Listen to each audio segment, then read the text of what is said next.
the Kiss 92.5 studios in Toronto. Ladies and gentlemen, This is Roz and Mocha.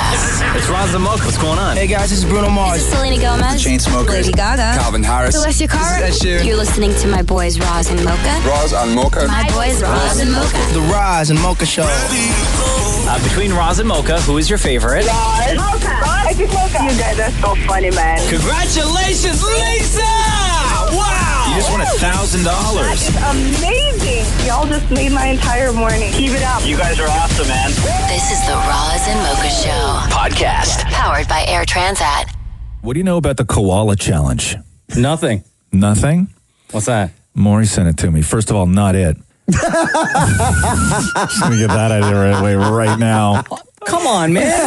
You can't say that. but If I'll you tell know you the why. story and I No, don't, no. you can't say not it. Okay, but I'm gonna compliment you though right now because I'm not physically capable of doing the koala challenge. Okay. You're also too tall for it. So the koala challenge is where two people, one acts as a human tree and the other acts as a koala. And what you do is you have to stand there with like your arms out, and then the person who's the koala has to climb under your arm, around your back, under your other arm, and then between your legs up and over. Hold on. If anybody in this room needs to act like a tree, it's you. No, but you need that. I'm telling you right now, in order to be the tree, you Yeah. have to be strong. Oh my God. You have to be strong. You're strong like tree. And I'm just not as strong as you, Mocha. Listen. You're trying to make me feel nice. Mocha, Yeah. I'm just not as strong as you. Well, just for the record, it's working. So thank you. All right, so what I got to do? Okay, so watch the video real quick. Maury sent you a video. So, Yeah. so click play on that, and then you can get a handle on what's going on if you want to describe what's happening. Bro, both these people in this video Yeah. are fit, man. Yeah. I know the Are dude you has kidding me? abs for days. Yeah. And then the girl is like quickly climbing over and under his arm. Wow. Yeah. Yo, she did that in like 10 seconds. Yeah. Oh, and then she's climbing up and over his back and underneath. Yeah. So it Oh my God, they did this in 28 seconds. Yeah, yeah. Okay, so the koala, so this is the koala challenge, is one person, Mocha, because you're so strong. You're going to act as the human tree, and Maury's going to be the baby koala. And then Maury is going to try and climb all the way around you. You know Like- how heavy Maury is? like- No offense. Like Hey, a hold on. He's koala complimenting you. You could compliment me. would, like a baby koala would all the way around. Maury is far from a baby koala. Okay, so we're set up over there. Mocha, if you want to go over behind Maury and stand. Maury, just move that chair over. Man. Okay, so what's happening right now? Bend your knees. You have to bend your knees so I can. like this? Like the stumps. Like bend your knee. Yeah. Oh. All right. Okay, so Mocha is in the position of the human tree. Yep. Maury is now going to try and climb around Mocha. Oh, hold on. Do you know what you're doing, Maury? Yeah, watch the video. Okay. You ready? Yeah, I'm ready. Mocha, are you ready? Yeah. Okay. Okay. Oh, he's so heavy. Okay. Oh, you're so heavy, bro. Oh my God, you're so heavy. No. Okay. Hold on. You're not bending. Okay. There we go. Yep. Oh. You keep kneeing me in the chest, bro. What the hell? Oh, okay. Hold on. Just wait one sec. Oh, God, your foot is so heavy. Let me take my shoes off. God, yeah, take your shoes off. Okay. How is your foot so heavy? This doesn't look like it's going What kind of well at socks all, are those? by the way. Jeez. So Maury is now, pause for 1 second. Maury is now, he's got his foot planted on Mocha's thigh, and he's trying to climb up him with his arms wrapped around his neck. And I don't know how. Okay. Oh, jeez. Now you're just wrestling. Okay, Maury, just grab onto him, bear hug him, and then just try and crawl around him, man. No, more bear hug. Stop using your feet. Well, you have to climb here. No, stop using your feet. Just bear hug him and try and shimmy around him, man. Oh, okay. Okay. Oh, okay. You know, Nothing, huh? The tree You're sucks. sweating right now, bro. You are so out of breath. I have no idea what happened just now. You listen to this guy. Why are you so out of breath? I was trying to climb a tree. Dude, I don't know. Should we do it? How'd that go for you, Mocha? Yeah, that was so much fun. But you're so strong. Thanks, bro. The Roz and Mocha Show podcast. Stephanie, it's Roz Mocha. How are you? I'm good. Good morning. All right, so Stephanie wrote this to us, Roz. Yeah. This is something my girlfriend and I argue about often. What's considered breakfast? First meal of the day, no matter when you have it, or only the food consumed before noon? Before you answer, Roz. Stephanie, what is your answer? What's your girlfriend's answer? My answer is first meal of the day, no matter when. Her answer is only food before noon. But with restaurants and fast food joints now, you can get anything at any time. So if you order like burger and fries at 10 a.m., is that burger and fries at 10 a.m. or is that burger and fries breakfast? For breakfast. Okay. Yeah, like you would say, like if you woke up and you went to the fridge and took out 3 slices of cold pizza and threw them on a plate. Yeah. And then if later on in that day, I'd say, what'd you have for breakfast? I'd say 3 slices of pizza. Right. Now, if you woke up at noon or 1 p.m. and you walked to the fridge and you threw 3 slices of pizza on a plate, and I said, what did you have for breakfast? What would your answer be? I didn't have breakfast. I woke up at noon and had pizza? Or would you say my breakfast was when I woke up at noon? Yes, that's exactly what I would say. Really? Yeah. Interesting. If I woke up after 12 p.m., I would say, I woke up at this time, so my first meal of the day, which would be considered breakfast, was 3 slices of pizza. So the question really is breakfast just your first meal of the day, regardless of when you have it, or is there a specific window when a meal can be considered breakfast? No, it's the first meal of the day. I know that on weekends when I wake up at noon, we make eggs and have breakfast. See, this is tough. I want to side with you. I really do. I want to say that if it is after 12 noon, you may have a meal, but that meal is not breakfast. It's just like if I make bacon and eggs and I have them for dinner. Yes. Did I have dinner or did I have breakfast? You had breakfast for dinner. No, I had dinner. You had No, I had dinner. You ate dinner. I had dinner. So it just so happens that the items that you put on your plate are traditionally breakfast items. Okay, but you still ate dinner. So are you saying if I sleep till noon, I've slept through breakfast? Yes. No, that's not right. Yes. It's the breakfast is the first meal of the day. No, I'm with you on this. I think it's tough because I'm sort of going back and forth, but I want to say that yes, there is a definitive window because what about restaurants that have all day breakfast? But okay, no.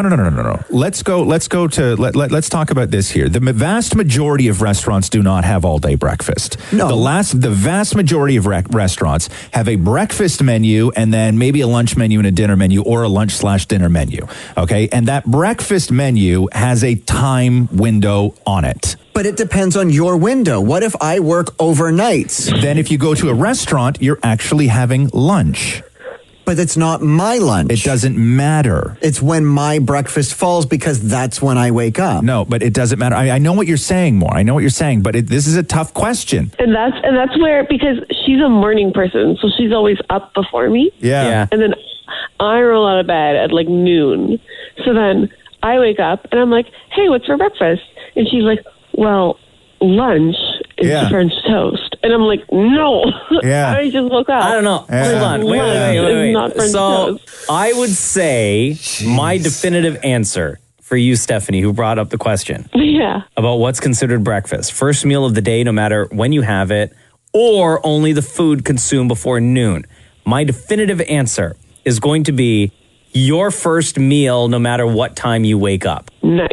Yeah. Okay. I'm gonna switch my answer here. You can't do that. Yeah. No, because I've thought about it. I've said stuff that I've taken back before, because I have worked nights before when I was younger, where my shift that I would work was 8 p.m. until 8 a.m. and I slept all day, and my life was flipped. I was sleeping while the rest of the world was up and working, and I was working while the rest of the world was sleeping. And so my breakfast that I would have, my first meal of the day, because I would have 3, my first meal of the day was like 9 p.m. And that would be my breakfast. So, Stephanie, there you go. Your answer as to what's considered breakfast for everybody in this room is the first meal of the day, no matter when you have it. Like, no matter what time you wake up and when your day starts, and that first meal that you have is considered breakfast. No, I've changed my mind. I've changed my mind. I've changed my mind. I've changed my mind. About to say no, thanks I've for changed my listening. mind. We gotta go. No, I've changed my mind. That is now your first meal of your day. That is not breakfast. Breakfast is a very specific window of time. The first meal of the day. It's not. No, it's not. No, it's not. I've changed my mind. Stephanie, I've changed my mind. Thank you, please, Stephanie. whatever you do, don't email us ever again. Thank you for listening. Absolutely, my pleasure. Have a good one. The Roz and Mocha Show podcast. Hi, this is Roz Mocha. What's your name? I'm Levon. Good morning. What's going on, dude? I'm good. How are you? Good. What can we do for you today? I am calling in just to see if I can finally figure out who is Roz and who is Mocha. Oh, okay. How long have you been listening to the Roz and Mocha Show? Maybe about a year now since I've started going to work. I put you guys on every morning. Uh-huh. Have you Googled us before or no? Yes, I have. Okay. And what did you find when you Googled us? I find that Google has like a lot of pictures with both of you standing. Right. Or both of you in the pictures, and it's still so it's difficult to tell. If you had to guess, looking at a picture of us, which one of us was named Mocha? What would your best guess be? I'm gonna go. I'm gonna go with okay, the picture I'm looking at right now is, as I said, both of you standing. So I'm gonna go with the Caucasian Mocha. I don't know. Are you trying to not be racist right now? Because it sounds super racist. So what? So you think the white guy is, the tall white guy is Mocha, and the just as equally tall brown guy is Roz? Yeah. Yeah, no, okay, hold on here. You're going out of your way. You're one of these people who is going so far out of your way to not try and sound racist to something that is not racist at all. Yeah. Like you want to say the brown guy's Mocha, but you think that that's going to make you sound racist. Yes, pretty much. Yeah, I know. Like I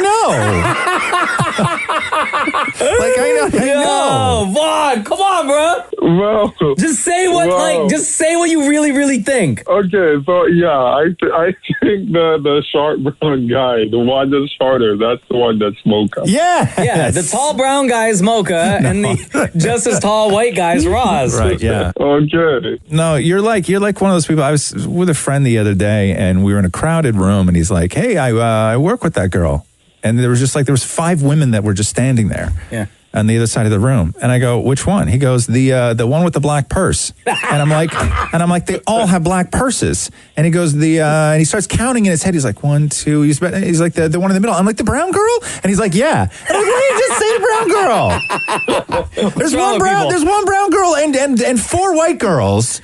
Right? Just say the brown girl. The black purse, she's second from the back. Almost as tall as the one on the end, but not quite. Right? Like, people try so hard to not sound racist. It's so interesting to me. Well, Vaughn, hope that cleared everything up. Okay, yes, thank you. Before we let you go, between Roz and Mocha, who's your favorite? The white one or the brown one? I am gonna go with. And that's the problem. Now he can't say the white one. Now he can never say me. After this conversation, I get the voices mixed up as well. I get the voices mixed up too. Okay, but you have the pictures in front of you right now. Yeah, so you know who's white, who. Roz, brown, Mocha. Yeah. Between white and brown, which one is your favorite? I'm gonna go with brown. Yeah, you are so terrified of sounding racist. I'm gonna go with. This is actually quite interesting. Putting somebody in a position of where they may have to say, "I like the white guy better," is a position that not very many people are comfortable being in. No, definitely not. No, definitely not. Yeah. Okay. Well, thank you for doing your best to not sound racist on our show. Okay, you're welcome. The Roz and Mocha Show podcast. Where are we here? What's the date today again? Feb 19. Feb 19. It's International Tug of War Day. Oh, yeah? Here's the interesting thing about tug of war. Sure. Was tug of war used to be in the Olympics. No, it didn't. Yes, it did. What? Yeah. Tug of war. But they took it out of it was dropped in 1920. Probably because of cheating. No, because it was back then it was tug of war doping scandals. What could you do with feats of strength?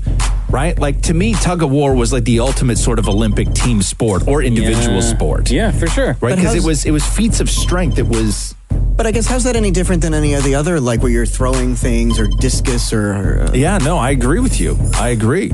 But how do you make a team fit? It's really weird. There's not a lot of events in the Olympics where, aside from like boxing and then some of the martial arts sports, so there's not a lot of things in the Olympics where it is physical strength of one person pitted against physical strength of another person in combat or in a challenge at the exact same time. There's no, but that's not physical strength though. That's like just skill. This is this is strength, right? Strength versus strength. It's strength versus strength. It's like our country strongman versus like weightlifting, but they don't do like one guy's not trying to lift a weight while the other guy's trying to push it down. Yeah. Right? Like they should do that. Although, dude, that Could you imagine? Oh, come on now. Or like you were allowed to like slap them. Like, you know, like something, right? Like, no. Tickle. Maury, find something heavy right now that you can lift up. I'm not going to try and tickle you. Hold on. Find something heavy. What do you? That's not heavy. That's not heavy. You don't have one arm. Okay, what about that couch? Okay, hold it like a barbell. Get back over here and hold that thing like a barbell. What? Yeah. Okay. Just wait. Now go over and tickle him, Mocha. Okay. Start doing reps with that, Maury. Okay. Okay. Start doing reps. Okay, Maury has a microphone stand. And it looks just like a barbell. I might walk you in the face. It looks like a barbell. Okay, go. You're right, Mocha. I think I think that if we're going to start tweaking Olympic events, I'm with you 100% that weightlifting is now a combat event where one person has to lift weights over their head, where a competitor from another country gets to tickle their ribs and armpits. That's so stupid. I would watch that. Here we go. The Roz and Mocha Show podcast. Hey, want to let you know, Air Transat flies to over 60, that's 60, destinations in 26 countries. They got direct flights to 26 destinations in Europe alone. In Europe, you can fly to Croatia. We'll get back to that. Paris, Athens, Dublin, Italy, Amsterdam, Portugal, Spain, London, plus so much more. I see so many posts online, and it's awesome because Game of Thrones is coming back real soon, and people are super stoked for Game of Thrones. But if you go to Croatia, you can do the Game of Thrones tour that people have set up because they shot so much of Game of Thrones in Croatia, and you can go and see, and people have pictures on their phones of the beach or the port or the buildings in Croatia, and then you hold up your phone and you can match what they CG'd into that location for Game of Thrones, nice. Right? Yeah, so it's really cool. So much of Game of Thrones was shot in Croatia, and if that is not reason to go to Croatia, I don't know what is. When you book with Air Transat, you're already on vacation. Air Transat vacation is calling. Also, our phone lines are ringing. You are calling. So let's take a call. Hi, it's Roz Mocha. Who's this? Holy cow, this is real. My name's Lena. Hi, Lena. Hi, I'm a huge fan of your guys' show. Is it Maury that answers the phone? Yeah. Oh, no way. Did Maury do a fake voice? It just didn't sound, he actually kind of sounded miserable.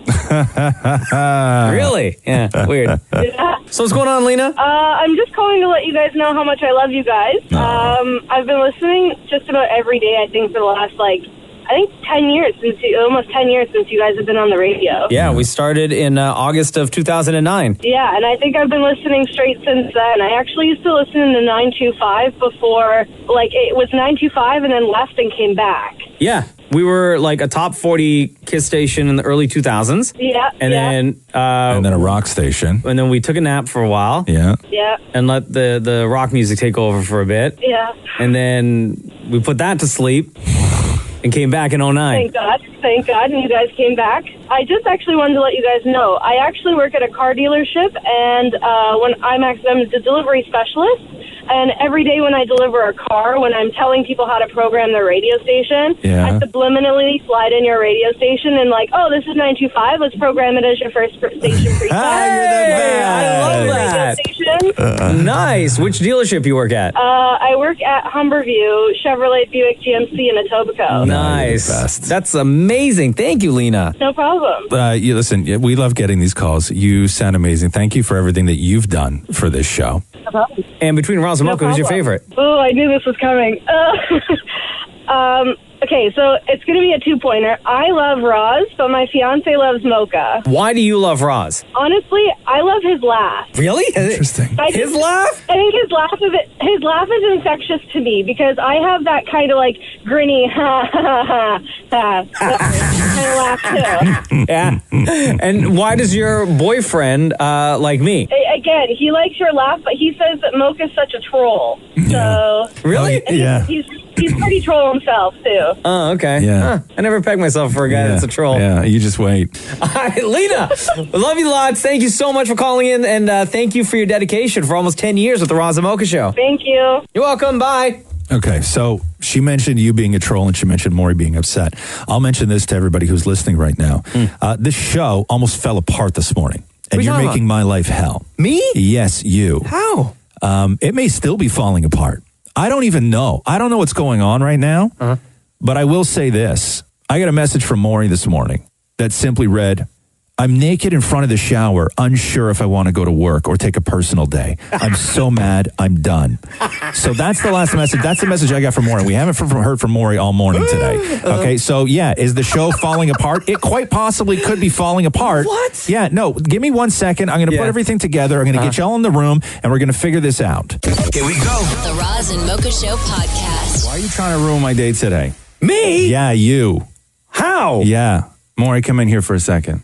How did I ruin your day? I don't know what went on, but all I know is that my day is now ruined. So all I know is that at some point yesterday, you blocked Maury on Instagram and Twitter.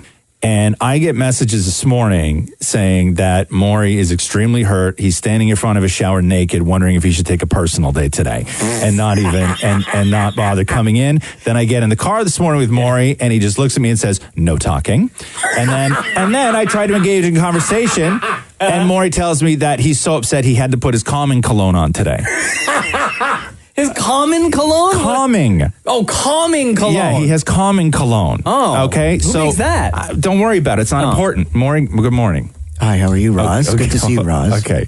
So I don't know what happened or if you're trolling or if you're legitimately upset at Maury, but you blocked him on Instagram and Twitter last night, and we need to figure this out now because Maury was doing the whole, I've worked for you guys for 8 years and I thought I found a family, like all this stuff. Like he's legit upset, bro. Huh. Okay. Well, first of all, let's get the facts Do out there. you hear something? Just wait. Do you hear something? Wait. There's Maury, some buzz in the air. Before you fire him up anymore, Mocha. Yeah. I'm not taking my coat off.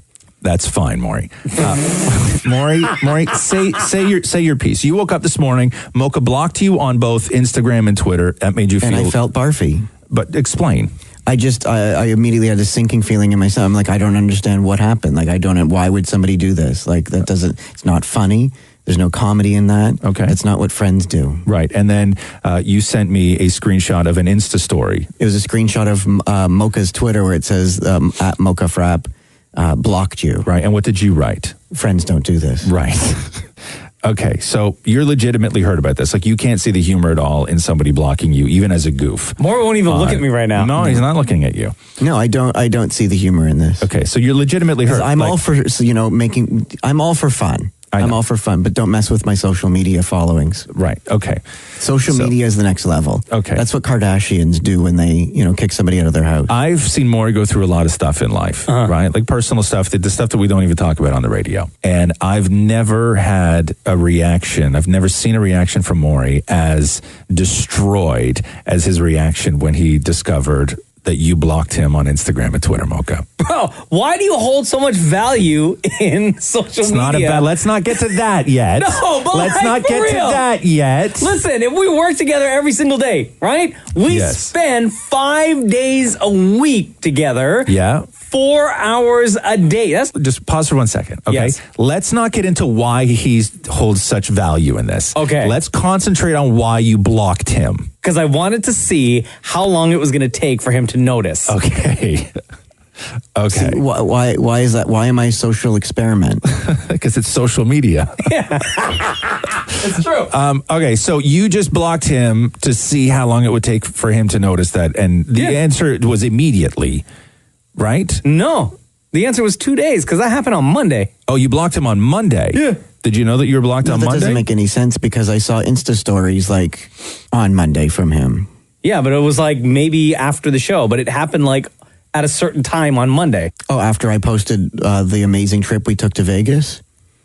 So Maury took a picture from your social media, Mocha, with you and all your dudes in Vegas, and Maury made it funny by photoshopping himself in the picture. Oh, I didn't see that. Okay. Maury thinks that that's the reason that you got upset and decided to block him on social media. No, I was going to do this like long ago. I was actually going to do it before Vegas. Right. But then I didn't want my Vegas trip to be ruined by him messaging all the time. Right. So I waited till after I got back So from Vegas. why, though, is the answer or the question? Because I can't experiment. I just want to see how long it was going to take. Okay, so it means nothing to you then. No. Right? So will you take your phone out right now and unblock Maury? I'm a grown-ass man, dog. Okay, I don't care about this stuff. Okay, will you take your phone out right now and just unblock Maury? No, I won't. No, please just do it. Do Why? it. Because if it means nothing to you, then you should do this right now. Man. If it means nothing to you, then you should have no problem Is doing Maury this gonna right stop now. acting like are you going to stop acting like a child? Maury? It'll take some time. Okay. You're a 40-year-old grown-ass man, If he and you're acting like a child. Some of us have different emotional attachments to things. You know what? If you're just now joining I'm us done with right- Maury. okay, No, just no. sit- No, Stop. I'm going to look for her. Now he actually is upset, Roz. Look No, what you did. I didn't Damn do it. this. Yeah, you did. You Maury. brought it up. No, I didn't do this. Here we go. Damn it, Maury, if you're just on joining Instagram. us, if you're just joining us, Mocha blocked Maury Unblocked. There you go. on Unblocked Instagram, on Instagram, Maury. and Twitter. And See, nobody's saying it condescendingly. Mocha did it just as a goof to see how long it would take Maury to notice, and it crushed Maury. I've never seen Maury more crushed. Maury was talking about having to take a personal day today before he came into work, and he had to put his calming cologne on to just be able to leave the house. Right? There you go. Unblocked but look how from he's- everything. now he's Okay. There you go, Maury. No, No, and he stop. threw his phone stop. down on the ground. Okay, no, just And stop. now it's just made everything completely worse. Okay, yeah. Why I you would gotta have do rather that? I understand being a troll, right? Yeah. But you can't double troll. If it meant nothing to you, then It means it has to nothing. mean nothing to you. It means because nothing. your reaction right now looks like it means a lot. So if it means nothing to Well, you, now everybody's happy. Everyone's no, happy. okay, no, Maury's no. unblocked Oh, from no. Instagram and Nobody's Twitter. happy. okay, no, now nobody's happy. Yo, I think we all need that common cologne right now. Maury, come here. Let me smell you. I need to calm down. Okay, let me smell you. Does it smell like the streets of New York? Actually, Mocha, now go let Mocha smell you. Okay, I all think we need to, don't look at him though. You don't have to look at him. Just let him smell you. I'm very calm right now. That's a very calming cologne, Maury. Yeah. Oh, wow. So calm. Oh, God. Dude, just stop. Just stop. Just because my day is now ruined. What are you talking about? Okay, just stop. We're going to take a break and we're going to figure this out. The Roz and Mocha Show podcast. Okay, names off the table because this is like a really deep-seated family issue right now. No problem. Thank you. Before you start with your story, madam, let me just read you a few texts that we got about this, okay? Who cares what people do and think? Who cares about followers? It's so dumb, LOL. Maury sounds so dumb right now, writes somebody else. No. And like every typical millennial who only cares about social media. Somebody else wrote, this is a Three Stooges moment. Okay, so go ahead with your story. Okay, so it's not so much the unfollowing itself because, as I'm told, on a daily basis, people will follow you to get the follow back. They block you after. Like, that wasn't the big deal of the story. It was the fact that it's family. Why is family deleting and blocking and following? That's So where who the in hurt your comes in. family did all of this, and what was the outcome? So this happened to my sister by a family member over the age of 50. And within a couple of days, another family member over the age of 40 unfollowed. So in her mind, she was more like, it's not the fact that I'm getting unfollowed. Who cares? This happens to me every day. Yeah. Even though she has an app to tell her, hey, so-and-so unfollowed you, so you can go unfollow back. That's the social media world. But it's more, why is family unfollowing? That's the sting. Like, what did I do to cause you to not follow me anymore? That's where the hurt comes in. So I feel for you right now. I feel you. I get it. Like, I saw the whole drama. What happened? Family smiles at each other in their nice family events now. That's what's happened. Yeah, but it's just social media. Like, it's a dumb thing. You know what I mean? Okay, so yes, I get it because on the same vibe, I don't really care. I'm not on there. I have 2 follows. I have 100 follows. I don't care. But for the people that do care, it is a big deal. You're family. You're somebody that loves him. That's where the pain comes in. This is a sting for somebody that follows this. So it's like, wow, that's a low take. Oh, my God, you should have just slapped him in the face. He would have been over it faster. Wow, that's true, I think. Yeah, Right? I'm with you on this. So I love you guys, but it's silly. But in the same, I get it. Like, don't give the guy a hug and tell him that you'll follow him forever, please. Oh, forever?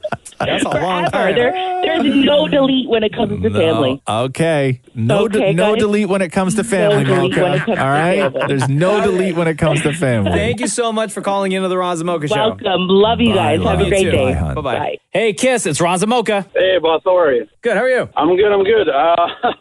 I'm just here in my work truck, and I've been hearing this drama about you guys and Maury. Yeah. What in the hell is happening? Yeah, exactly, bro. I'm 23 years old, and I'm not even a kid. I'm a grown-ass man. Yeah. And just hearing you three fighting, I'm like, who's the oldest? Because I know he's 40. One of you guys are in your, I don't know, I would say early 40s. Yeah. I don't understand. Social media is just social media. You guys are not going to die while having 1,000 followers. Exactly. Okay, stop. That's not what this is about. This was a hurtful move, a troll from Mocha designed to crush but who the hell Maury. cares, man? It's freaking social media. Okay, no, Do I not see you every single day in this room? Do we not have conversations via text every I'm going to single stay day? very calm, and I'm just going to talk very Man, calmly. yeah. Okay. Look, if it was... Wait, what's your name on the phone, sir? Still staying very calm. My name's Kevin. All right, Kevin, you and I are going to sit back and listen to this BS now. Go ahead. Oh, my God. Okay, go ahead, Moore. Go ahead. Looking only at Roz. Yes. I'm going to calmly say... There you go. If it was anybody else, like somebody from the gym or just somebody I don't really socialize with and they unfollowed... big deal. Yes, I have a paid for an app that tells me who unfollowed me. Right. But at the end of the day, this is Mocha. This is somebody who I look up to. This is somebody who I try so hard to be friends with. So that's the difference. When you wake up in the morning and you see that Mocha blocked you, it hurts differently because it's not just a social media thing and somebody you don't care about, like when Anthony from Queer Eye unfollowed me. This is Mocha. No, you cared about that so much that you DM'd him asking him about why he unfollowed you. That's how much you care about social media. I didn't lose sleep over it like I will tonight from you. But he didn't almost take a day off when the Queer Eye unfollowed him. Hey, Kevin, let me tell you something real quick, bro. Maury is so mad, right? Maury is so mad over this that while you were calling or while you were trying to call just now, he ran across the street to get coffee. And anytime Maury goes for a coffee run, he usually picks up like a coffee for all three of us, right? Today, he went and bought one for him and one just for Roz. You didn't even get Mocha coffee? He didn't get me anything. Because you buy your friends coffee. Oh, my God. Okay, so now this is the game we want to play. No, cool. let's not. No. Cool. No, you dingbats. Yeah, but you started the game. God. You started the game, bro. Cool. You started the game. Stop more. Thank you, Kevin. We appreciate you, brother. No problem. All right, Take care, man. Get this resolved, please. I don't like you guys fighting. I know, me neither. Well, hello, we're waiting. What? Oh, I was just simply going to say that you're fine with everything. You people are built differently. You know what I mean? Like, you have a circle of friends and stuff. You're one of my only friends. What are you talking about? You're such a liar. No, it's true. Talk about your friend that you go out for breakfast with all the time. He moved to Montreal. Yeah, but when he visits, you say you always go out and hang out with him. And what about your best friend, Amanda? And what about your sister, Mira? She lives in London, Ontario. Talk about how Mocha's one of your best friends, Maury. Mocha is because we have a lot in common. What? Comedy. We do a show together. We work together. Yes. I when I go to the gym and stuff, I beg people to be my friend just so I can say that they're my friend. And so this hurt you because you thought... And when I posted this on Insta story, one of the guys from the gym, Hot George, wrote back going, ha ha ha, this is so funny. And I told him that it's not. Yeah. Okay. So are we done with this? Hell no. Oh, I am. I feel great. No, it's not. It's not great. It's not great because you just keep piling troll on troll on troll on troll, Mocha. You're like building a... All right, so what do you want to do now, Maury? What's the solution? Tell me. Go ahead. What's the solution? I don't know. I think... What, you can't take a joke? No, it's not. No. I think this. Can I just tell... Let me intervene for 1 second, okay? When somebody does a joke, right, and they don't know it's a joke, and they take it personally, okay, and then when you say, man, I was only joking, okay, you can't then say, what, you can't take a joke?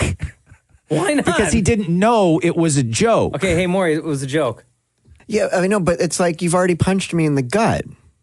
But it was a goof, though. No, I know. I'll get over it. It'll be fine. Right. I have to like figure out how to just, like I need to look at him and I can't yet, but I just like Look at him now. Look at him now. Just look at him now. Make eye contact with him right now. Say what you want to say. Tell him what you want. Tell him what you want. I forgive you. I never asked for forgiveness. Yeah, though. that's not the right way to start that conversation, Maury. Okay. Tell him what it meant to you and what he means to you. Look at him in the eye and say that right now. Look me in the eye. It really, really hurt because like I try so hard to find out if you actually like me or not sometimes, and that really hurt because I was like, oh my God, Mocha doesn't like me. Because I blocked you on social media? Yeah. Because I'm like, oh my God. It doesn't hurt your feelings more that I don't even follow you on social media? That took 8 years. So Maury wrote, I put 8 years of my life and love into this show. I thought I found my radio family. This is too far. Bye. That's what he wrote me this morning, okay? So if you're wondering how much this meant to him, it meant that much. All right. Did you learn anything from this, Mocha? Yeah, I can't play jokes. I can't play around with you anymore. No, I don't think that's it. Yeah, we're just work colleagues. Oh, my God. That's it. Look. Oh, Look, my We're just work look. colleagues from You now Roz. on. From now on, just work conversation. Any texts that happen between us, they should just be strictly about this show, and that's it. Can I just say something to you, Mocha? Yes. And I love and cherish you, okay? Buddy, I feel the same way about you. Okay, but I'm just saying this, okay? You can't have that attitude right now because the thing that you wanted to accomplish, yes, you fully accomplished. I know, but okay? I have all these ideas now. Like as this conversation is happening, I have like all these other ideas are popping into my head. Like this is for you now a moment to celebrate your victory and just let bye guys be bye guys. Okay? All right. Copyright Maury. All right. Bye, guys. Roz and Mocha's Fix My Life. What advice can you guys give me? Okay, so my question is... Got a problem you can't fix? Roz and Mocha got you. Hi, Penny. It's Roz and Mocha. Hey, how's it going? Penny, you wrote us this. It's a long one, so get ready for it, people. Roz and Mocha, FML, Fix My Life. My name is Penny, and I have a husband who is on his phone playing video games so much it's affecting our relationship. We've been married for 11 years. I am 10 years his senior. It started off 10 years ago with PlayStation. He's gotten away from PlayStation, but now it's constant games on his phone. I can't have a conversation with him without his phone and games. He plays in bed. He plays while we're watching something on TV, even when he chooses the show.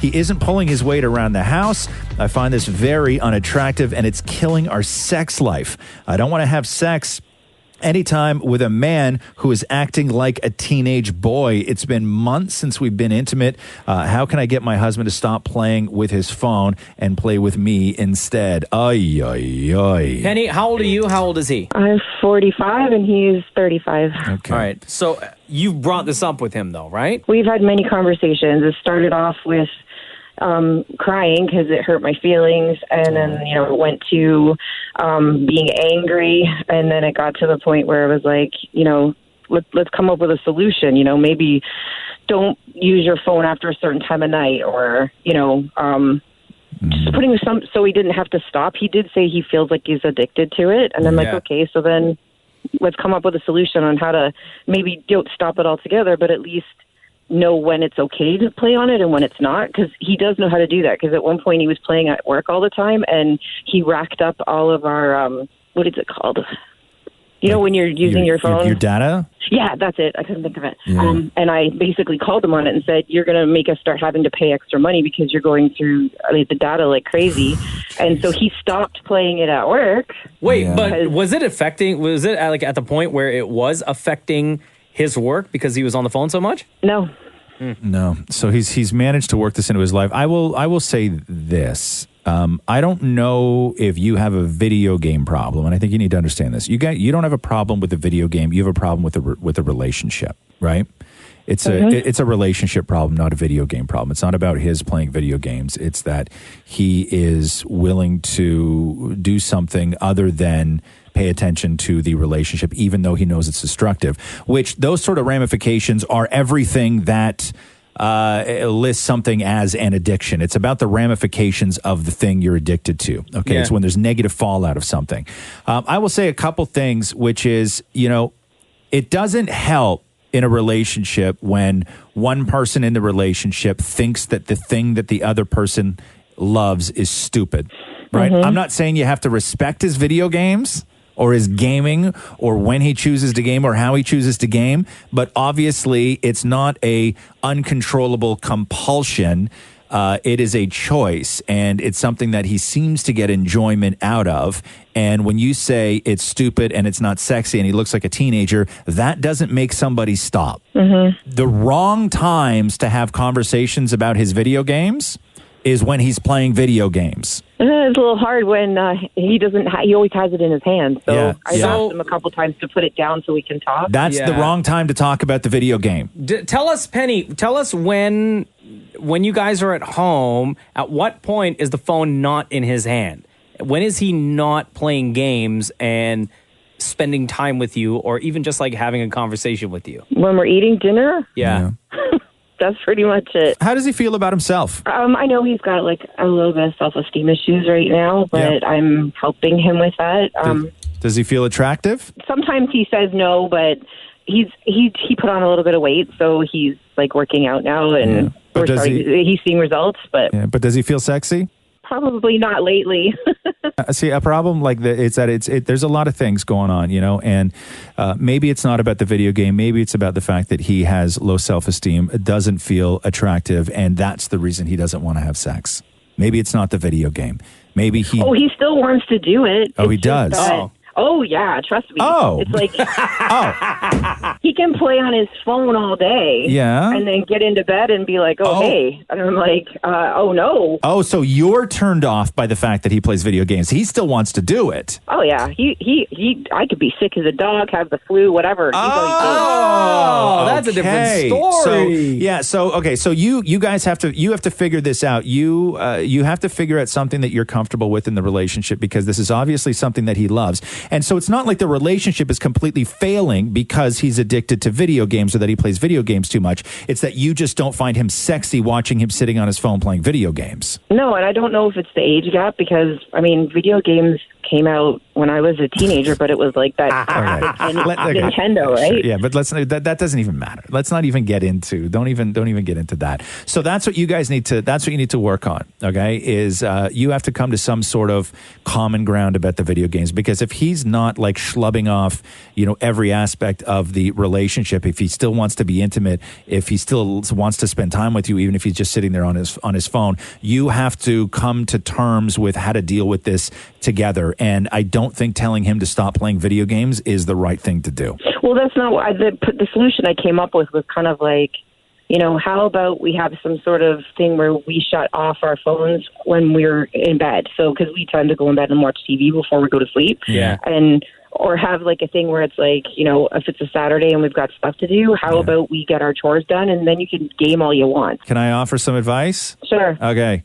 I like where you were going with the, hey, why don't you stop playing video games in the bed? Where you killed that whole idea is when you said that you like to go to bed and watch TV. Yeah, I know. No, you don't do that. Okay? You need to go to bed and you need to talk to each other. You guys need to do at least a half hour a day of just sitting there talking to each other. Mm-hmm. All right, Penny, thanks so much. And when you get a sec, get a list of those games. They sound pretty hype. I might want to try playing them this week. Yeah, I might want to ruin my relationship too. Send me through a list. No problem. I'll send it to Maury and you guys can work it out. All right. Thanks, Penny. Thanks. Roz and Mocha's Fix My Life, only on Kiss. Is Mary J. Blige still in Toronto? I had no idea she was visiting. Yeah. Well, dude. Love Mary J. Okay. If you're a Mary J. Blige fan, do yourself a favor. Give the Netflix show, which drops today. Drops today, yeah, More? Drops today. It's called The Umbrella Academy. Okay. It's based on comics / graphic novels by one of the dudes from My Chemical Romance, I think is the guy that wrote it. Oh, yeah? Yeah. And Ellen Page is in it. One of the guys from Game of Thrones who was on one of the seasons is in it. Yeah. The cast is awesome. And Wait, so what does Mary J do?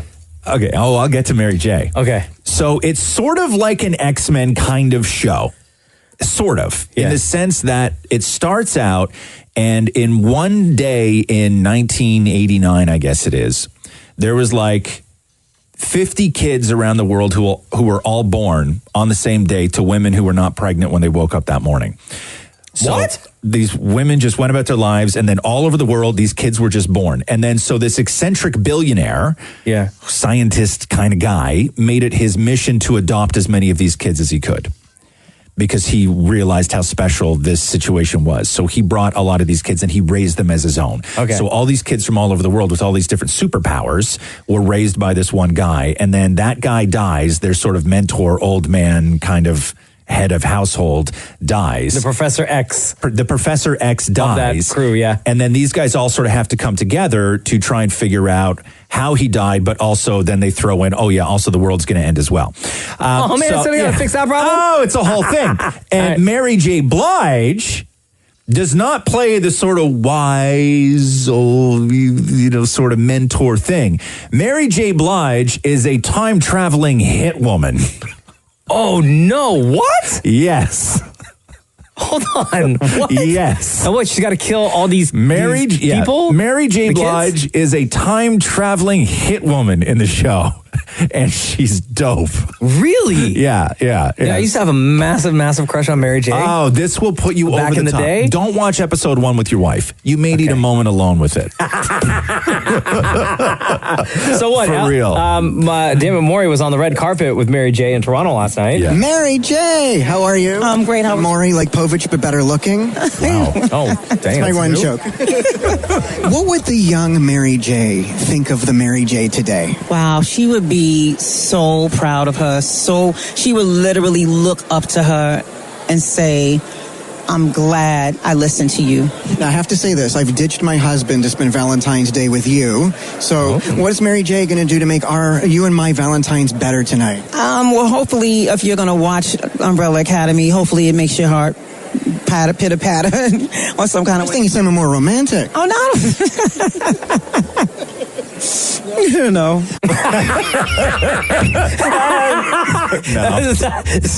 So awkward at the end. You know what she said to you at the end? You're only slightly better looking than Maury Povich. It's so awkward, that last part. Oh, no. No. Here we go. The Roz and Mocha Show podcast. Dammits are back at it again. So, Dammit Maury and his husband, Dammit Matthew, they have a unique relationship. I would say so. It's very loving. Sometimes it sounds that way. Yeah, they More times it doesn't.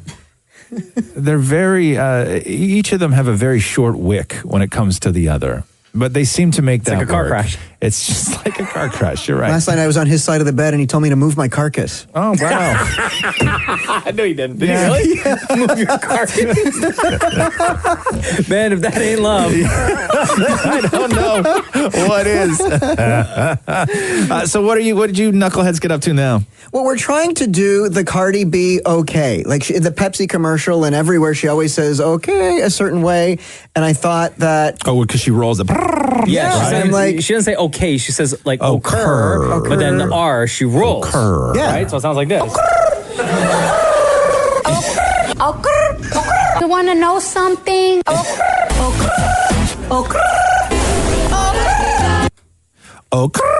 Occur. Easy.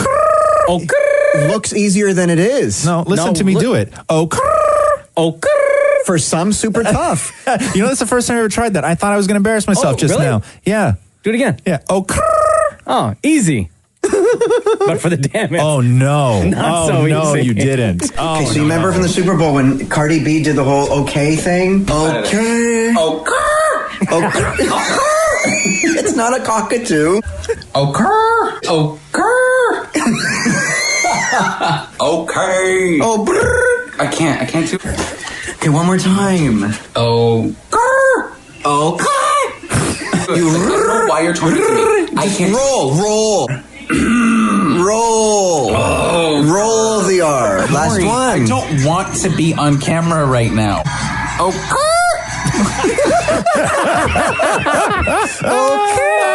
Okay. Try it again. Okay. Look. Okay, do this. Okay, now do this. Oak. Oak. Oker. Come on, man. Okay. Look at my mouth. Oak. Oak. Oker. Oker. I think it's from the R to the E that I screw up. Do a light purr, like do. No, not with your lips. It's weird. No, don't. No, with your tongue. Don't do it with your lips. Do it with your tongue. No. Not a raspberry. This. Okay. What's that? A raspberry? Yeah. This. Go. Okay.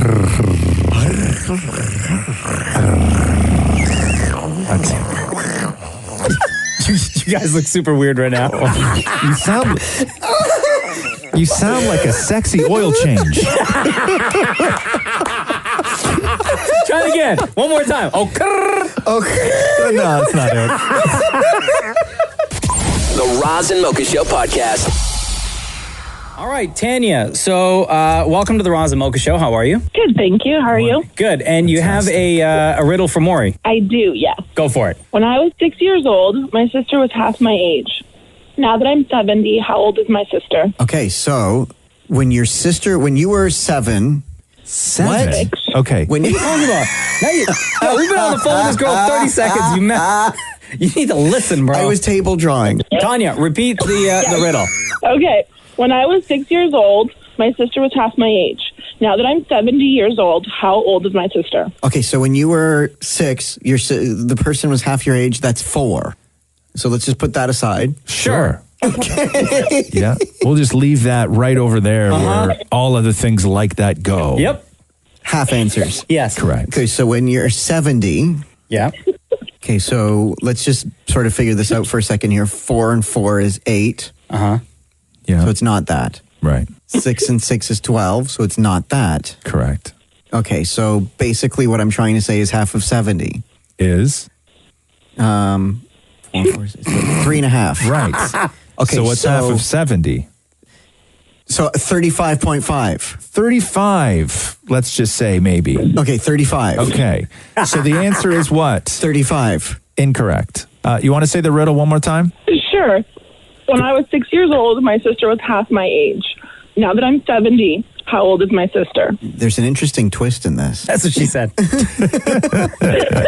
Go for it. What's the interesting twist? So when she is 6, the person's half her age. Mm-hmm. Yeah. The clue in there is 6. When she's 60, the person is 40. Do you know what I'm saying? What's half of 6? Half of 6 is 3. Right. Mm-hmm. You're throwing around a lot of 4s here. Yeah, why do you love the number 4 so much? So half of 70. When you're 6, she's half her age. Yeah. So then the half the age continues. You're always half the age. Is basically what I'm saying. So you're still half through all of your life. They're half. Okay, let me rephrase the question. Mm-hmm. Okay, so when she was 6, her sister was half her age. So how old was the sister? 3. Right. Yeah. So now the older sister is 70. How old is the younger sister? It's still half, 35. Yeah. But there was only, when they were younger, there was only 3 years difference between their ages. No, but what I think that you're neglecting to understand is that half.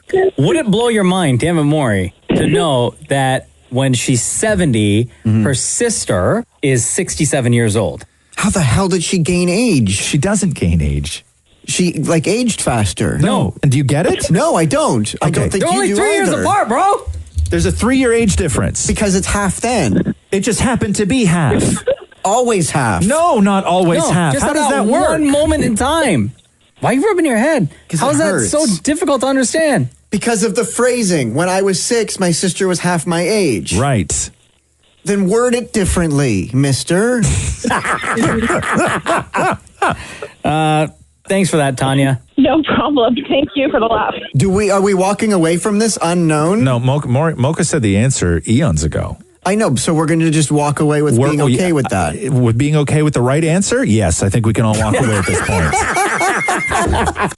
Roz and Mocha's Fix My Life. What advice can you guys give me? Okay, so my question is. Got a problem you can't fix? Roz and Mocha got you. Hello, are you there? Hello? Okay. I'm here. Hi, is it Param? Yep. How are you? It's Roz Mocha.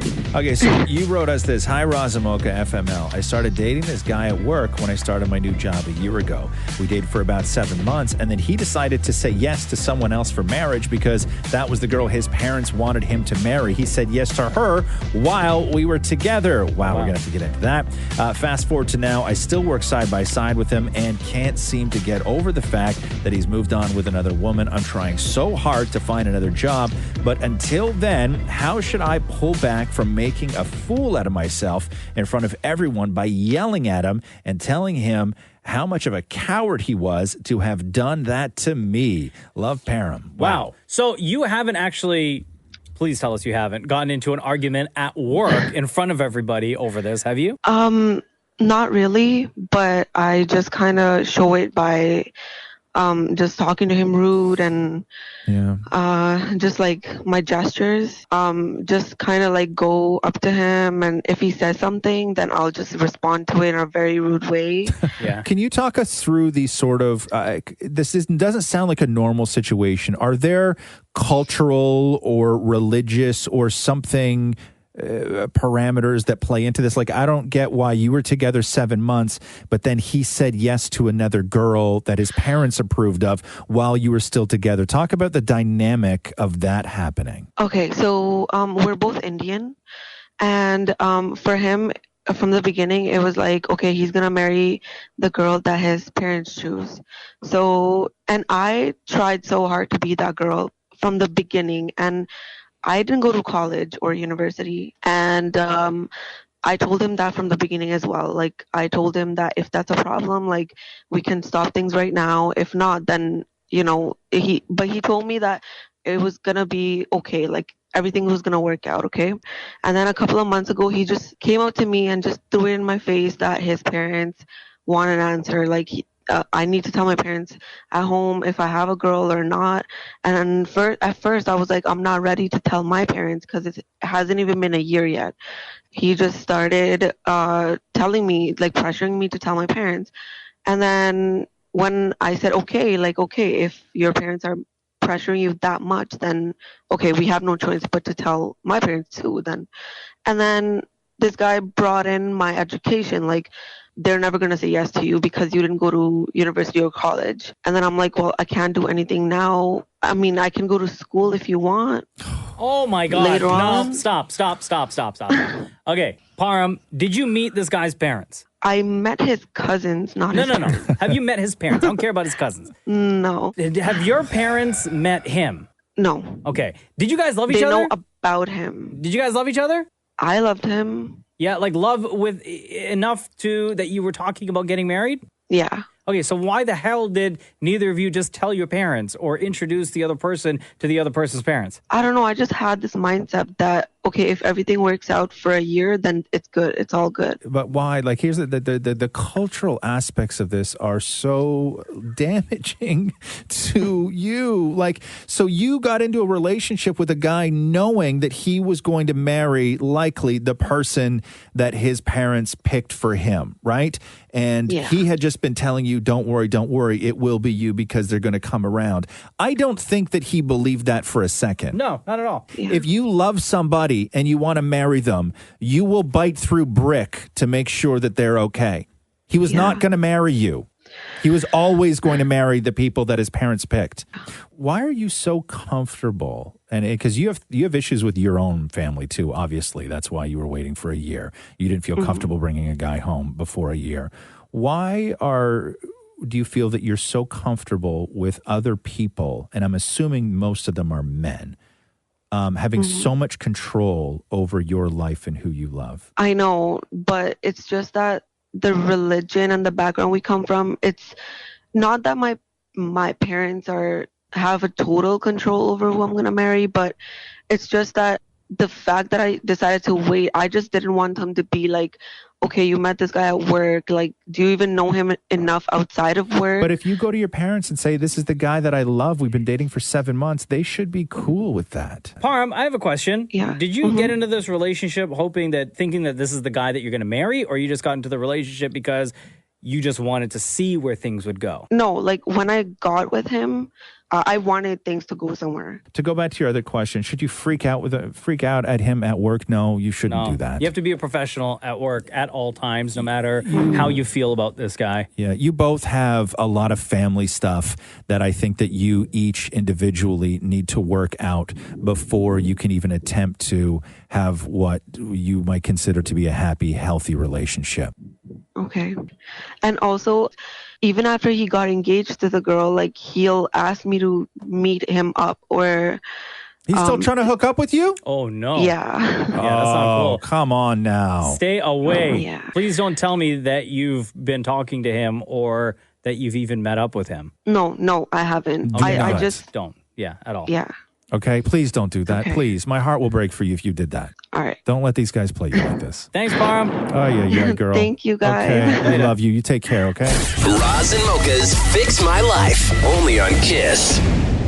Kiss 92.5. This is the Roz and Mocha Show. Hello, Laura. What's going on? Good. How are you, Mocha? Doing good. What can we do for you? I was just calling because I thought it was so funny you guys are doing the Air Transat trip. 1 year ago, around this time, on reading week, I met my boyfriend on an Air Transat flight to Puerto Plata, Dominican, and he was sitting row behind me. He kicked my seat the whole entire flight, but we've been dating ever since, despite the seat kicking. Really? Why was he kicking your seat? Because he liked you? Like he was trying to get your attention? No, he was with his friends, and I was with mine, and he was just goofing off with his friends. And I was like, who is this guy? And I went to the bathroom, and I was going to call them out, and then I saw him, and it's so embarrassing, but I thought he was cute, so I was like, no, don't say anything. He's cute. And then he ended up being on our shuttle and at the same resort, and we hit it off. I saw him at the disco, and the rest is history. Oh, yeah? So the guy that was kicking your seat on a flight to, where was it? Punta Cana? Puerto Plata, Plata. You ended up thinking he was cute, and you guys started dating. Yeah, so I actually owe my relationship to Air Transat Vacation. Wow, that's fantastic. Question for you, because I'm assuming that your mom may listen to this show as well at some point, so you can be a little bit vague here. When you say that he was on your plane, then on your shuttle, staying at the same hotel, then you met in the disco, the rest is history. How soon after you met in the disco did history start? We actually met on the shuttle, and you know how they can give you beers on the shuttle, whatever. We started talking then, and we got in, it was like a red eye, so then we all went to the buffet, and we were all from Mississauga. We're from Mississauga, and then we were like, okay, we'll see you tomorrow. And we saw each other in the pool. So it was actually like 24 hours later that we were dancing. But I think what Roz was getting at was how soon after you met each other on the plane did you guys like hook up, sleep with each other? No, hold on now. Oh, that's not what you were asking? No, it is, but I wasn't going to be so crass. Oh, okay. Her mother's listening. Sorry. I would say like more than 24 hours. More like 26 hours? Yeah. Okay, so 27 hours. Okay, one sleep. One sleep. One sleep. Okay, cool. So at least you slept on it. Yeah. Yeah, okay, cool. And you guys are doing well, though. Yeah, we like, I guess about like 4 days ago was like 1 year since we met. That's awesome. Yeah. That's crazy. awesome. Congratulations on that. That's amazing. Thank you. So I just thought I heard Air Transat and I said, why the heck not? I'll tell these guys a funny story. That's amazing. So thank you, Laura. Whoever wins could find their love. That's incredible. Thanks so much for sharing that story. It's awesome. No problem. Take care, guys. Here we go. The Roz and Mocha Show podcast. Mocha's back from Las Vegas. Yeah. Welcome back. Thanks. I'm hurting. I slept for an hour and a half. Oh, and you then did, I came in here. Yeah. Oh, wow. I'm hurting. The Academy. You actually what? 15 minutes ago, because DJ Climax is still out there. That's what I went with. Yeah. He's still out in Vegas? Yeah, because he was originally on the flight to come back last night. Yeah, and then what happened? But there was all this wind warning stuff. Oh, yeah. So he was like, I'm not going to risk it just in case. Yeah. The flight gets canceled. Yeah. I was like, well, dog, it's a win. Yeah. So he stayed an extra night, and I still got on the flight, and I landed. It was fine. Yeah. What time did you land? I don't know, like 10:30 maybe. Oh, yeah, it's late. But then it was like super windy and they couldn't get the plane to the actual terminal. Yeah. Because one of the other flights right before us, as they were taking the luggage off, and those giant metal luggage containers that they drag into the airport, tipped over. Sorry, not tipped over, blew over. That's and all the crazy. luggage all over the tarmac. So they had to clean that up. Huh? So we were sitting down there for, I don't know, like 30 minutes or whatever. Yeah. Bumpy ride on the way back. I'll tell you that. Like the last 30 minutes, as we were descending into the city, the guy in front of me threw up. No. Yeah. Really? Not bad for him. Like on himself or in the bag they give you? In the bag. He made it into the bag. Yeah. Wow. But I legit, Jeez. 15 minutes ago, I know. got off the phone with DJ Climax, who did like a baller move in blackjack. What'd he do? He took a $500 chip. Yeah. Walked into the high roller room. Yeah. Played one hand. Yeah. And won. Really? Doubled his money. Did he turn around and walk back out? And then walked out. No. Yeah. He said he was in there for about God. 60 seconds. Good for him. He went up to the table, I didn't think you politely were allowed asked to do that. if he could play literally one hand. Everybody at the table was totally cool. Yeah. And doubled his money. So, anyway. The Roz and Mocha Show podcast. So I know that you did not see any of the Academy Awards I have last no night. idea You were what on a happened. flight getting home from Vegas. So No idea. let me fill you in on a couple things. Yeah. Let's start with the top here, which is Green Book won Best Picture. Okay. And deserving? Well, geez, it depends on who you talk to, really. What was it up against again? Everything else. There's like 8 nominees. But Green Book is the movie that took a real big hit, and a lot of people were saying that there was a campaign to discredit the movie, as there is in a lot of years. Sure. People do these sort of whisper campaigns to kill movies for Academy voters, and one of the big things with this movie was that they brought up old tweets from, I think, one of the writers and producers that were seemed to be anti-Muslim. Oh, wow. They were saying that it was another white savior movie. They were saying that the guy that the movie is about, his family came out and called it, I believe, a, quote, symphony of lies. And then there was a story of Peter Farrelly taking his wiener out on set 20 years ago all the time. Like, they did whatever they could to kill this movie. And I'm not saying it's the best movie, the most deserving movie, but there was an absolute campaign to kill this movie. And last night when it won, Spike Lee, the story goes, got up and tried to walk out of the theater as the speech was going on and got all the way to the back door, and security told him to turn around and go back to his seat. No. And he was like waving his hands like in some sort of way of saying that, you know, this is BS.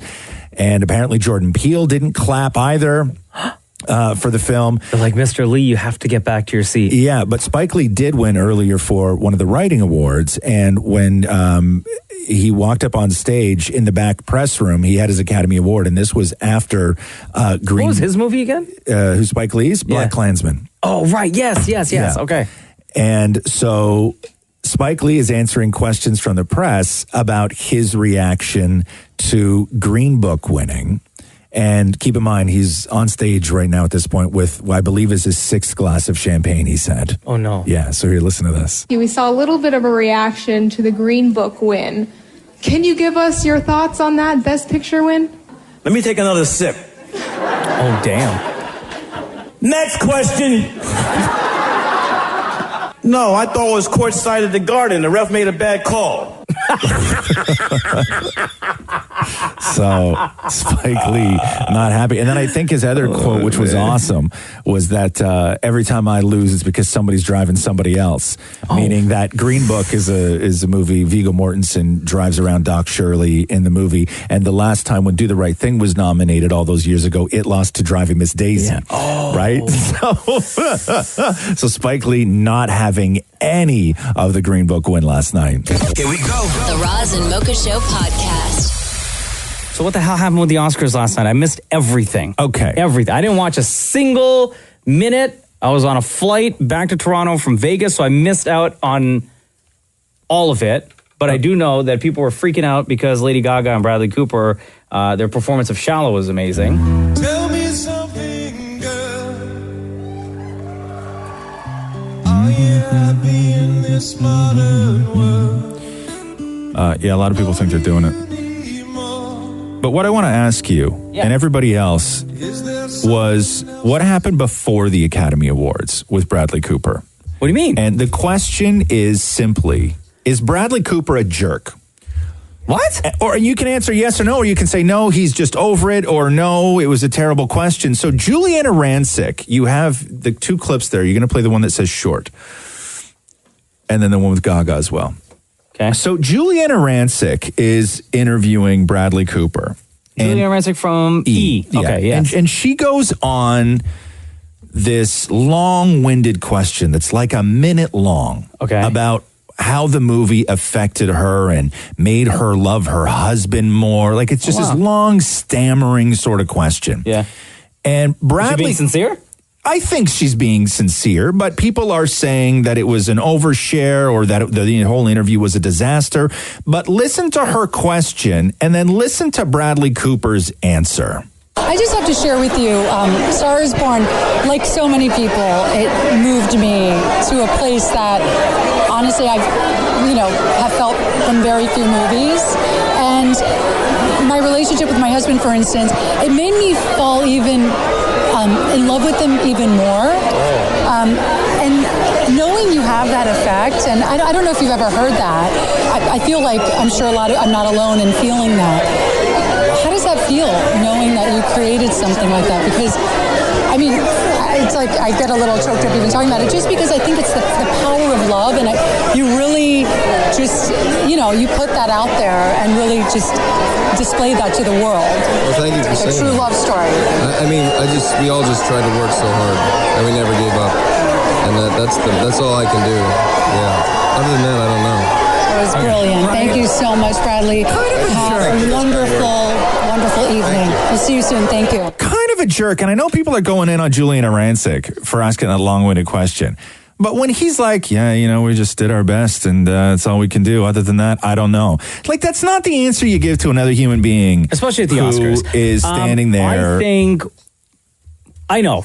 When she's standing there pouring out her heart to him. And even if it's not real, you fake it. That's what you do on those red carpets. Yes, but you brought up a point earlier about Bradley Cooper being over and done with A Star is Born. Yeah. And I think, especially at the Oscars, where he's in front of all these cameras every couple of minutes during the red carpet, and that's all everyone's talking about. And in his mind, he's like, "Oh my God, enough already! I know I'm here for this movie, I know, but personally, I'm on to the next." Everything that you did, though, was about this night. Everything you did was about the Academy Awards. Agreed. Okay, and so for you to sit there and listen to Juliana Rancic say what she said, was it a great question? No, it wasn't a great question. Was it long-winded? Yes. Was it a bit of a pain in the ass? Yes. But to not even fake something is like a total jerk move, because she asked Lady Gaga the same question, okay? And listen to how Lady Gaga handles it. But I was telling Bradley that this movie, watching the two of you together, made me fall in love with my husband even deeper, because it was such a powerful love between the two of you. How does it feel knowing you have that effect with your performance? Well, that's all that you really can hope for. When you make art and you create something with someone that you care about, you can only pray that blessing of what you made can reach itself into the world and spread love. I mean, of all things that we could spread, that is the most beautiful thing that we possibly could. So thank you for even saying that. I mean, it's just that's wonderful. Wow. See, that's the red carpet BS answer that you give as a professional. I'm not saying Bradley Cooper's a jerk, but man, that was a jerk move. Yeah. Like 100%. Yeah, Gaga killed it with that answer for sure. The Roz and Mocha Show podcast. I took a lot of heat over the past couple of months when talking about the Academy Awards and Black Panther. Okay. Because I had said that Black Panther not only it's not an Academy Award winning movie, but it wasn't even the best Marvel movie of last year. Because... No, Infinity War was. But I'm going to tell you, if there was one Marvel movie that should have been nominated for Best Picture and Best Director last night at the Academy Awards, and it should have won both, was Spider-Man Into the Spider-Verse. It did win, though. It won something last night. It won for animation. Yeah. If they were going to put a comic book movie in the Best Picture category, it's Spider-Man, I still haven't seen not it, Black Panther. But but like everyone who I know watched that movie was just like nonstop saying amazing things about it. It is so exceptional. Yeah. Like even just as a film and creatively what they were able to do, and the everything behind it, the characters behind it, the emotion behind it, the style behind it, the choices behind it, where it took you. Spider-Man Into the Spider-Verse was the best Marvel movie last year. I'm glad that Infinity War was second. It was recognized last night. Infinity War was second. Well, hold on. So you rank Into the Spider-Verse higher than Infinity War? Yes. Yes. Oh man, I'm gonna have to watch this movie. Yes, 'Cause I enjoyed it. Like, and I Infinity loved War is Infinity War my too. favorite movie last year. And you can come at me for this, but I'm telling you, Spider-Man or the Spider-Verse. If you were going to pick a Marvel movie, and I don't know why people didn't freak out about this when it happened, because I think that people should freak out about this. If you're going to go with a Marvel movie, like if you're going to do that thing, and I understand the cultural importance of Black Panther, I get that, it should be celebrated and deserves all of those points, right? 100%. But as far as a movie goes, Spider-Man and the Spider-Verse is the superior Marvel movie. Wow. Yep. That is a bold statement. Yep. Versus Infinity War. Wait, go. You see it. Wait till you see this movie. It is like nothing you've ever seen before. Really? I had such an experience watching Spider-Man and the Spider-Verse, because it was like I haven't felt that way watching a movie, where I was so blown away every second of the movie. I really do hope that I enjoy that movie the way other people like you have enjoyed it, because the exact same thing happened last year when everyone was freaking out over Black Panther. Right. And I didn't watch it for at least like a month. Actually, no, I think I waited till it was on demand, to be honest with you. And I watched it and I was like, maybe because just everyone was freaking and like I had this super high expectation. Yeah. And I was like, I understand, as we've said in the past, the cultural importance of the movie. Yeah. But as a movie, I didn't think it was that. I didn't think it was, like, it was good. I enjoyed it. But it wasn't like, oh my God, I need to watch this movie like 50 times in a row. Yeah. Right? Like Infinity War, I could watch over and over and over again. Yeah. Black Panther, I could watch once. Maybe I'll watch it again. 50% of the villains in Black Panther are terrible. The Andy Serkis character is terrible in Black Panther. He wasn't really needed. He wasn't needed. And that's a poor movie making decision. That's poor everything. But I'm telling you, I just hope I enjoy Into the Spider-Verse the way everybody is, and that my expectation isn't too high. There's no way. Because I heard all that same stuff and I had no idea what I was getting myself into. Yeah. And then by the end of Spider-Man or the Spider-Verse, it was an experience. Wow. Like it wasn't a movie, it was an experience. Wow. And now, Oscar winner Into the Spider-Verse. Here we go. The Roz and Mocha Show podcast. So Gaga was on Kimmel last night. Oh, yeah? And talking about the closeness between her and Bradley Cooper. Her boyfriend. Her boyfriend. At the Academy Awards. And she just sort of played it off as that was their plan all along. Yes, people saw love, and guess what? That's what we wanted you to see. Yes. You know, I mean, this is a love song, Shallow. The movie A Star Is Born, it's a love story. From a performance perspective, it was so important to both of us that we were connected the entire time. I mean, look, I've had my arms wrapped around Tony Bennett for 3 years touring the world. I mean, like, when you're singing love songs, that's what you want people to feel. Are you having an affair with Tony Bennett? Be honest. No, I'm an artist, and I guess we did a good job, and fooled ya. Okay. I don't know. Listen. Fooled ya. Back in the day, Kenny and Dolly sang Islands in the Stream enough times on stage live. Mm-hmm. They had never looked at each other the way Gaga and Bradley did. They did a little, but it wasn't like that. Not like how Bradley and Lady Gaga were. And then I don't know, something happened. And then Page 6 is reporting that Bradley Cooper actually went out of his way to make Lady Gaga fall in love with him while they were shooting. So let me read you this. No. Multiple sources tell Page Six that Cooper wanted Gaga to fall in love with him off screen to make their characters' romance seem as real as possible. Quote, Hollywood is buzzing that Gaga fell for Bradley during production of and filming, creating the intense emotional energy you see on screen and at the Oscars. He wanted an authentic love story on screen. Some in the industry believe Bradley may be working the situation for public attention. And then somebody else had said that one of the reasons why it seemed so intense at the Academy Awards is because Gaga is, quote, vulnerable since breaking up with her fiance. Yeah, because she broke up with her fiance to be with Bradley Cooper. Come on. It's all right there in front of everybody. I love it. Right there for us to see. Just admit it, guys. Time since we had a story like this. The Roz and Mocha Show podcast.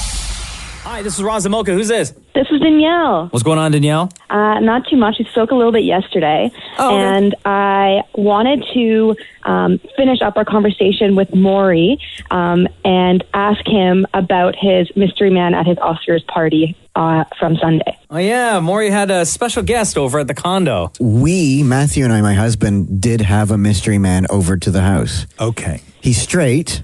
Okay. You guys like lay traps for him and stuff? No, but we, Matthew kept asking to try on his pants. Excuse me. What do you mean? He had like super nice pants on, and Matthew just like spent the whole time asking about his pants. And he's like, wanted to try them on? Like, yo, what make is? Oh, can I see the tag? Who is this person to you guys? So You he's a just friend picked of the him up, or family. what happened? He's a friend of the family. His mom and my stepmom are best friends. Okay. And so he's a friend of the family, and he's super built. And every time he's over by the pool, my stepmom's always like, "Hey, Maury, Matthew, look at those guns. Aren't those guns?" Okay. And at one time, my stepmom forced me to hug him. What do you mean forced you? He came in and he's like, "Maury, Spencer, hug. You guys should hug." Oh, one of those. Wow. One of those moms. Hold on. Is your stepmom trying to get you hooked up with this guy? I have no idea. I think that she just thinks everyone should hug and love each other. So we were like, hey, Spencer needs a friend. We should come over and hang out with us because, you need a friend. And I know that on Friday when you got a haircut, Matthew accused you of getting a haircut to try and impress him on your on Sunday night, right? That's true. And then he cleaned the entire condo, and I accused him of cleaning the condo for Spencer. And then we had to practice. We had to practice where we're going to sit on the couch before he came over to see. So if you sit there, is he going to sit here? But if he sits here, then you guys are way too close together. So was there enough room on that couch for those guns? Well, no. Matthew sat on the floor, and it was just me and Spencer on the couch. Oh, so you won. I won. Oh, congratulations. Thank you. There you go. So back to the question, the argument as to whether or not you got your haircut on Friday because Spencer was coming over on Sunday. That Matthew was mad at you because you got that haircut. Yeah. Is that the truth, though? Of course it was. Oh. Of course Could you imagine? I couldn't imagine somebody like, and everything, and we know that things are different in gay world just because of the dynamics and everything else. Sure. But I couldn't imagine a life where somebody was coming over to our house for dinner and I would be accusing Catherine of wanting to get with them and Catherine would be accusing me of wanting to get with them. Yeah. Like it would just be, I don't know, we wouldn't even know how to have that conversation. I'll tell you how. So there, you got your answer, Danielle. Oh, thanks so much. The Roz and Mocha Show podcast. So Rami Malek is apparently going to be the new James Bond villain, if you're interested in that. Oh, yeah? Yeah. All right. I don't know. Why? I don't know. I think that Rami Malek needs to just step away for a few months. Why? There's too much? No, because I think that he thinks that he is Freddie Mercury. Do you notice now that like when he smiles and when he walks, he keeps his mouth pursed together like Freddie Mercury did, and he never used to do that? Like, when guys get like way into their characters and then they start Maybe it was just like ingrained. I don't know. Maybe he doesn't know that he's doing it anymore because he did it so much for the movie. Yeah, I think he needs to take a 5. Wait, take a knee on this cycle of movies, come back, start shooting again a little bit later on. No, keep doing that mouth. No. You know why? Because then it'll look like Dr. Evil in the new James Bond. No, it doesn't look right, though. I think he do that, took it too far. Actors do that. I remember once interviewing Terrence Howard, and he was at the time. He's a whole other story, though. He was looking out Terrence, the window. He wouldn't look at me. He was looking out the window, pretending that he was still this investigative reporter that he was in the show. So years ago, Terrence Howard was doing a movie where he played Nelson Mandela. And and then we had to go interview him for another project that he was doing. Okay. and we were told ahead of time that we wouldn't be interviewing Terrence Howard. We would be interviewing Nelson Mandela. Like, we would be interviewing Terrence Howard doing Nelson Mandela, talking about another project. Like, So hold on. The questions that you're asking about this movie, yes, you're asking Nelson Mandela. Okay, yeah, but you're asking Nelson Mandela to channel Terrence Howard to give you the answer of where he was in these But Terrence movies. Howard is sitting right there. And so this interview now that we have on file is there forever, and it's Terrence Howard sitting in a chair talking about a project, but it sounds like you're talking to Nelson Mandela. Was he doing like a voice and everything? Yes. Yeah. He was doing the Nelson Mandela voice, sitting like him, his movements, everything Was else. he dressed like him? No, but he was the Nelson Mandela character that he was playing in whatever he was shooting at that moment, but he had overlap in his schedule, so he had to promote another project while in character as Nelson Mandela for the project that he was currently shooting. God, that's so weird, I don't think anyone's actually ever interviewed Terrence Howard as Terrence Howard. Oh, he's so weird, that dude, man. Wait, was Nelson Mandela in real life alive at the time? No. Okay. No. So those are strange cases. I don't think Rami Malek is that far, but now when this comes out, it'll be enough time since Bohemian Rhapsody. I mean, it he still depends has on when to they film shoot it, though. It's still going to take a couple of years. But listen, man, they got him playing Freddie Mercury, got him an Academy Award. You think he's going to let that go? I know. He's not going to let. I'm going for number 2. I know. We're going to see. I bet you we're going to see James Bond fight Freddie Mercury in the next James Bond. That'd be pretty awesome. Here we go. The Roz and Mocha Show podcast. Question for you. Go. Let me just get this story here. They say that women are most attracted to men their own age. And I guess, Maury, I want to know your opinion on this because I want to know if these rules apply when you're in gay world. In gay world. Men, they say, are only attracted to women under the age of what? So women are most attracted to men their own age, regardless of how old they are. Men, they say, are only attracted to women under what age? Or between, I'll give you give me the between this and this. Between? Yeah. The average guy? Like, are we talking like normal dudes? Yeah. Oh, God. Yeah. I don't know, like between 30 and 40? No, you got to lower that. No? You go into your 20s. Between 25 and 35? Between 20 and 30? Between 20 and 25? 20 and 24. Oh, my God.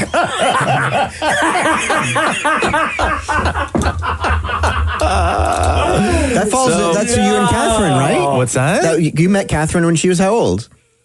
Oh, just over 20, I think. See? Maybe. You're the norm. Come on. No, Roz, that can't be you're the right. norm.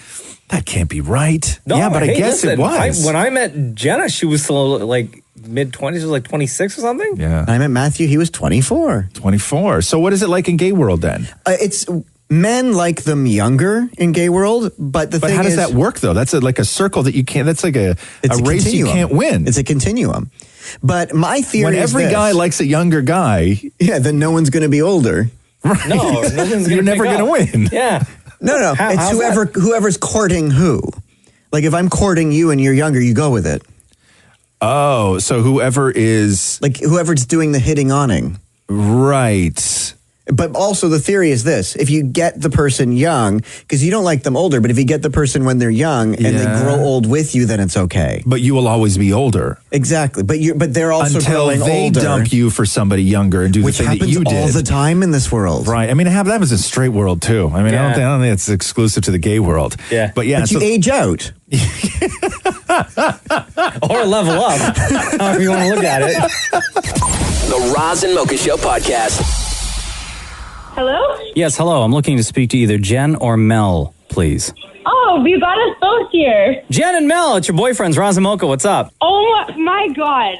Hi. Hi. Okay, Roz. So Jen and or Mel texted just now and said, my coworker and I love you guys and have been listening to you for a long time. It would make our day if you called us back to brighten up our week. So hello, Jen and Mel. Hi. What's going on? Oh, we're just at work right now, you know. Okay. We're just talking about you guys. What do you guys do? I'm a chef, and my coworker here is training to be a pastry chef. Oh, nice. So who's the chef, Jen or Mel? Jen. Jen, you're the chef. What's your favorite dish to My cook? favorite dish. I am classically trained in French cuisine.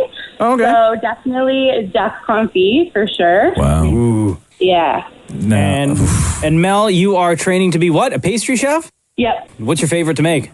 Do you have one yet? Yeah, I like mousse dome cakes with mirror glaze. When you were discussing Mocha and myself, what were you guys saying? Like nice things or no? Awesome things. Okay. I mean, I pretty much live for your podcast. It's what I look forward to every week on Fridays.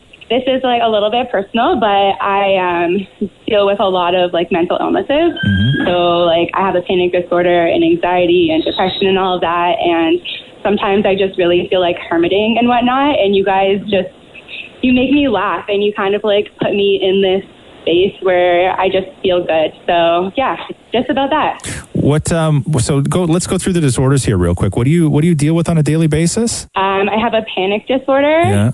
I have anxiety, like multiple forms of anxiety. So generalized anxiety, social anxiety. What triggers it? Everything. Well, so for my panic and anxiety, a lot of it is the fear of the unknown. Yeah. So I have that, and then I have OCD. And let me ask you this question. How and when did you realize, or does it even, does sort of concentrating in the precision and everything else that goes with cooking and putting something together perfectly and following instructions, does that help with all of that, or does it trigger some of it? It does both. Yeah. Sometimes, like, things like my OCD in a kitchen is definitely a good thing because I'm super organized and just like really on the ball for like 99% of the time. Mm-hmm. But definitely things that trigger me can be like not having control over things and just like things like that. Oh, okay. So Jen, when you step into a kitchen and you're looking to make a meal, are you the type of person that you have to take out all the ingredients and all the tools you need first before you start cooking? Or can you go kind of like one by one? If you need a little bit of spice, you get that spice. If you need a little bit of basil, you go and get that basil. I mean, it depends on what I'm working on. If I'm like, there's a specific dish that I know what I need to go and everything, I'll just grab everything at once. So if I'm at the stove, I don't have to go running to dry storage. But if I'm just kind of creating things pardon our timer here, just creating things as I'm going, I'll just grab things here and there, you know. Oh man, I can't believe you guys called. Of course. I'm just like in shock right now. I had sent you guys a message on my birthday back in December, and I think you had tried calling me, but I didn't hear my phone. Well, Mocha tries calling most people back that send us something through text, so there's a chance. Yeah, it was my 30th birthday. Oh wow! Well, happy belated. Thank you. I think the most important part of this conversation, Jen, a couple things, is to say thank you very much to you and Mel for listening to the Roz Mocha Show on a daily basis. We love you guys for it. And Jen, between Roz and Mocha, who's your favorite? I love you both, but this is a really hard question because you both have really great things about you that are different. But my favorite has always been Roz. All right. I got no problem with this. I have to, like, not that I'm trying to justify why, but I just want to say, I just feel like I connect with you because of your dry sense of humor. And I love how you, like, you don't, like, take people's people, like, just people call you and are being dumb. You call them out on it. And I really like that. And I like your I'll tell you, hold on, I'm going to stop right there. Mocha's looking at me right now that because of your mental disorders that your vote only is a half point for me. Oh my God. Dude, I would never. Oh my God, Jen, I would never. No. Mocha, okay. Jen, I swear. Wait. No. I have to say that, Mocha, I commented on your Instagram about your OCD with your driveway and the snow and the ice. Yeah. And you liked my comment the other day about how I said I was the exact same, and it actually, like, my OCD comes out in full swing about that. Oh, yeah, of course. I love you. Thank you so much. You guys are both amazing, and you take care, okay? Wait, Call us anytime. Mel. Yeah, what? Mel, between Roz and Mocha, who's your favorite? Oh. Mocha. Boom, done. Okay, great. Thank you guys so much for calling us, and thank you for what you do. Like, I don't know if you guys realize, but I'm sure it's not just me, but you just, like, put such a positive influence in my life. And when I'm like in those downward spirals or just not having a good day, I can just like go back and listen to your podcast if it's after 10 o'clock, and it just like really helps me. So I just wanted to thank you for what you do. Well, whenever you're having one of those days, shoot us a text. We'll do what we can, okay? Thank you. Okay, Thanks, love. guys. Have a great day. Love you guys. Love you too. The Roz and Mocha Show podcast. Oh, I love the car show. The auto show, huh? Yeah, man. Everybody's got them great cars all down there. And if anyone on our show is the car fanatic, it's true. It's Damn It Maury. Oh, I thought you were going to say me. Listen, when you can roll around town in a 2011 Black Yaris, you know your cars. That's the sound the car makes. So Maury hit up the auto show to talk to car enthusiasts. Okay. And the question he asked is, when they were looking at any particular car, what that car would sound like. But like sound like is not the engine, but sound like as if the car talks? If the car could talk, Oh, yes. God. Dan Maury down here at the auto show. Jim, what are we standing in front of? We're standing in front of a Cadillac. All right, so if this car could talk, how would this car sound? Well, because of the color combination, to me it would have a female voice. But it would sound lovely because it's a very, very attractive looking vehicle. So you know what that means? I need to hear you do the voice. Oh, you got to be kidding. Check me out, sexy. I look pretty good, don't I, today? This is a Mini. Yeah. Okay, so if this car could talk, you got to tell me how it sounds. Oh my gosh, I don't know, maybe like a cartoon character, like it kind of sounds like Mickey Mouse. Time for some groceries, I need some peanut butter. All right, dude, you've been eyeing this car. What are we standing in front of? We are standing in front of the brand new BMW M5 2019. If this car could talk, what would it say to us right now? It sound a little something like this. Hey, yo, fam, what are you saying right now? You know what I'm saying? We're just out here about to go through the drive-thru right now. You know what I'm saying? Let me tell you what the Jaguar F-Type would sound like. Get away from me. I'm too expensive for you. Oh, wow. You can't afford me, little man. This is a beautiful car. What's that? It's a Bentley. Okay, so if this car could talk, how would this car sound? I'd like to go for a cup of tea and sit on the table and look at the sunshine. Yes, yes. Beautiful car. What are we standing in front of right now? We're standing in front of an F50. It's a 1996 Ferrari. It's a huge ride. If I were the car and I would talk, llévame en la autopista. Rápido. Wow, that was enjoyable. What is this beautiful piece of machinery we're standing in front of right now? That's an Alfa Romeo, Giulia. So if this car could talk, how would it sound? Like it will be nel tramonto milanese sarebbe bellissimo nelle strade di Milano, il tramonto e il mare. All right, Frank, what is this car that we're sitting in right now? We're sitting in a Buick. Okay, so if this car could talk, how would it sound? Sound like an old man. Beautiful day outside. Let's go for a drive. We're standing in front of this beautiful Maserati, which I think is made in Italy. And if it had a voice, it would sound very sexy. Something like, let's have a glass of wine and stay up all night. Just me and you. We're standing in front of a Chevrolet 2500. It's a pickup. Yes, it is. And there's a whole bunch of them, so this is a great pickup line. Oh, my pickup line would be, what you doing here, baby? If this car had a voice and it was to talk to us right now, how would it sound? He would be a dude in leather pants, t-shirt tight to the body. And what would he say? Hey, get over here, baby. Oh, that's not bad. You like that, eh? I'd hop in. Oh, come on. Check me out, sexy. I look pretty good, don't I, today? Here we go. The Roz and Mocha Show podcast. So, how would you feel if Khloe Kardashian was the Bachelorette?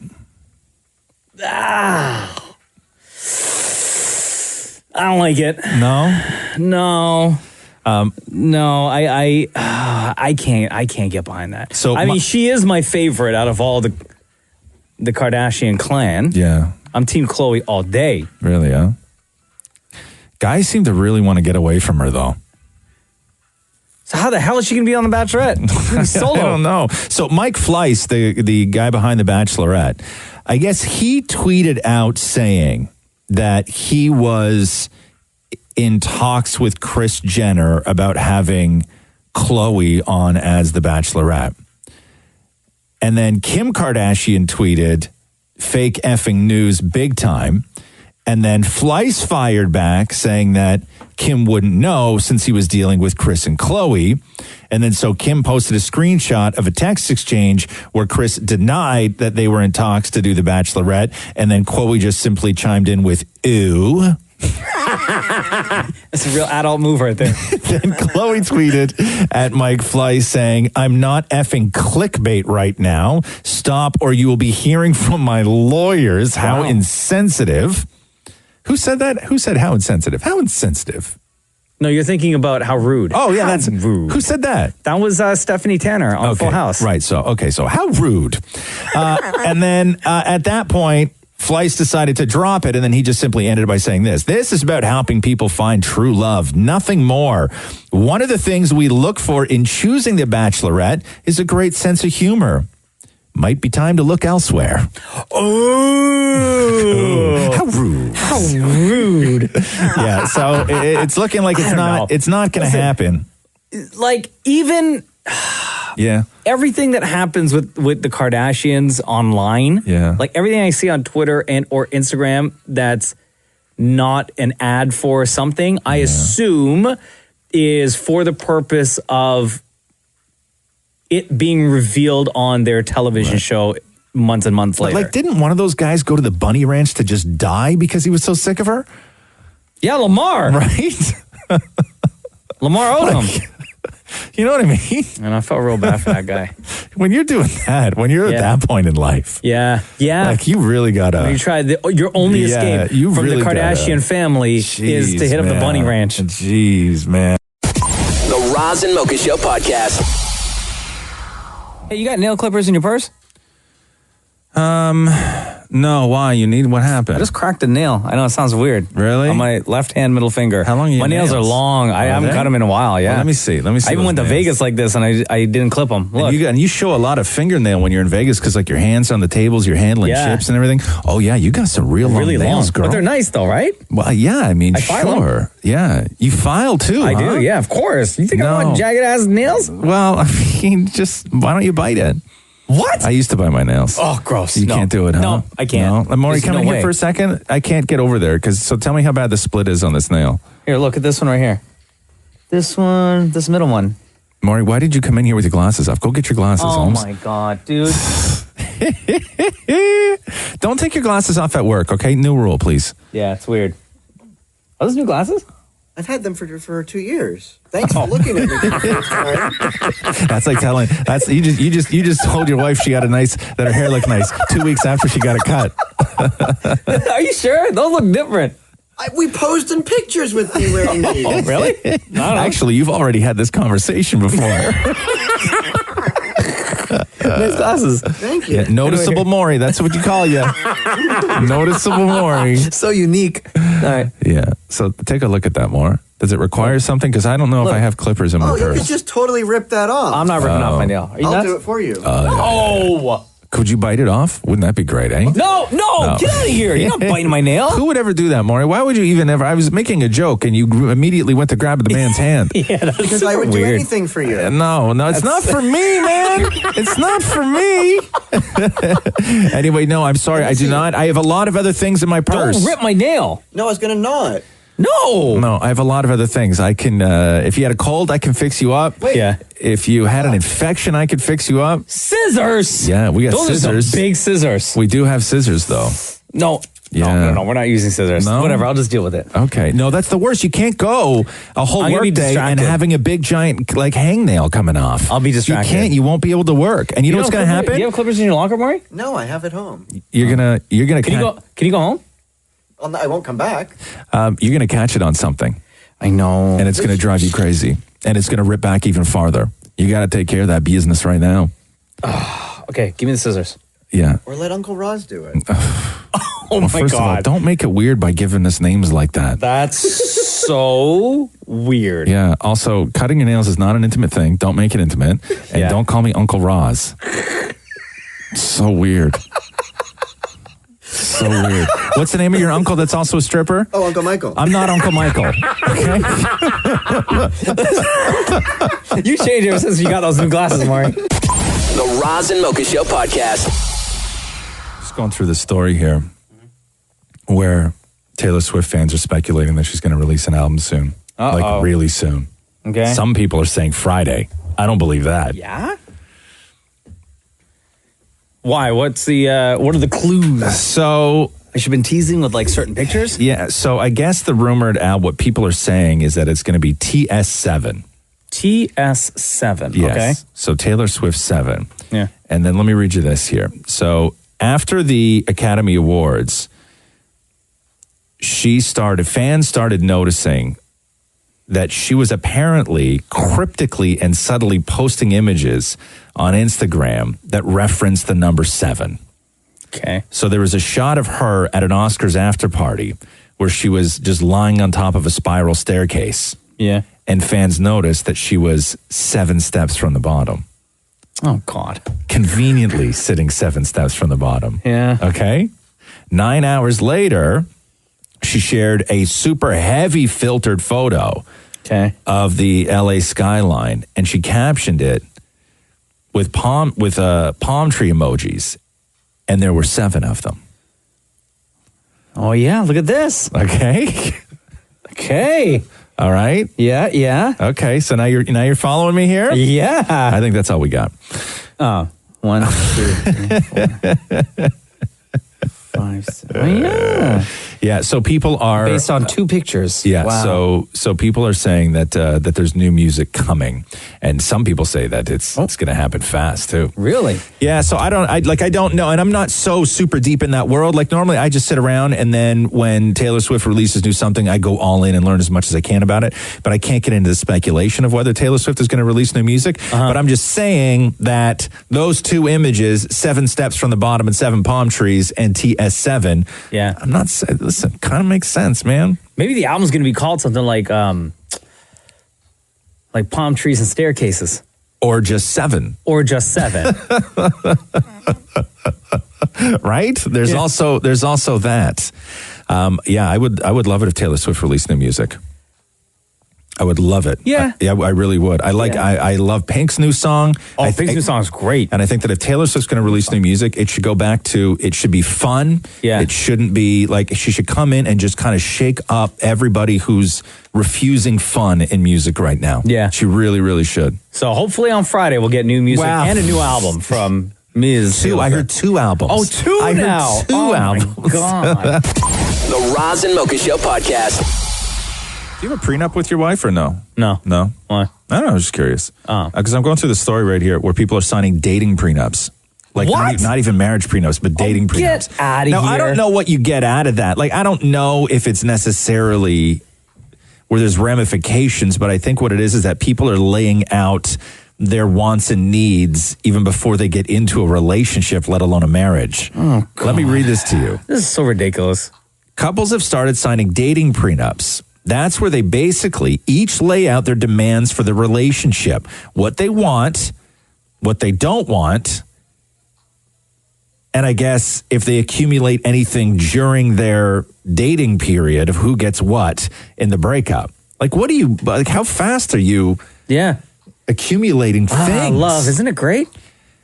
Now, I don't know if they're actually going to lawyers and getting this stuff done. I think maybe it's like dumb. That's stupid. Like if you participate in that, like you're a an Meredith idiot. Grey Post-it note kind of situation. No, just date. Yeah.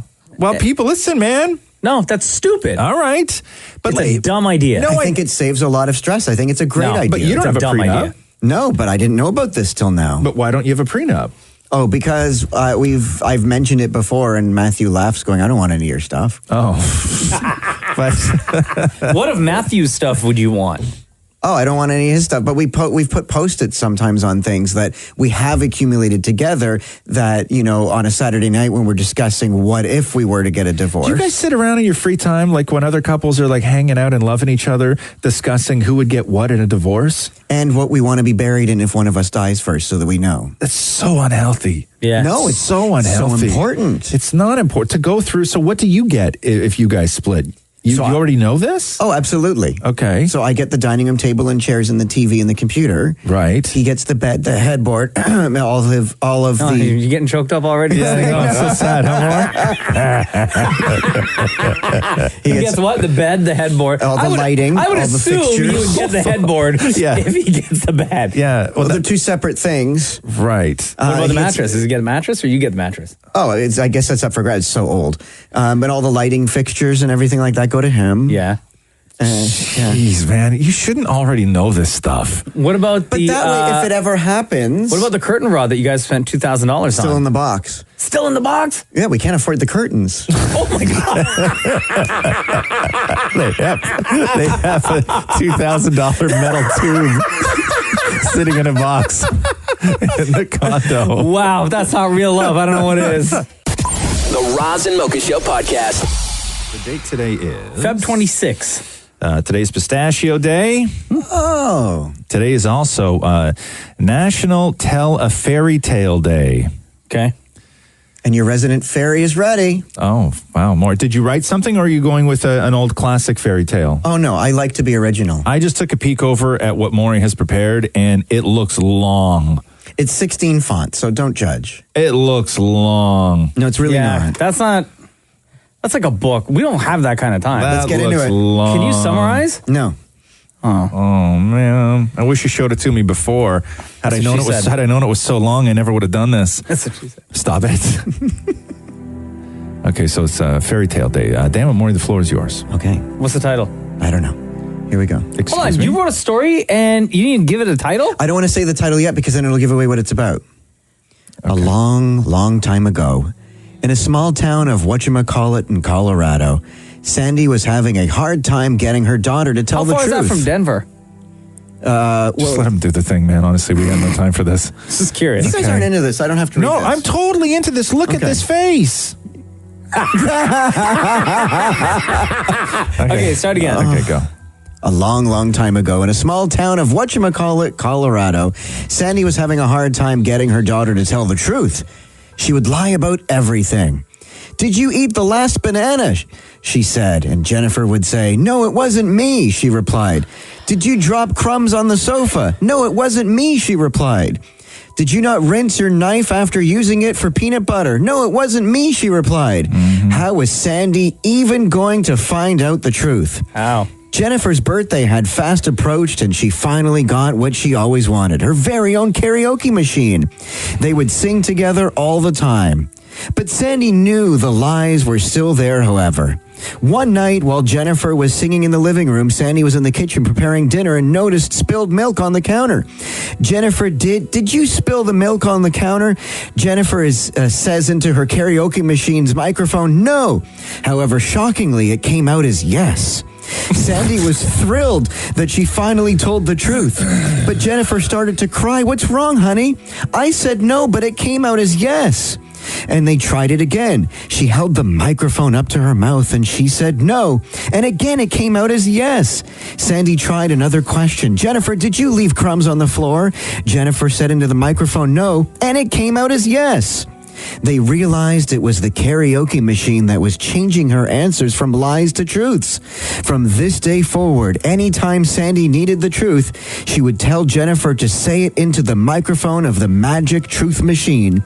They even held truth-telling parties for families, and kids would line up and their parents would ask them questions, and they'd answer into the magic microphone. Whatchamacallit, Colorado went down in history as the most truthful place on earth, and some say this is why the movie and show in Vegas is called Magic Mike.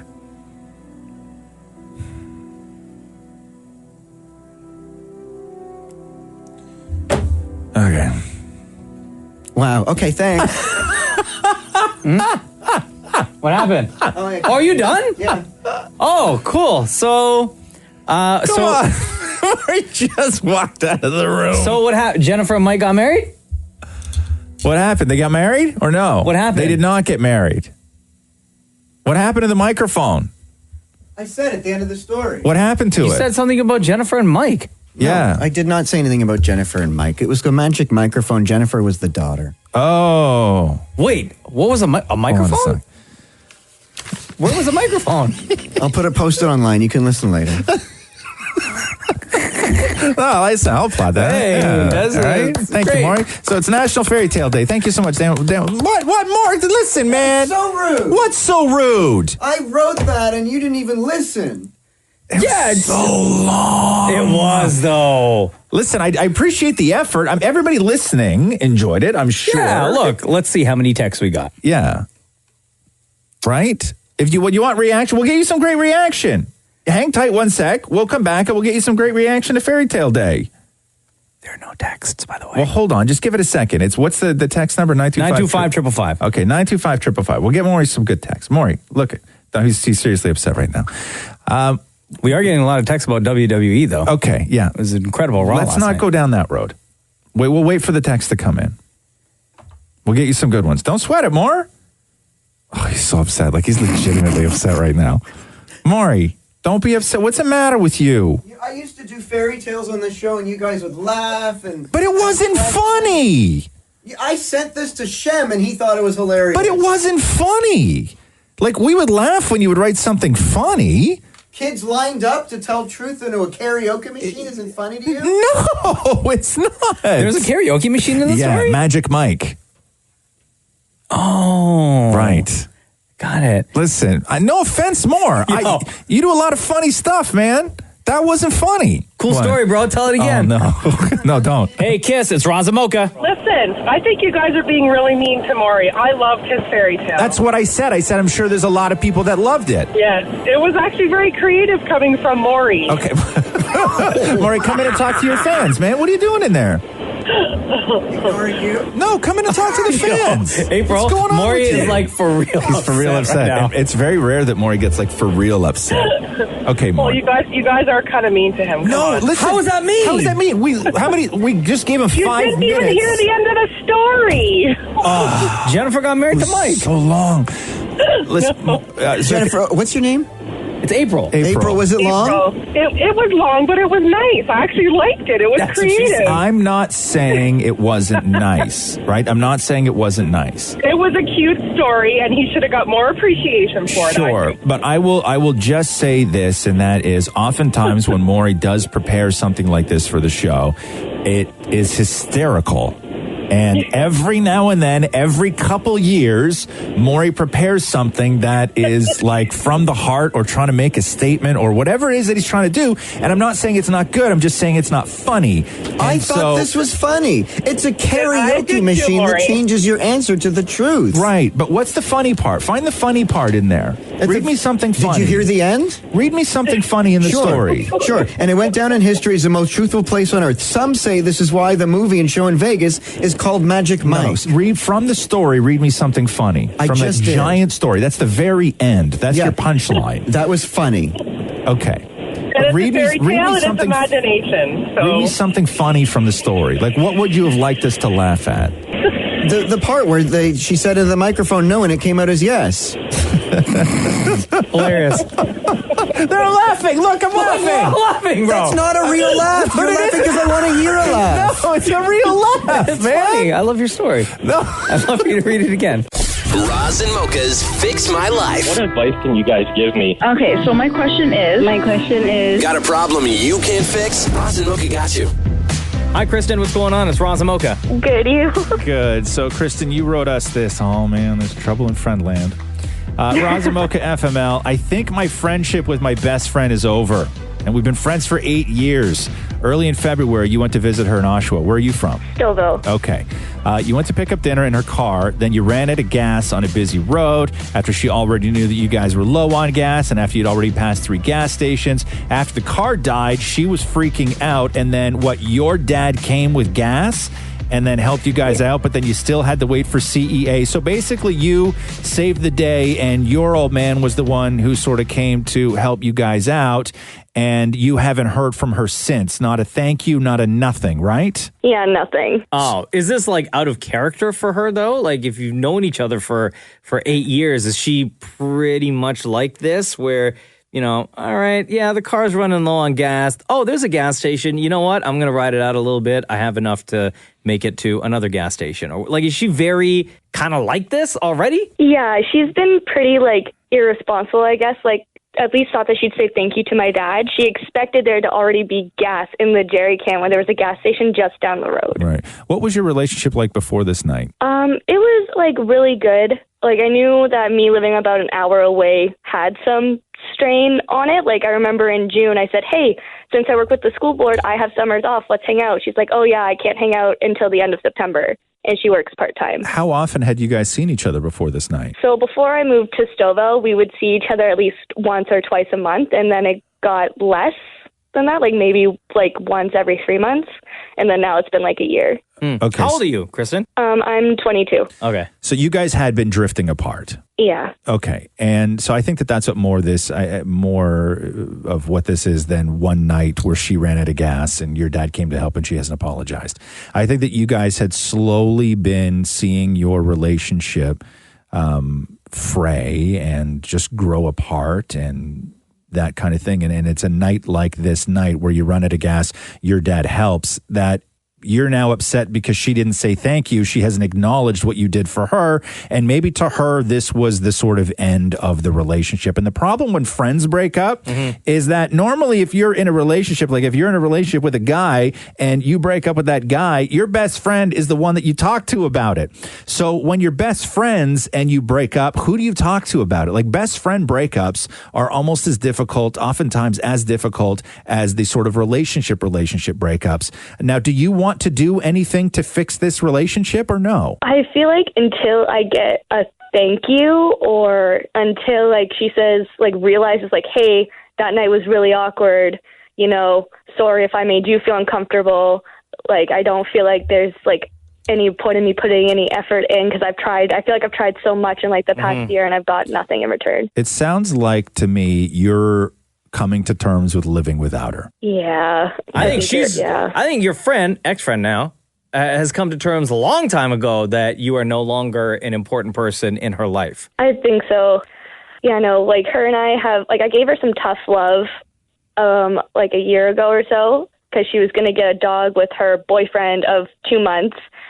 And I think ever since then it's just been weird, and this was just kind of like the icing on the cake. What do you care if she gets a dog with her boyfriend? I don't know. I have a dog, and I feel like, you know, like if you're going to get a dog with someone, like they got a joint bank account. That's not your business. That's not your business.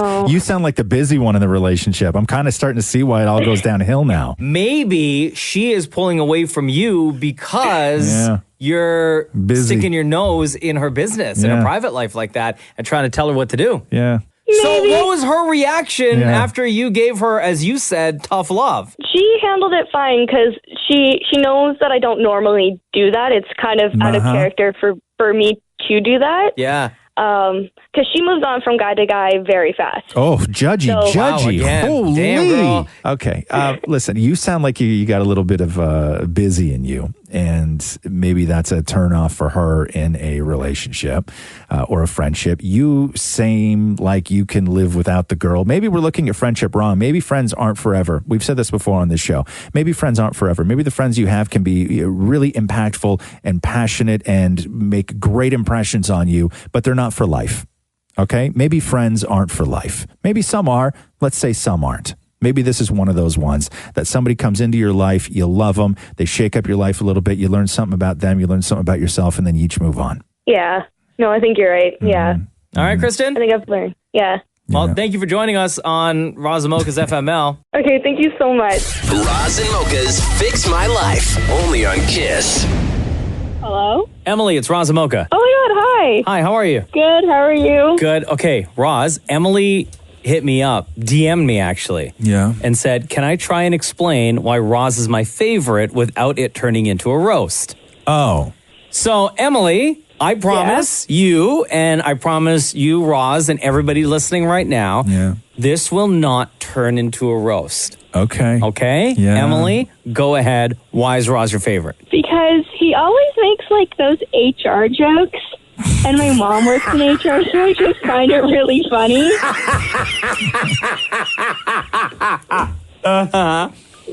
Yeah. Yeah, and especially when he goes like, Maury, I'm going to call HR. I just die every time. So do you tell your mom that Roz makes HR jokes? Oh, yeah, she's usually listening too. What did she say? What did she say? Can you just stop for a sec? Okay. What? Stop. I'm asking a question. I told you I wasn't going to roast you. I don't care. I love you, Emily, but you're really not helping my case at all. I'm not saying anything. Okay. I love, because now what's going to happen is every time somebody says anything about me, Mocha's going to go, oh, yeah, the guy. That's the guy that tells all those HR jokes. And I don't want to be known as the guy who tells all the HR jokes. You're that guy, though. No. Okay? Yeah. You know, Emily, you know what happens when people call up and say stuff like this. You're the smooth, cool dude, a.k.a. the ultimate man, a.k.a. the guy with all the HR jokes. No. Emily. Yeah? What'd you do? Oh, I'm sorry. Love you, Emily. Thank you. Thank you so much. Bye. Take care. Here we go. The Roz and Mocha Show podcast. Last week, we were talking about the story of the guy in Colorado who went running and got attacked by a mountain lion and killed it. With his hands. With his bare hands. He fought it. His name is Travis Kaufman. And he did an interview yesterday. Oh, snap. And detailing exactly what happened and how he was able to kill the mountain lion. Because that was a big question that wasn't answered. We know that the mountain lion attacked him, and I think it grabbed a hold of his arm. It attacked him from behind, right? So it was like biting his back and his arms and his head and stuff. Out running, and he heard this noise from behind. And at first, he was like, oh, it's probably just like whatever.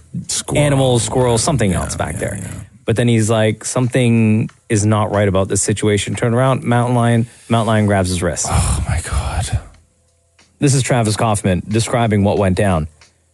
I was able to pin down its back legs with my left knee. And then the front paws, I don't actually remember what happened with those. I mean, I was kind of deflecting them with my left hand, but then I was grabbing at some sticks that were close by, and I was trying to stab it in the throat with some sticks. Unfortunately, the sticks were kind of rotten, so they kept on breaking. And then I was able to pick up a big rock with my left hand, and I was trying to hit it on the head with a big rock, but it was kind of a tough angle because my wrist is still in its mouth. And I'm not really getting a full swing, but I was able to kind of hit it in the back of the head a few times, and I just knew that it wasn't going to be super effective.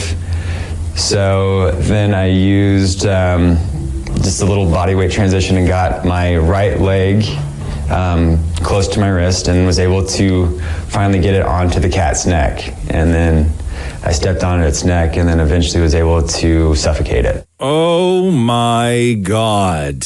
So he wrestled with this mountain lion so much that the mountain lion ended up on its back, and he was able to get his foot on the mountain lion's neck and just start pressing. It's so crazy because when I hear him describe that and the way he's talking, like in my head, I'm so used to hearing people describe grappling in mixed martial arts that I can visually put the whole scene together. Like it's as if Joe Rogan is describing what happened. Like I can perfectly picture him saying how he shifted his body weight and his legs were tying up its back legs and then he managed to get his foot on. Like to me in my head, it makes perfect sense. It's like they should be in the middle of an octagon. Yeah, like it makes perfect sense. And not in the Colorado mountains. That is unbelievable. I don't know how you don't like, I mean, and this is you fight. That's what you do. You fight in a situation like that. Yeah. You got your body is telling you to stay alive,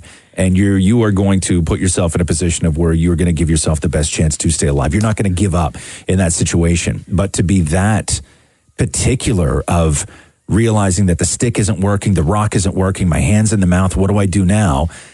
Use the foot, transition my weight, get the foot up to the. It's so wild to me. But listen to this. How composed he was. So after he killed the mountain lion by stepping on its neck, he still had to get out of there. This guy ran 3 miles. Oh, for God's all sake. Injured, bloodied, everything. He ran. He had to run 3 more miles. Yeah. And he ran into somebody else, like another runner. Yeah. Who saw that he was like injured and ran with him to the parking lot of where the park was, and another couple who were there drove him to the hospital. He ended up with 19 stitches on his cheek, 6 stitches on the bridge of his nose, and another 3 on his wrist where the mountain lion had clamped down on. I'll tell you why I'm a terrible person. Because if I was that other runner, if I'm out on the trail running and I see like 80 feet away from me somebody coming at me who's all bloody, my instincts are to not help. My instincts are to run. Oh, no. Yeah. You would ask poor Travis what happened? Yeah, because I would run. I didn't want any part of that. That's like, I don't know where you're coming from, but what's in that direction, but I am not getting any closer to where you just were. Feel free to follow me. I'll help you in the parking lot. But don't talk to me right now. No. Here we go. The Roz and Mocha Show podcast.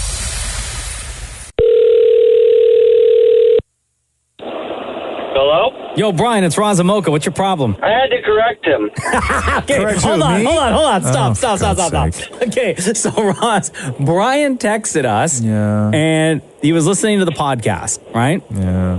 Which, by the way, everybody else, Apple Podcasts and Google Play is where you get the Roz and Mocha Show podcast from. We currently have 66 episodes. And in the episode that Brian was listening to, it was when we were talking about the store owner in Mississauga that beat the attempted robbery with a banana. Oh, okay, yeah. Okay? Right. And robber got away.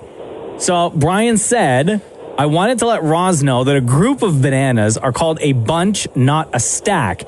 He was telling the story of the lady beating the robber with the bananas and kept calling it a stack of bananas. I work in produce. It's a bunch of bananas, not a stack. Oh, for God's sake. Brian's pissed, bro. You kept calling it a stack time after time. Okay. Yeah, sure. Right. Did it really bother you that much, though, Brian? A little bit. Like the first time I let it go, I was like, okay, he'll fix himself, and then never did. You know what you're like? You're like a guy who works in like electricity, right? Where somebody looks at the thing on the wall and goes, yeah, the plug. And they go, that's not the plug, that's the receptacle. It's so official. Okay, yeah, shut up. Right?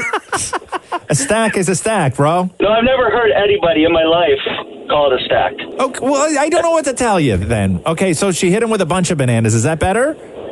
Thank you. Thanks, Brian. The Roz and Mocha Show podcast. Hello? Hey, it's Roz and Mocha. What's up? Hi, I'm good. It's Max. What's your name? Max. All right. Roz, Max texted us and said, I'm dying to tell you guys about a show on Netflix that shows exactly what Roz, Mocha, and Dammit Maury are like. It's unbelievable. Oh, wow. Go for it, Max. What's the show? The show is on Netflix, and it's called Brooklyn Nine-Nine. You know that's like on regular TV, too, and it's been on for a while, right? Yeah, but still, I think you guys need to talk about it because Maury is like a mix of Hitchcock and Charles, and then you guys are kind of a split of Jake. It's basically like Charles is like eats a bunch of disgusting food and like is basically he's Jake's a hero to him, so it's kind of like how Roz is always a hero to Maury. Yeah. And he's disgusting like another character called Hitchcock. Is this the young Max that always trolls me? Yeah. Let me ask you a question, Max. How long you been trolling Maury? Because this is a fantastic. I love these moments where you get to meet your troll. Why? We've had him on the show before too, and he's trolled. Oh, of course, yeah. Okay, so how long do you think you've been trolling Maury for now? Probably maybe like half a year. Half a year. And let me ask you a question. Why do you troll Maury? What enjoyment do you get out of it? Talk about the satisfaction you get from trolling Maury. It's just, I hear stuff on the show, and it's like on the podcast, because I listen to them a lot, and I re-listen to them, and Maury just says some stuff. Like, he thinks that words were just made up from a board game. That is true. So you're saying that Maury provides so much material that you can't help yourself but to troll? Yes. Right. You know, Max, you always troll those that you love. Sure. Yeah. Max is smarter than that, Maury. He's not going to fall. Yeah. Oh, wait, how old are you, Max? I'm 13. 13, Maury. This 13-year-old. You're just like my 13-year-old brother who also trolls. Yeah, I'd rather not be compared to him. Yeah. Oh, damn. Wow, Max. Wow, you are sharp, kid. Dude, I'm so glad that we called you. Thanks for texting in. Okay, bye. Smooth will do. Yeah. Oh, shut up, dude. Snuck one in there. Roz and Mocha's Fix My Life. What advice can you guys give me? Okay, so my question is. Got a problem you can't fix? Roz and Mocha got you. Hello, Kate. What's going on? It's Roz and Mocha. Hi, good. How are you? Doing great. How old are you, Kate? I'm 26. Okay, here we go. Kate, you wrote us this. Roz and Mocha FML. I recently moved to downtown Toronto, and it's my first time living away from my parents. I have found myself struggling with budgeting, especially when you're living right in the downtown core. Do you have any tips? It's getting later and later and later, I've found, for people who are moving out of their parents' house. And that is just pure economics at that point, right? Of course. Mm-hmm. So you made the jump. So are you working downtown? Yeah, I've been working down here for about a year and a half. I was commuting from Durham region. Yeah. Okay. And I just decided to make the move back in the fall. And why? What was your desire to live downtown? It was kind of unexpected. There was a bit of like a breakup situation. Didn't really know where I was going to go. And because I was already working downtown and I love my job, I figured, why not make my way at least closer? And then I ended up finding a great apartment right downtown. But then recently, my hours have been shortened a little bit, so it was something unexpected. So I was ready when I moved down here, but then this has kind of thrown a curveball. So, Kate, is there an option for you to move out of downtown and maybe head back to Durham region or somewhere outside of the downtown area that might be a little bit more affordable for you right now? There probably is. I've kind of fallen in love with living downtown now that I've been here for a few months now, and I have a 3-minute walk to work, so I don't think I can beat that commute. We can talk budgeting in a second, but the easy answer is right now you're going to have to get a second job, girl. Yeah, I know. In 2019, it's very interesting because you hear all these stories of how it is so incredibly unaffordable and nobody can afford to live in the city and young people are screwed and all this stuff. When everything's relative. When I moved to Toronto in 1993, things, yes, were cheaper. Right? They were cheaper. Apartments were cheaper. Rent was cheaper. But also in 1993, the first time I celebrated getting a raise from a job was when my raise went from $19,000 to $20,000 because I had broke $20,000 a year. So my situation was not unlike your situation. I have had, living in Toronto, I made fantastic decisions with who I lived with and where I lived, meaning I have always lived with somebody. I've never lived on my own. Whether it's with my brother or a roommate, I have always split costs. Yeah. Okay? And then the second thing is I have, since 1993, had 2 jobs my whole life. And when I moved to the city, I was at work at 6 a.m. I finished that job at 5 in the afternoon. And then from 7 until 11:30 at night, I had a second job. Right? Because that's what it takes. You have goals and you want to crush those goals and you want to be in a certain place, but yet you want to get caught up in the lifestyle and nobody wants to work that hard. Unfortunately, that's what cities all over the world that is expensive. Toronto. Yeah. You got to have 2 jobs. If they cut your hours back at the job you have now, go find a job. Go find a second job. Wait, so Kate, is your question, how could you survive, how to figure out a budget to live downtown or how to figure out a budget to live in general? Because the easy answer would be to sell your place, or if you're renting, get out of that place in the downtown core and move somewhere just outside of the city where it might be cheaper for you for rent. I guess it's more just general. Especially because it's my first time, and I guess living downtown is a big step for the first time. Is there an option for you to get a roommate? Yeah, I have a roommate. Oh, you have a roommate. Okay. And also there's a sense of pride in all this too. Nobody wants to move to the city and have the city beat their ass. Yeah. Right? Yeah. Nobody wants to move to the city. You want to come to the city and kick the city's ass. Exactly. Nobody wants to move to the city, get that sweet job where you can walk 3 minutes and you got a Starbucks here, you got hot guys there. Nobody wants to kick their ass where they got to then go back to Durham. Yeah. Now, are you just terrible with money as well? That's a part of it. Okay, definitely. so damn it, Maury's here to help with this. A very special guest on Roz and Mocha FML. Perfect. Let me ask you these questions. Are you spending money on Uber Eats? Honestly, this weekend was my first time ever using it, so that's not really it. Great, sister. Are you spending a lot going clubbing and buying, drinks at a bar? No, I think a lot of it goes to like groceries and unfortunately a bit of shopping like clothes shopping habit. So, Kate, I think the important thing that you need to do, and if you want to make this work, is first of all, I agree with Roz. Maybe look into getting another job, but sit down at your computer and do a budget. Figure out what it is you're spending your money on a monthly basis, and it will really open your eyes as to how much money you're actually pissing away on nonsense that should be going to groceries, or should be going to rent, or should be going to something else that is going to make a difference in your life. Yeah. So we gave you a couple of tips there, Kate. So hopefully it helps, but get that budget down. Thank you. I really appreciate it. Roz and Mocha's Fix My Life, only on Kiss.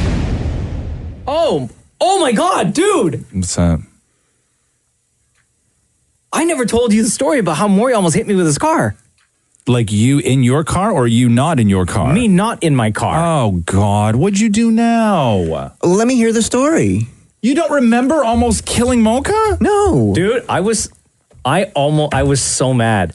I almost pulled Maury out of his car and beat. Wow, okay. Oh, wow, you almost you did that. Yeah. Okay, all right. So let's not go back that far. Let's talk about the facts, not the emotion. I apologize. I'm getting fired up just thinking about the story. Okay, now take this doll and show me where you touched it.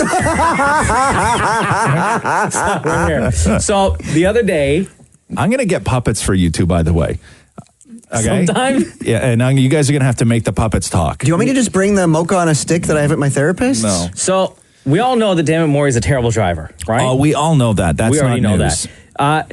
Typical for Dammit Maury in the parking garage downstairs is he will get in his car, turn the engine on, and immediately pop it into reverse without looking at any of his mirrors, reverse out of his spot, immediately pop it into drive, and skid in the underground parking lot. Correct. Right? And like people are always walking around down there. Yep. But Maury, disregard for everything. It's all about him. So Maury's in his car, and I'm walking through the parking garage, and I step out to go to where my car is. And Maury, not realizing that I was walking, I hear him peel out of his parking spot and then immediately slam on the brakes as I'm in front of his car. And by the way, peeling out for Maury, because he drives a Yaris, it goes something like this. Right? It's very faint, but you have to know that if you don't know the sound, you're in danger. But as long as you know the sound, I know that sound like I make it myself. But yes, it's that's when Maury's a coming. But yeah, Maury almost. So where were you? I was walking to my car. Yeah. And Maury he wasn't paying attention. No. He didn't He's see. checking his phone. Did you he's look doing both whatever ways before else. crossing? Maury, I was walking in the middle of the parking garage. Yeah. Anybody that was walking or even sitting in their car would have seen another person in the middle of the parking garage walking. Okay, but in my defense... But your head was down. In your defense, you're a terrible driver. No. Your head was down. And I almost pulled... And he did his window down like, oh, sorry. Okay, now show me on this doll where he almost hit you. Right here. In my... Here we go. The Roz and Mocha Show podcast. Let me read you a very important headline that just hit CNN, Roz. It says here, how much the Tooth Fairy is paying in the United States. Oh, yeah. That's some big business. Tooth Fairy got a lot of... Their economy's booming. Right? Yeah. However, according to this article on CNN, the Tooth Fairy is starting to pinch pennies. Oh, no. The cost for a lost tooth is down 43 cents.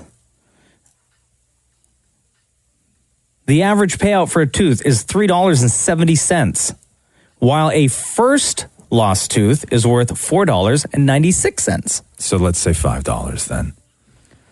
Last year, a tooth went for $4.13, and the first lost tooth earned $4.50. Geography is also important to this study that was done. Kids in the West averaged $4.13 per tooth, while kids in the South get $3.91. Different tooth fairies, man. In the Northeast, $3.75 for a tooth. Roxy's Tooth Fairy does $5. Really? Yeah. That's one bill. The Tooth Fairy leaves one bill. That's smart. I'm hearing what Mocha's saying, and I'm like, they're scrounging up change? Yeah, I think that, I mean, when you start talking averages, I don't think that, maybe they are. Different tooth fairies leave different amounts. I know that is fact. Roxy's tooth fairy, I believe her tooth fairy her name is Fern, if I'm not I didn't know the name of my mistaken. tooth fairy. Yeah, her tooth fairy's name is Fern, and I think historically she's done, I think it's been $5. Yeah. I'm not 100% sure, because when you're a kid, most things that you acquire as far as cash goes from people is like $5. The last time I lost a tooth was $1. Was $1, but that's the difference. But how old were you? Like, we're going back like what? Like to the 80s. 35 years. Oh, that's shocking. Yeah. Why is that shocking to you? Because I don't often hear my age. Okay, can I tell you? Yeah. You know the last tooth that I lost? Yeah. Like a baby tooth? I guess, yeah. Yeah. The last tooth that I lost? Yeah. I was in high school. No, you weren't. Yeah. Really? Isn't that a condition? I don't know, but I remember. Is it like a molar? Yeah. Really? And I yanked it out myself. Really? But I was in high school when I lost my last baby tooth. What, like in class? That's so weird, right? Really? No, I waited till I got home. You didn't ever about a tooth in class? See, I even let all my wisdom teeth just grow in. Like my mouth is so big, I have room for more teeth. Like I do. Like a Demigorgon? Yeah, my mouth is so big. Like my wisdom teeth are just like regular teeth right now. Thanks, More. They're just like regular teeth right now. They just fell in line, and now I get to use them for things. Like I don't. So we could just put more in there? Yeah, I have extra teeth, and I have room behind my wisdoms for even more teeth if I want it. Open your mouth. Yeah. Can I see? Can you see what? In your mouth. Where my wisdom teeth are? Like how many teeth you open up? I have extra teeth. Let me open your mouth first. Okay. Did you get your wisdom teeth taken out? All four at the same time? They had to cut the bone. They had to what? Cut the bone. Oh, that's horrific. Okay, open your mouth. I apologize for any egg. Okay. I don't want to. Okay, no, you got to put your tongue in more. Like. I thought this is where you push my finger down with your thumb. Where I push your finger down with my thumb? Where you push my tongue down with your thumb? I'm not putting my hand in your mouth. Okay. Sorry. Okay, go. No, okay, you don't know what you're doing. I don't even know. I can't put your tongue in the bottom of your mouth, bro. The inside of your mouth is so dirty. Put your tongue in the bottom of your mouth. Just relax your tongue. Okay. Relax your tongue. That's what she said. Not your shoulders. Okay. Okay. No, don't put your hands in the air. Why are you putting your hands? Why are you putting your hands in the air? Not relax my shoulders. Okay, let me see your mouth now. Open up. Yeah, you have less teeth than I do. Yeah, let me see into you. Jeez, it goes for miles. Yeah, thank you. Here we go. The Roz and Mocha Show podcast. Hi, it's Roz and Mocha. Wow, hi. Hey, what's your name? My name's Lindsay from All right, Lindsay. Mississauga. I just texted you guys. Yeah. That's why I'm calling. You got a sec to chat? Sure. Perfect timing. I'm actually just sitting in a parking lot right now. Great. Okay, Roz, here's what Lindsay texted to us. Okay. Good morning. I've always been a country girl at heart. The day I switched to Kiss 92.5 for my morning commute, I'll admit it was only a few months ago, my life was changed forever. I drive my youngest son to daycare every morning, then my toddler to preschool. He's only 3, but every day he asks to listen to The Funny Guys. Then we tell my husband all about that day's show later. We love you guys so much and couldn't be happier to have found your morning show. You start our days off on a positive note. Lindsay, first of all, thank you for listening. We wanted to call to welcome you officially to Kiss 92.5 and the Roz and Mocha Show. Thank you. So what was it that you were listening to before? Because Roz and I have been on the radio for like almost 10 years now, and you only discovered us a couple months ago. Yeah, I was listening to KX 94.7. Am I allowed to say that? I don't even know. I don't even know who they are. But anyway, my son is literally in the background telling me to put the radio back on. He's mad that I turned it off. Yeah, but we are the guys on the radio. Yeah, tell him. You're talking to the guys on the radio. I know. God, I'm talking to the funny guys on the phone right now. I'm talking to Roz and Mocha on the phone. Do you want to hear them? Yeah, he has a huge smile. I haven't dropped him off at preschool yet. He's being a little shy, but he's I think pretty excited to hear from you. We get it. So, Lindsay, how was it that you discovered the Roz and Mocha Show, though? That's what I want to know. You know what? I was just cruising stations in the morning one day. Yeah. I'm still such a radio person. I'm not on board with the whole, Spotify and all that. So I'm such a morning person in the car with radio. So, but I just was cruising stations. I'm not sure if it was a Friday, but it was a good mix, and I was like, "This is good. I'm liking these songs." And yeah, I don't know. We just kept going back, now you're my number one preset, and like it's on every single morning. Wow. Yo, that is so sick. Thank you so much. Yeah, no, thank you guys. You make, honestly, our day is so much better every day because we get listen to you guys, and then we go home and we tell my husband all about what you guys talked about, and I don't even think my son gets it half the time, but he thinks like because I'm laughing, it's funny, so he laughs. Hey, we have a podcast too, right? Yes.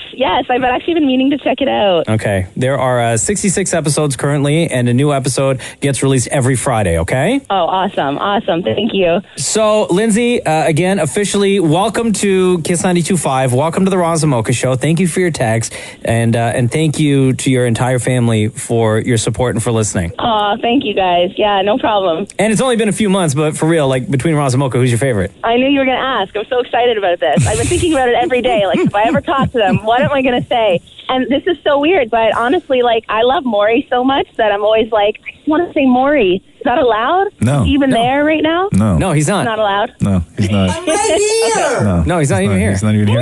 He left the room. Yeah. Yeah, Well, I have no idea where he went. He walked out of the room like 10 minutes ago. Right, I'm looking at you. Yeah, when he gets back, I'll let him know. Oh, please do. Yes, thank you. I'm right here! Yeah. Poor Maury. So between Roz and Mocha, let's get back to the business. Okay. Lindsay, between Roz and Mocha, who's your favorite? Okay. I'm going to say Roz. I'm right here! Okay. You already said Maury! I love you too. Love you. The Roz and Mocha Show podcast. They say that kids will disrupt parents' sleep for 6 years after being born, according to a new study. 6 years? 6 years. I'm going to even say longer than that, bro. Roxy's 9. It still drives me nuts sometimes. Yeah, 6 years kids will disrupt parents' sleep. So researchers out of Germany. Which is from like waking up and like going in the room and stuff? Yeah, I guess all the things. Like I had a nightmare. It's too dark. I heard a thing. Can I sleep with you? I gotta pee. Yeah. I thought I had to pee, but I didn't have to pee. I just wanted to let you know. All the things. I have a question. Right? Where's my stuffy? Yeah. Well, I mean, our cat's kids purring too loud. All the things. Oh God, Yeah. really? Yeah. Our kid's only he'll be 2 in April, so not potty trained yet. Working on that. Yeah. When kids get up in the middle of the night and come over and tell you that they have to pee, yeah, right? At that point, they already know how to use the can. Yeah. Why don't they just go to the bathroom on their own? And then go back to bed. Yeah, we didn't do a lot of that. There wasn't a lot of waking up with Rox saying that she had to pee. Has anyone ever asked a kid that question? Well, because sometimes they need help wiping their butts, right? Oh, right. Like if it's like sometimes kids learn to use the toilet before they really perfect the art of wiping their butt. Gotcha. Right? So they still sort of need help if they got to wipe their butt. Like that's just the reality of it. Like at that point, you'll be up at 3:00 in the morning on no sleep already because you have to wipe another human's butt. Right. That's not your own. Right? Like that's part of it. I've ever woken up in the middle of the night to have to go poop. No? No, I have. Like I wake up in the middle of the night once in a while if I have to go pee. Yeah. Oh no. Yeah. Kids will wake up in the middle of the night and have to go poo. And then you got to wake up in the middle of the night and wipe their butt. So yeah. So what they say is, every night for the first 3 months after childbirth, women are still getting 20 fewer minutes of sleep per night. Damn. And this goes on for 6 years. Meanwhile, dads of 6-year-olds are getting 15 fewer minutes of sleep per night that they did before they had kids. So when they're newborns, you're getting no sleep, and then it gradually sort of gets down. By the time they're 6, women still get 20 fewer minutes that they did before the kid was born. Dads still get 15 fewer minutes that they did before the kid was born. Wow. Yeah. And 15 minutes is right around the length of time it takes to watch a 4-year-old poop, and then you got to wipe its butt. So, Roz and Mocha's Fix My Life. What advice can you guys give me? Okay, so my question is... Got a problem you can't fix? Roz and Mocha got you. Hey, Andrew, what's going on, man? It's Roz and Mocha. How are you? Hey, guys. How's it going? Good, buddy. So Andrew writes us this. Hey, Roz and Mocha, FML, Fix My Life. How do you keep yourself calm right before a stressful event? I have to give a speech at a wedding and have a big tournament I'm participating in. My nerves often get the best of me. Help. So is your question how to do all of this stuff in front of other people? Or is it just, it's such a big event that You don't know how you're going to keep yourself calm. It's a little bit of both. Okay. I'm usually kind of calm and collected for the most part. Yeah. But once all eyes are on me, for the wedding, there's about 180 guests. I think I'm the best man. Yeah. So I have to make a speech for that. And then the tournament that I'm throwing in, it's an axe throwing tournament. There's going to be 600 people there watching me. Oh, okay. But so you don't have to give a speech at that. It's just like all the attention's on you, and that's what makes you nervous. Yeah, and then it's something that I do on a weekly basis. Standing there, all of a sudden I'm shaking and I can't kind of control myself. I'll kind of just throw something out there when it comes to giving the speech at the wedding. Okay. The only thing you got to do is, and I think it might help you, is if you just look directly at the couple, right? You don't need to necessarily look at the crowd. You just introduce yourself, say who you are, say how you know the couple, and then immediately turn and look at your best friend and his wife.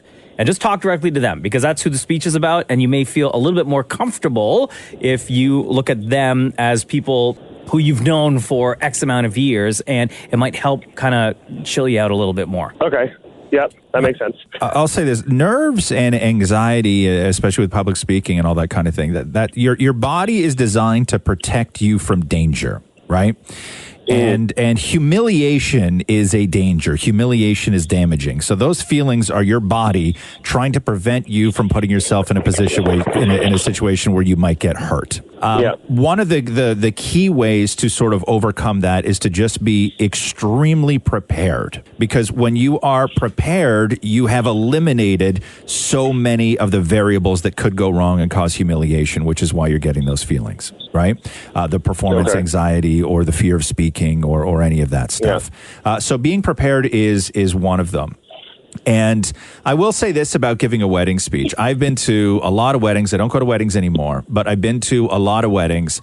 And I will say the best man speeches I have heard are the people who follow one simple rule with their speech. And that is, make your speech about the couple, and make your speech, even though he's your best friend and you have history, do not reference anything in your speech that happened before they met.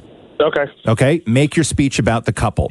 Don't go up there and do the when we were in grade 6 thing. Then you'll lose a crowd. Right? You lose the crowd. Boring. Yeah. Make the speech about the couple. Okay. You are there for their ceremony. Make it about them. That, to me, when people do that, when they make the speech just about the couple or about their time since they've met, those are the most sort of captivating from the heart speeches that I've heard. But be prepared. And I would say when you get there, you're going to have to work the room ahead of time. I would sort of, as the best man, walk around, meet as many people as you can, say hi, say, I'm the guy doing the speech tonight. Familiarize yourself with the room, and that will take away a lot of the nerves when speech time rolls around. Okay, I definitely would not have done that, so that's actually very helpful. Yeah, do that. And as far as axe throwing in front of a crowd, don't kill anybody. I don't know how to advise you how to not be nervous about that. But again, I would go back to just be prepared. Like, if you feel that you put in the work right before that moment you step up there, even if you underperform, you know it's not for lack of practice. It's not for lack of determination or your own sort of preparation. You're in that tournament for a reason, bro. Yeah, that's true. Right? You're going to kill it. We believe in you. Okay. Thank you very much. You guys have been super helpful. Okay, bro. Thank you for listening, man. Oof. No problem. Thanks, guys. You know, I've done a best man speech once. Did you? And on my way to the synagogue, I was so full of anxiety that I lied in the back seat of a cab the whole way there. What? Yeah, the whole way there. Because I don't do public speaking. Yeah. At all. Wait, no, you lay down? Yeah, I was so terrified. Really? Yeah, so terrified. Aw, yeah. dude. I mean, I said something years and years later at my mom's wedding, but other than that, I don't do the wedding thing. Oh, wow. I don't do speeches at weddings at all. Roz and Mocha's FML, only on Kiss. Well, so let me get this straight here. Let me read you this headline. Toronto City Council approves proposal to allow alcohol sales earlier on weekends. Did you see this story? I don't know how this slipped by me. Like, what's early, though? 9 a.m. Oh, yeah? Yeah. I'm down. 9 a.m. Because you can buy alcohol, like the LCBO. Some of the LCBOs open at 9 a.m. Yeah. So, but if you go to a restaurant for breakfast or brunch, I guess even if you want like a mimosa, you can't get it till 11 brunch hours. 11. 11 o'clock. I'm not the kind of guy that goes for brunch at 11. Like, if Catherine asked me on a weekend, it's like, 9:30. She's like, hey, do you want to go for breakfast? I always say no. Oh, wow. Just can't get a drink. Oh, not even if I don't want one. Just on principle. Yeah. Yeah, no. Because you just can't have you can't kill a beer with I'm not with going to pancakes. I'm not going to go someplace and be nannied. Right. Right? I only go to places. So 9 a.m. Yeah. I like that idea. I do too. I think it's great. I actually don't mind that. I think it's finally we're growing up a little bit. Finally. But it's we're only growing up a little it's bit. only on the weekends though? Only Saturday and Sunday. Yeah, I think Friday you should slip Friday in there too. I think you should, yeah. Holmes. I mean, we finish the show at 10 sometimes. Sometimes I would like to go right from this show to a bar. Yeah, that'd be great. Yeah, without having to wait an hour. I mean, it's only 60 minutes. It doesn't matter, man. Don't give me it's only 60 minutes. We're this is I know. It comes down to the fact, man. It comes down to the fact that we are adults. Okay, and for too long we had people like Kathleen Wynne who wanted to be the mama, right, and control everything. And when you're allowed to drink and all this stuff, we're finally allowed to be grown-ups and act like grown-ups, right? Does it say what this on the does it say what the score was? The vote? In the voting, yeah. The motion on Tuesday, which carried 18-8. Oh, I need the list of these 8 right now. I'd like to know who the 8 were that said no and what their reasons were for saying no. Yeah, because they want to be the mama. Yeah. Right? They want to, we're grown. Like, it's just the same thing. And I've made this argument so many times, living in a city like the size of Toronto. If I want to walk down the street, if it's like August and beautiful and, I want to take a walk down the street, I should be able to crack a beer, walk out of my front door, just walk down the street, have a beer in the sun, go for a little walk and get back home. But you can't do that because, one, you're going to get a ticket, and two, people look at you like you're a crazy person, like you're going to abduct their child if they see you drinking in public. Yeah. Stay away from that crazy guy. You can walk into a restaurant and see somebody with a giant bucket of ice and a bottle of champagne in it and 5 empty bottles of wine on the table, and you don't think anything of it. But if you see a grown person who's presumably sane walking down the street with a beer, you clutch your belongings. Yeah. Yeah, now that you say it's that, 'cause, crazy. For example, on the weekend when we were in Vegas, everyone, we all had drinks in our hands at all times. And you didn't set the city on fire, right? No, because you're grown-ups. And other people were doing it too. Everybody does it. It was just like a normal thing, right? Everybody. I don't understand it. Like the idea that we can handle ourselves, to go into a bar and have a drink, but I can't just then stand on the sidewalk and finish it up on my way out. When does this go into effect? I don't know. Start like this Hold Saturday? on. I didn't get that far into the story, man. I stopped at the headline. Like if you and I wanted to go out for breakfast When's it on happening? Saturday? When's it happening, Maury? This is city council. It still has to be approved by Doug Ford. Oh, approved by who? Doug Ford. Doug Ford or Doug Ford's got the. So it's a provincial thing as opposed to it's a a city provincial thing. Oh, It's a no. provincial Oh, thing. we're not that's getting going to. that. Oh, hell no, we are. Buck a beer, Mr. Buck a beer. We're not getting that. No, we are. Listen, man, you don't think it's the only thing he campaigned on was beer. Also, for the record, one of the city councilors had no idea what a mimosa was. Oh, come on! Probably he thought they were talking about samosas. We were passing a bill about samosas at 9 a.m. So that one person thought that in the city of Toronto we couldn't get samosas until after 11 a.m. Get out of here, bro. The Roz and Mocha Show podcast. Andrea, welcome to the Roz and Mocha Show. How are you? I'm well. Thank you so much for calling. No problem. We got to know from you. I met you years ago, and your kid was young at the time. She was. She's now 15. Yeah, I know, today. And your daughter's name is? Ava. Ava. And Ava, everything that you've told me about Ava, she is just an incredible kid. She's one of those, oh, my God, make me cry. She's one of those kids that most parents dream of. She's like my best friend. I just love her to death. She really is. What are some of the things that make her so awesome, other than the fact that she's your kid? She's one of those kids that we don't fight. She's so good. She's respectful. She's sort of an old soul. She's the only girl that plays on a bantam boys hockey team. Oh, wow. She's super talented. She's an actor. She's just one of the smartest, and she's a straight A student. Every day I'm like, I pinch myself. I'm so lucky. Had I not have the stretch marks, I wouldn't think she came out of my mind. Aww, Andrea, where is Ava right now? And it's her birthday? It is today. Okay, yeah. okay. Where is she? Where is she? Well, shall I go get her? Yeah. Okay, hang on 1 second. Okay. Hey, can you take the phone? Hello? Ava. Hi. It's Roz Mocha. Happy birthday. Oh, what? Are you serious? Yeah. That's so cool. Thank you. 15 years old. That's crazy. I know, right? Yeah. How you feeling today, Ava? I'm good. Yeah. Your mom says you're a hell of a kid. Thank you. I'm so glad that you called. That's so nice of you. Yeah, of what course. What are you doing to celebrate your birthday today? Going to school, coming home, probably having like some burgers or something. Ooh. What are your favorite toppings to put on a burger? I really like the high priest from Burger Priest, and I like pickles and stuff. Ooh. Burger Priest makes a good burger. I'm going to tell you that we can't be friends because you eat pickles on a burger. But other than that, Ava, listen, we love you. We know that you've listened to the show for a real long time, and we love that. Would you like us to sing you happy birthday? Yes. Okay, damn it, Maury, please join us. We're real good at it, FYI. All right, Ava, for your 15th birthday. Yes. A 1, a 2, a 1, 2, 3. Happy birthday to you. Happy birthday to you. Happy birthday, dear Ava. Happy birthday to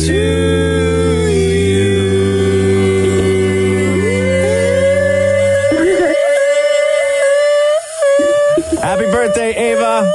Thank you so much. The Roz and Mocha Show podcast. So let me ask you this. I need somebody's help right now. So people in the UK are freaking out at Netflix right now. Why? Because for some reason, Netflix in the UK changed the ending of The Notebook. What? So I need somebody right now, if you can text us and confirm to me how The Notebook ended so I don't screw this up. So in The Notebook that we all see and remember, if you recall, the Ryan Gosling and Rachel McAdams characters are old, and then they are in a bed together and they die together holding hands, and then it cuts to two birds flying away. Bro, can I tell you? Yeah. That's how I see our lives going. Me and you? Yeah. Yeah, me too. Oh, man. But in the UK, look at Maury's face. Maury, you're in there too, man. Don't worry about it. You're rubbing my feet when I go. Give me a foot massage so I die peacefully. So comfortable. Okay. And then so in the UK version on Netflix, I think they cut out the part where they die together and then it just shows birds flying off. So what? So you're made to believe that they didn't die together. They didn't die? That they were just like laying there and like everything was fine? I think so. Really? I think so. I think that's what they're saying. So let me read you this. The original ending of The Notebook sees elderly versions of Gosling and McAdams' characters, Noah and Allie, embracing in bed before dying in one another's arms. However, users of Netflix have noticed that this devastating final scene has been swapped for a shot of birds flying over a lake. Viewers were not happy about the change to the movie's famous ending and suggested that that's the best part of the film, which I don't disagree with. Let me read you a text that we got. There are two endings on the DVD. So they probably are showing the other version. And somebody else with the 647 area code said, yeah, they didn't die together in the UK Netflix. That's crazy. So in the two endings, so what did Nicholas Sparks write then? Because I don't know the story from the book. So what did Nicholas Sparks write? Did he write them dying in each other's arms in a bed? I imagine, because it sounds very Nicholas Sparks. But it would have to be that. It would have to be. So what is the true ending? Is the true ending I think they it's the die true together? ending that everybody knows and what everybody saw on the screen. But what is the true ending? Like, what is the original ending that how did Nicholas Sparks end this? And which is the true ending? Like, are the people in the UK who watch The Notebook getting the true ending, or are the people in North America and the one that we all saw in the theaters where they die? Is that the true ending? Let's see. Because I'm unfamiliar with how the book ended. So the film is based on the Nicholas Sparks novel and switches between flashbacks. We all know that. And then the relationship between Noah and Allie, who fall in love. despite being from very different social backgrounds. We all know that. We love that about them. The present day scene shows a nursing home patient, Duke, narrating the romance to a female friend. As it soon becomes apparent that he is in fact Noah, while the friend is in fact Allie, who can no longer remember the story due to dementia. Director John Cassavetes. Yeah, no, it doesn't say. So here's another text that we just got. Yeah. The Notebook novel ends with them passing away in each other's arms. So that's the true ending. That's the true ending, according to this person with the 289 area code. Thank you for texting that in, by the way. So why would they change it? Why would they have to film another version of it? I guess for maybe the DVD? they did. I guess maybe they did. But why would Netflix show that version in the UK? Like, people are mad at this, man. Like somebody else just texted and said they fall asleep together in the novel. Oh, come on, guys. Oh God. Okay, we got to get this straight. But then I started read the novel. But then I started thinking maybe this is a Mandela effect, and we all just believe that they died together in bed, but maybe they didn't actually die together. Oh, here's in bed. another. Somebody just texted and said it's my birthday. Happy birthday. Come on. The Roz and Mocha Show podcast. Every time it snows, it's 20 centimeters. 20 centimeters. Man. Yeah, it's bad. It's We're not getting that early nuts. spring. So don't believe what the groundhog said a couple weeks 10 back. minutes in total or 10 minutes everywhere or 10 centimeters everywhere? 20? Like 20 centimeters in total falls, or is it everywhere you look it's 20 centimeters on the ground? What are you asking? Like, is it there is only 20 centimeters that falls in total and wherever it lands, or is it 20 centimeters all around where you walk? Okay, one more time? Is it 20 centimeters in total? What do you mean? What do you mean in total? Like, that's the quota that's falling. The quota. Okay. Again, say it again. 20 centimeters. If I have a bag of 20 centimeters of snow and I dump that down on the ground, that's it. Or is it 20 centimeters all around? Or is it 20? What's the volume of the 20 centimeter bag of snow you have? Ooh, I don't understand that. But do you know what I'm saying? Is it 20 centimeters? The clouds have only 20 centimeters of snow up there. And then that's what falls. But what do you mean, like enough of individual snowflakes to make up 20 centimeters if you stack them all on top of each other so it would look like a straw? Yes. So, but that wouldn't be a lot of snow. That's what I'm saying. Is it 20? That's like So maybe 250 pieces of snow. You think that there is a weather advisory and people are freaking out over over snow that would total the size of a straw for an entire city and surrounding area? That's what you think? I think that's what I'm asking. No, but I think that you're confused with 20 centimeters. So 20 centimeters is, let's say, depth. Like The depth. Like, so depth, okay. You don't understand what depth, you're making me gassy, dude. Not like the actor Johnny Depp. No, okay. No, like if I stick my finger in your coffee, depth. Yes. Okay, but so if you can put your finger in my coffee, how long is your finger, do you think? The pointy one? Yeah, any of them. How long is that, do you think? How long is how's the average length of your finger? I would say, 1, 2, 3, 4 inches. Okay. Because you have the knuckles to measure with. Okay. Now I know where you're measuring from. Okay, so if you put your finger in here 4 inches. Do you want me to? So are you saying that there's 4 inches of coffee in my cup? But if I spread that out, it's no longer 4 inches. Right. But if I had a pool of coffee that was 4 inches deep. Yes. That is more than 4 inches of coffee, you would say. Right. But if you knock down those walls of the pool, it's going to spread out even more. So we're only measuring the depth based on what we're building the depth to be. Say that again?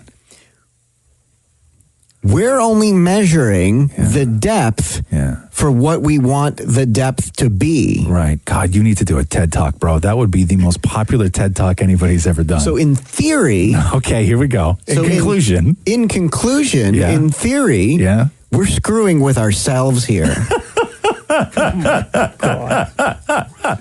we go. The Roz and Mocha Show podcast. Hello. Hi, it's Roz Mocha. Hi. Hi, what's your name? Charlotte. Charlotte, you got 2 seconds to chat? Sure. All right. What are you doing? Why are you so out of breath? You at the gym? I'm at work now. Charlotte sent us this text, Roz. Wanted to share that I discovered you guys in April thanks to seeing your pictures in the subway, and then only started listening every morning regularly last fall. Love you guys and don't ever change. So, Charlotte, what were you listening to prior to the fall in the morning? Nothing. Oh, nothing at all. Wow. Why are you so out of breath? You sound like Maury after a meal. I just take a shower. No, I'm kidding. Oh, okay. Oh, my God. Welcome to the show. We're happy to have you. Thank you. We've been on the radio together now for, we're going into our 10th year. Yes.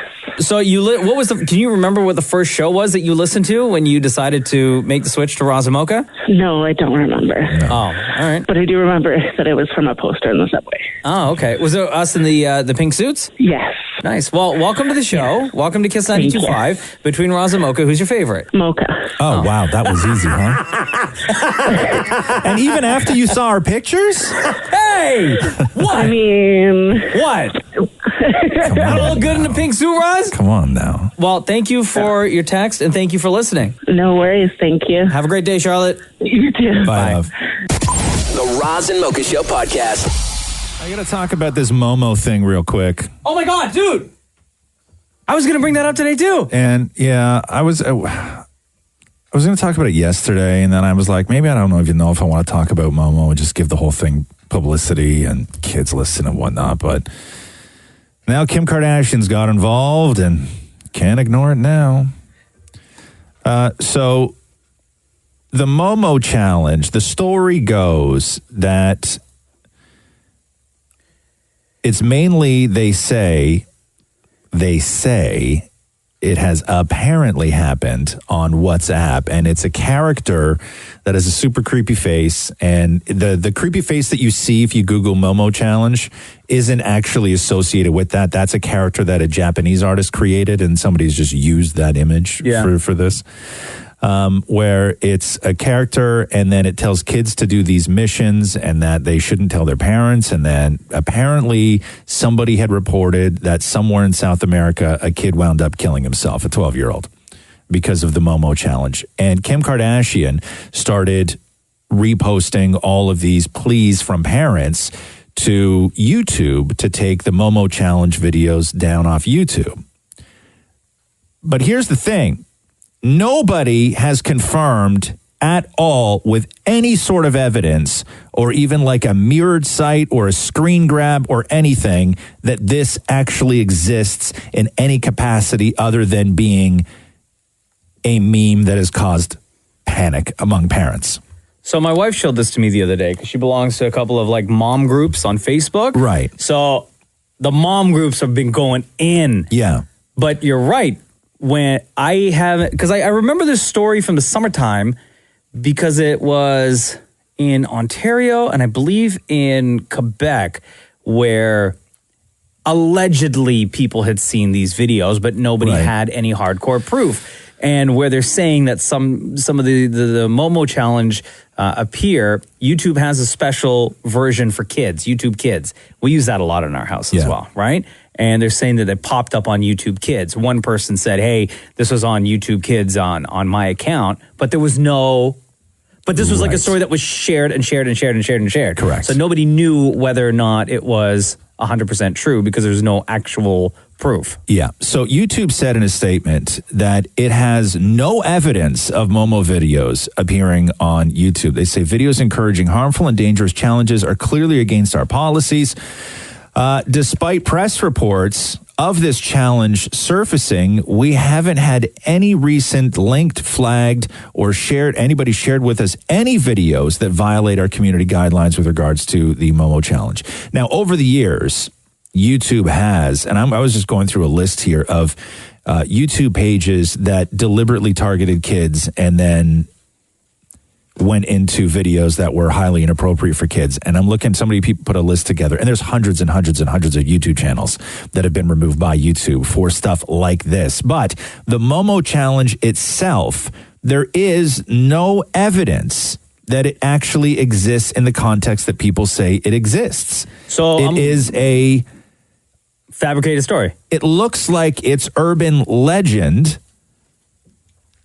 And it's a moral panic kind of thing. It's you put something like this out there in the world, and local news stations will go crazy with it, talking about something called the Momo Challenge on WhatsApp that is making children kill themselves. And there's no evidence there's zero evidence that this thing actually exists. So when I do a search on YouTube, just Momo Challenge, everything that shows up, all the videos that pop up are all news stories about it. There's no actual video featuring the character. Well, see, here's the thing, is that what they said was it happens on WhatsApp where you would be added by somebody, and then that thing is a very normal conversation between two kids or two whatever. Then that conversation is then taken over by Momo. And then that's when all of this starts. Right? So it's not like you can Google, it's not like the Tide Pod Challenge where you can Google a bunch of kids eating dishwasher detergent. Right? Idiots. It's these are, they say that they were within other videos, like somebody would start to watch a Peppa Pig video and then it would slowly turn into a hidden Momo video within a Peppa Pig video. But again, as far as the Momo Challenge goes, just so you know, if you're a parent, you belong to one of these groups, you're freaking out, you're reading Kim Kardashian's blogs, there is no evidence that this actually exists. Zero. The Roz and Mocha Show podcast. Lorraine, it's Roz Mocha. How are you? Good morning. We're great. So, Lorraine, we got a message from you. Love listening to you guys. My husband, Don, drives big rig, and I ride with him. We listen to you on our drives from Ayr. Is it Ayr, Ontario? Ayr, Ontario. And you guys were headed to Laredo, Texas when you wrote us. Long drives, but you guys entertain us and make the drive better. Where are you right now? We are in Elkhart, Indiana. Indiana. So what is that like, a drive from Ayr, Ontario, by the time you get to Texas? You're in Indiana now, but then your destination is Texas. What's that drive like? It's about an 18-hour drive with stops. And so you guys are like so your husband, Don, drives, and you go along with Don, just because I guess otherwise when would you see your husband? Like, what's your life like? Well, I figure I was a building manager for years with my husband, and we decided that we wanted to continue working together because we've been married 15 years now. Yeah. So I retired from my job, and he did too. And he went to school, learned how to drive, and here we are today. And I figured if he's going to be on the road putting his life on the line every day on these roads, then I want to be with him. Wow. Because I have to ask, that's where my heart is with him. why on earth would you ever want to work with your husband? Because we get along so well. What he lacks, I have. What I lack, he has. We were so touched, and you sent us a beautiful picture of a Texas sunset when you originally sent that message. We love that you guys listen. You and Don just driving big rig, cruising around America, living your lives. It's awesome, and we just wanted to get you on the show and thank you for being such amazing people and fans. You guys are amazing because you keep us going when we're all frustrated on the road. And, you know, people don't realize this is over 25,000 pounds of armor coming down the road. And if you're going to slam on your brakes in front of us, we don't have the ability to stop on a dime. I hear ya. You guys take care, okay? We love you both. Wait. Oh, what? Sorry, go ahead. Lorraine and Don, between Roz and Mocha, who's your favorite? Roz and Mocha. Well, I like them tall and gray hair, so I guess I'm Roz. Anyway, you guys, you're awesome, but we got to get down the road. All right, we'll talk hon. to you soon. All right, love. Thanks, guys. Roz and Mocha's Fix My Life. What advice can you guys give me? Okay, so my question is... Got a problem you can't fix? Roz and Mocha got you. Hey, Claudia. Hello? What's going on? It's Roz and Mocha. How are you? Hi, guys. Good. How are you? Good morning. So, Roz, let's do this, man. This is a tough one. Claudia, you wrote us this. Roz and Mocha FML Fix My Life. How do you tell your current boss that you need them as a reference for potential new job? Wow. The boss doesn't know I'm looking, and the potential job wants a reference from the current employer. Is that normal? I wouldn't know. I've been at this job for over 10 years now, so this is all new to me. Geez. So what's your relationship like with your boss? I'd say pretty good. He's like a role model to me, so it's really hard to even look for a job without him knowing. And are you currently looking for a new job? Yes. You are. Okay. Why are you looking for a new job? Well, I've been there for so long already. It's kind of like a standstill, Yeah. and it's kind of repetitive.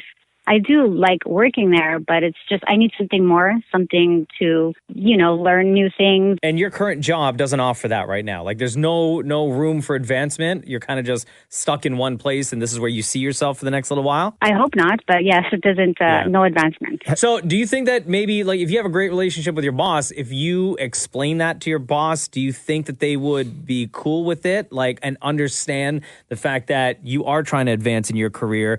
There's no room currently for you to advance there. You have this opportunity, and you would love to take this opportunity and love to get a great reference. And you, in return, would also give them more than enough notice to be able to find somebody to fill your position and make the transition as seamless as possible. Is there any chance of that happening? I would hope so. Sometimes you think that they would be happy for you, and I'm sure that they would be, but they're also trying to run their own business. Yeah. And I don't know, sometimes people are always looking out for number one, right? Well, yeah. And I guess I got to do what's best for me and my family at the same time. I would hope so, but it's just very hard to even approach the subject. You know what I mean? There's a couple potential problems with this. Like, in a perfect world, you would go to your boss, and I don't think you need to give a ton of detail. I think that if you have a great relationship with your boss, I think you can just simply say that you need a change. I don't think you have to say that you're stuck in a rut or you're whatever, because then they may try and do things to keep you there, but I have a feeling it's not going to be enough for you. So you can't argue with somebody that says, hey, listen, I'm at a point in my life, I need a change. And I think that's something that needs to be respected. But with asking your boss, and you nailed it, which is he still has to run a business. And what if you ask your boss for a reference for a job, and then you go and you meet with your new potential employers, and what if it doesn't work out? What if you don't get that job? Exactly. Okay. Exactly. Then you got to go back to your current job that your boss fully knows right now that you don't want to be there, and he has to move forward with the company, and he's already got to prepare that you want to leave. So it could backfire on you. Like, it really could. Exactly. Is there a chance that you can go to your potential new employer and say that you can't get your current employer to be used as a reference, but you are more than willing to ask, previous employers or other people that you work with, whether it's not a direct manager, maybe you have a supervisor or other people that you report to or work very closely with? I did say that. I emailed them back and I said I'm a little hesitant with my current employer as they're not aware, but they said we won't contact them unless you're the person that we want to hire for the job, and then we'll call for the reference. Which is still kind of almost the same thing. But I'm just worried that what if they call him without me breaking the news to him first? You know what I mean? Well, it's not even. Then that would totally look even. No. That's not even the worst case scenario. The worst case scenario is you go to your current boss and say, "Can I use you as your reference?" You hand that reference over to the new employers, and they don't even like you, so they don't even call. And then you've already got that reference from your current boss. I would. Geez, this is tough, man. It's really tough because you would like your boss to understand. People should be in a boss position. You should be encouraging people to grow, okay? Yeah. It is not the 50s, 60s, 70s right now where somebody got that great job and they stayed there for 40 years. We all move. Okay. And your boss has probably done the same thing unless it's like a family business or he owns the company. I don't know what that situation is, but I will say this. Okay. If you do have that great relationship with your boss and it comes to the point where you do need to ask your current boss for a recommendation, what I would do is I wouldn't leave it up to your potential new employer to call your boss. What I would do is I would ask your boss for that recommendation and I would get it in writing so you have it. For future? For future. Because what winds up happening is if he decides that he wants to let you go early or maybe you guys have a falling out, whatever it is, you don't have that letter. So how do I approach that? How do I approach that? I think with honesty, I really do. Like, listen, you got to take a chance on this, right? You know, they took a chance on you. You got to take a chance on them. And if you're going to go and ask, your boss for a reference, I think that you keep some of your cards close to your chest. I don't think you give up what the new job is, but I think that you go in and like what Mocha and I always say, you have to just be honest. You got to be straight up and say you're looking for a move or you're looking for whatever, and you would like to use him as a reference because you guys feel that you have a fantastic working relationship. It may not work out, but you still have to go and try. Right. Okay. Thank you, guys. Bye-bye. Have a good one. You too. Roz and Mocha's Fix My Life, only on Kiss. Big Brother Canada. Wednesday, 7 o'clock on Global is when the new season. Is this season 19? No. Oh. What season is it? 7? Oh, okay. Oh, season 7. Okay. Yeah, they've done like a ton of them in the States, but people universally around the world, it's quite interesting. All the Big Brother fans around the world hold the Big Brother, like the Canadian version, Big Brother Canada, in such high regard. Really? Like in such high regard as far as the casting goes, as far as the gameplay goes, as far as the pacing of the show. People from all over the world think that this is one of, if not the best version of Big Brother. So David Morey sat down with some of the house guests. Eddie from Montreal. Samantha from Newfoundland. Oh. Mark from... I always go for the Newfie. I always do. Love them. Mark from Edmonton. Yep. Is it Kira or Kyra? Kira. Kira from Montreal. Damien from BC. And Laura from Calgary. So what are we going to go with here? Lick or smell? Lick. The two questions Maury asked was, if the competition was to lick a part of somebody's body, what would you lick on them first? The other question, I hope I don't have to smell another house guest's blank. Gotcha. But you want to start with? Sure. Lick. If the contest was to lick someone's body for a challenge, where would you lick first? Okay, Eddie, what about you? I think the back. That's the least weird, I think. Yeah. Now describe the taste of a back. Oh my gosh. Okay, it tastes like skin. Okay, so where are you licking, Damien? You know what? I think I'd have to go with the back of the knee, I guess. Oh, no. I've never really thought of this before. No. Probably just get her done and get it over with. Take a knee and man up and bend over a little bit and stick your tongue out and go for it. You got to tell me your answer, Samantha. I would go with the ear because as much as I may not like it, they probably would. I've licked a couple ears before and I've had my ear licked and it's not a horrible experience. Okay, Mark, I got to get your answer for this. If I had to lick somebody's body part in the house, really hoping this doesn't happen, if I had to, though, I would probably lick the forehead. It just seems the least gross out of pretty much the entire human anatomy. Yeah. Kira, I know you're going to have a good answer for this one. Honestly, I'm really competitive, so what I would lick first on somebody's body for a challenge if I had to would probably be their feet, because let's just show people their smell don't scare me, Jeez. I would start heel to toe because I feel like you got to start from the bottom, now you're here. Oh, God. What a freak. You know what? She's done that before. She's going to do so well on this show. I thought about that question all morning. I would say maybe the back of the hand. The back of the hand? See, I would stay the hell away from hands. Yeah? Yeah. No, just the back. Like the top, right here. Just this part here. No. Between the wrist and your knuckles. No, I would say I was with him when he said the person's back because it's protected. There's not a lot of stuff back there. Whatever. Yeah, but that's a lot of licking. You got to lick the entire back. No, as if you're opposed just going to to lick it once, like just to lick it like it's a cone, right? Like if you're thinking that's and then the forehead was another good one. But I think I may do. People get like sweaty and stuff though. I think what I would do, the safest spot for me that I would lick somebody is right in the middle of the inside of their forearm.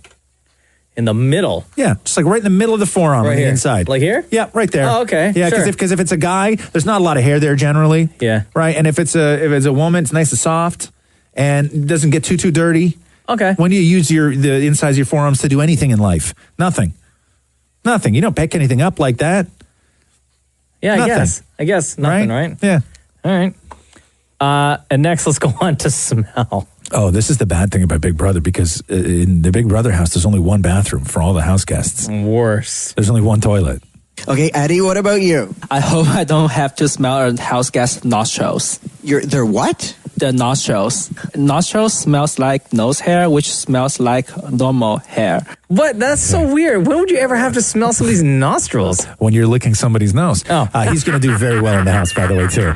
Okay, Samantha, what about you? I really hope I don't have to smell a house guest's dirty underwear or socks. Please, God. Okay, Mark, what about you? The one thing I hope I don't have to smell from another guest in the house is their armpits. Like that's you, man, not me. Everyone's got their own armpits to worry about. I've got 2, and that's more than enough. All right, Kira, got to get your answer. Honestly, I really hope that I'm not forced to smell another house guest's feet, because if their feet smell as bad as my slippers do, this is just going to be really, really challenging. Okay, Laura, what smell is for you? One smell I do not want to have up my nose when I'm in the house is another roommate's farting. The second I smell something bad and then picture porcelain, I'm going to get sick. Yeah, I would have to say fart for sure. I don't want to smell somebody else's fart. It's a very enclosed environment. There's not even a window in there to crack, man. Like, it is a very closed environment. Yeah, but but you're inside. There is no outside air at all. Like they don't even filter air in? No, like if you farted in a corner in the Big Brother Canada house, it would just stay there for a day until somebody walked by it. Like things will just hang there. Like in space? Like in space. Oh, that's so gross. The Roz and Mocha Show podcast. Hello? Gina, it's Roz Mocha. Hi, how are you? Good, how are you? Good, just waking up. Roz, let me read you this text that Gina sent to us just now. Gina. Hey, Ron and Mocha. Oh, hey, great. Thanks, Gina. I just wanted to say how much I love the podcast. Correct. I've been listening for over 9 years and love being able to listen to the podcast when I miss the show in the morning. Last week when I was in labor and it was like 3 in the morning, my husband was sleeping and your podcast helped distract me as I was walking off my contractions. It was a total lifesaver at that point. Thanks so much. So, Gina, did you eventually go into full-fledged labor? You're still not having contractions a week later? No, I had her last Thursday morning. Oh, wow, congratulations. What is her name? Sophia. Oh, beautiful. And how's everybody doing? How's the family doing? How are you feeling? Good. It's good. It's just an adjustment. Is this your first? Second. Ooh. How old is your first? 2. Oh my God. Okay, so I've heard, because my wife and I have talked about this a lot and, I've had multiple conversations. If we can, we'd like to have a second. But we've heard that the transition, so going from none to one is life-changing and it's just a crazy world. But going from 1 to 2, we heard, is next level. It's so hard because you're trying to divide your time between 2 of them now. Yeah. And trying to make the 2-year-old understand that they're still important, you still love them, but obviously the newborn needs a lot. Yeah. So it takes both of you to give your full attention to 2. What is your 2-year-old's name? It's Ethan. Ethan. So what's Ethan's kind of role right now with the family dynamic? How is he feeling? Is he trying to be around you a little bit more? Is he trying to be around Sophia? Is he trying to spend more time with his dad? What's going on? He wants mommy, but he also wants to be involved with Sophia. Every day he has to give her hugs and kisses. He wants to change her. He wants to do everything for her. So he's really in love with her. So at least he's not angry at her for taking me away. Yeah. Yet. Yeah, he might get there, right? I hope not. I hope not. I've had so many friends in my life that have lived in a house with 2 kids under 2, which you basically have. And you go to war every single day. It's relentless. It's just absolutely relentless all day long. There's a guy I was talking to yesterday who has 2 kids, right? And he said the same thing where he said going from 1 to 2 is a different world. And his kids are a little bit older now. They're 5 and 7 years old. And he was explaining their weekly routine of all the activities that these 2 kids are in. And it's legit 7 days a week. Yeah, it's a lot. And just dealing with them doing their outside of school stuff, but also them doing their school stuff. Yeah. and still trying to live a life. Oh my God, I can't even imagine. I know. That's why kids should just have iPads. You want to play soccer? Play it on the game. You want to go fishing? I'll download you the game. They're very realistic now. Like, it's amazing, the technology on these simple apps. They're very realistic. Plus, like, they got those VR goggles too, right? Yeah, you put those on. It's like you're there. Well, Gina, we're glad that things are going well. Congratulations again. Thank you for your text. Thank you for being so dedicated to the Roz Mocha Show. You said you've been listening for over 9 years, so basically since the beginning of the show. Yep. And we can't thank you enough. Thanks so much, guys. The Roz and Mocha Show podcast. Did you see that video of that CBC reporter getting licked? Yeah, what's up with that? By that comic? Oh, the guy was a comic? I had no idea. Yeah. So Chris Glover, who was with the CBC, was at the, is it the Comedy Cellar? Is that where they were? No. Find out. I don't want to screw that up. What's the one on Bloor Street? The club on Bloor Street. So what happened was he was down there because all these comics were getting together, and this is where the story where everything was really tragic because of the event that was actually going on there. So what happened is that Chris Glover, who's with the CBC, was down there covering the event that was happening at the comedy place, and then a guy named Boyd Banks, who I guess is a comic, as he was doing his reporting, just kind of walks up behind him and like rests his head on his shoulder as he's doing the live hit with CBC, and then starts licking the back of his neck, and then starts licking his ear. Yeah. Like super weird and inappropriate, right? And I guess it's the kind of thing that he found funny. It looked to me like he's done this sort of thing before. Sure. And you just don't do that to people ever, but you don't do it to people you don't know. You don't do it to a reporter who's doing his job. You don't do it, right? You just don't do it. You don't walk up to somebody that's doing their job and do that. Right. And so complaints were filed. The words sexual assault were thrown around, and Boyd Banks apologized, and he said, "There is no excuse for my behavior last night. I'm guilty of everything. I'm an idiot. I want to apologize to the stand-up community and, of course, to the reporter who was doing his job." Now, it's called the Comedy Bar. The Comedy Bar. Thank you. Yeah, the Comedy Bar. They're great at the Comedy Bar. And what was going on down there, and what everybody failed to sort of realize, is there's the Canadian Comedy Channel on satellite radio merged with Just for Laughs. Just for Laughs was taking over it, and Howie Mandel was involved. And normally on that channel, they just play Canadian comics, clips of their stand-up routines, everything else. Love it. Yeah. And comics get paid that way. Oh, I didn't know that. They make a decent living if you're airing their off material, royalties. If you're airing their material, for sure. Yeah, like they make a decent amount of money off royalties. So what's happening now? So what happened was when Just for Laughs took over the channel, they were only going to play material on that channel that had aired on Just for Laughs, meaning Just for Laughs owns the copyright on that material, meaning comics would not be paid anymore for their bits being played on that channel. Does that also Just mean for Laughs would make all that money? Does that also mean if you're a Canadian comedian that did not appear on Just for Laughs, you wouldn't get your material aired as well? Correct. Oh, that doesn't seem fair. That was the story. That's sort of what got lost in all this, because it's a really big story for comics. Yeah, that doesn't seem fair. And so Just for Laughs released this statement. Let me read this to you. Today we want to announce our new strategy for the Canadian Comedy Channel. The new channel will be called Just for Laughs Canada. It will showcase 100% Canadian content.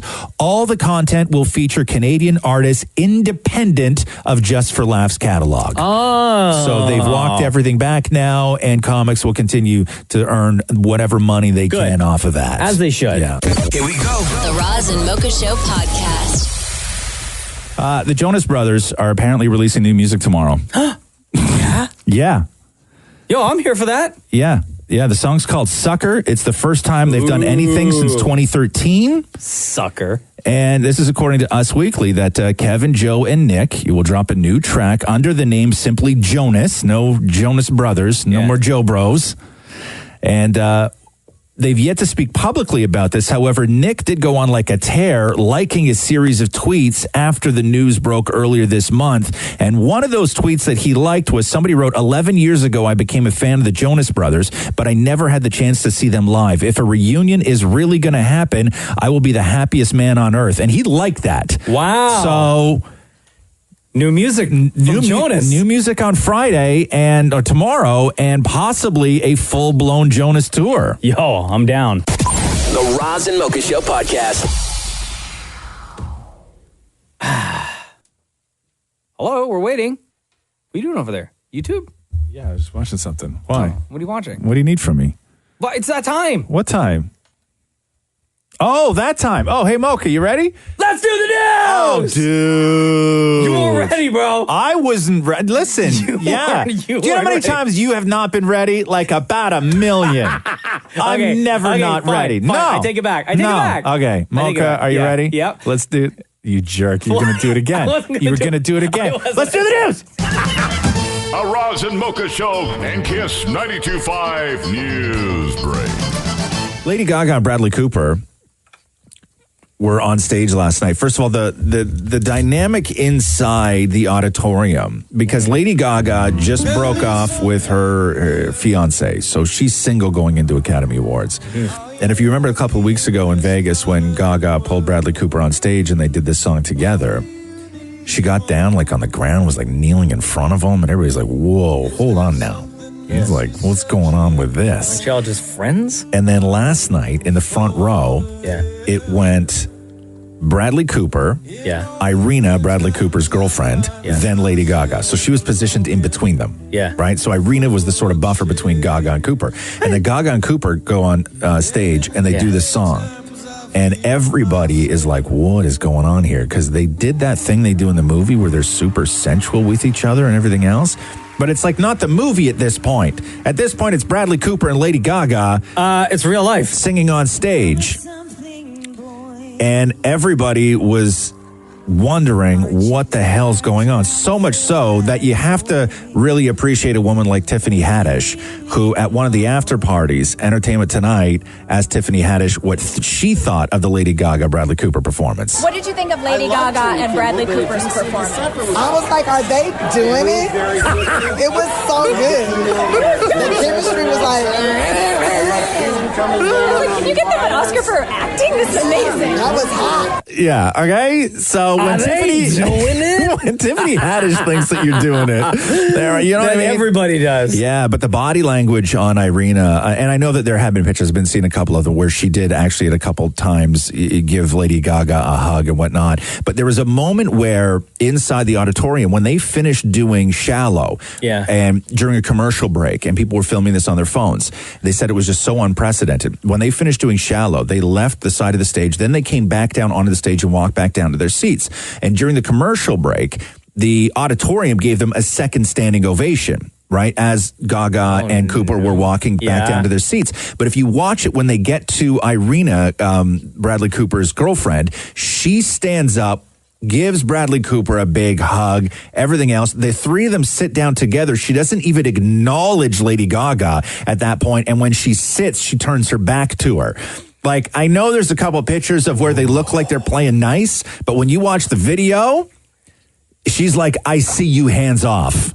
Shallow. Yeah. Big news out of the wrestling world last night and just the world of human wonderfulness, and that is WWE star Roman Reigns, who announced in October 2018 that he was stepping away from the ring. And normally with wrestling, it's very difficult to take things seriously because so much of it is just fantasy. Yeah. But he had said that he was battling leukemia for the past 11 years and that he actually had to take time off and step back. And at that time, he was peak star in WWE. He was a champion. He was the champion. Give the belt back.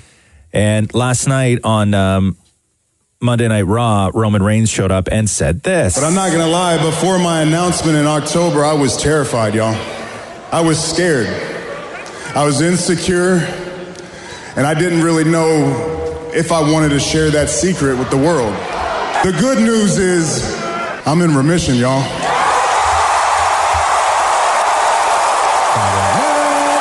So with that being said, the big dog is back!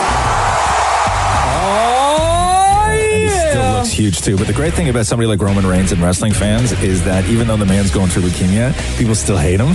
Oh, I know. People booed when he said that he had leukemia. I know. He can't catch a break, poor guy. No, but good for him. So there you go. Roman Reigns is back. I wanted to share that with everybody else. Here we go. The Roz and Mocha Show podcast. Ariana Grande dethroned Selena Gomez as the most followed woman on Instagram. Oh, yeah? Yeah. Wow. Ariana Grande, 146,312,13 followers. Selena Gomez, 146,274,570 followers. Soccer star Cristiano Ronaldo is the most followed person on Instagram with 155 million followers. Wow. Yep. I didn't know that. BB Rexa, her dad pleaded to her to, quote, stop posting pornography. What? Online. And then she posted the conversation with her dad, and now she's begging fans to stop bashing her father. So on her Insta stories, BB Rexa shared a now since deleted screenshot of a text exchange that she was having with her father, where she captioned it, "My dad hates me." And he wrote this: "You better stop posting stupid pornography because you make me sick. I can't take this anymore. Embarrassed to go in public everywhere I go. I'm very upset with you. I can't believe it." And then everybody piled in on her dad. Yeah. And then Well, what's he referencing? Like just so all the she pictures? released a new video that is racy. Yeah. So racy enough that it was deemed too sensitive for YouTube to wind up in their trending section. Yeah? And then I guess her defense was, God created sex and I like sex, quote unquote. Damn, girl. Right. So then people went all in on her dad. Yeah. And then she had to say, hey, listen, my dad's not a bad guy. I should never have posted that screenshot. I'm disappointed in myself. I was being sarcastic. I understand where he's coming from as a father. And that's why he texted me. It was a bit harsh. I'm upset, but he's still speaking to me. But he's still my father. Don't say mean things about my dad. Please, he's an amazing father. Oh, no. So this is where it all goes bad on social. Oh, she's just like begging now, right? So BB Rexa is just she's in trouble with YouTube and her dad. Oh no. The Roz and Mocha Show podcast.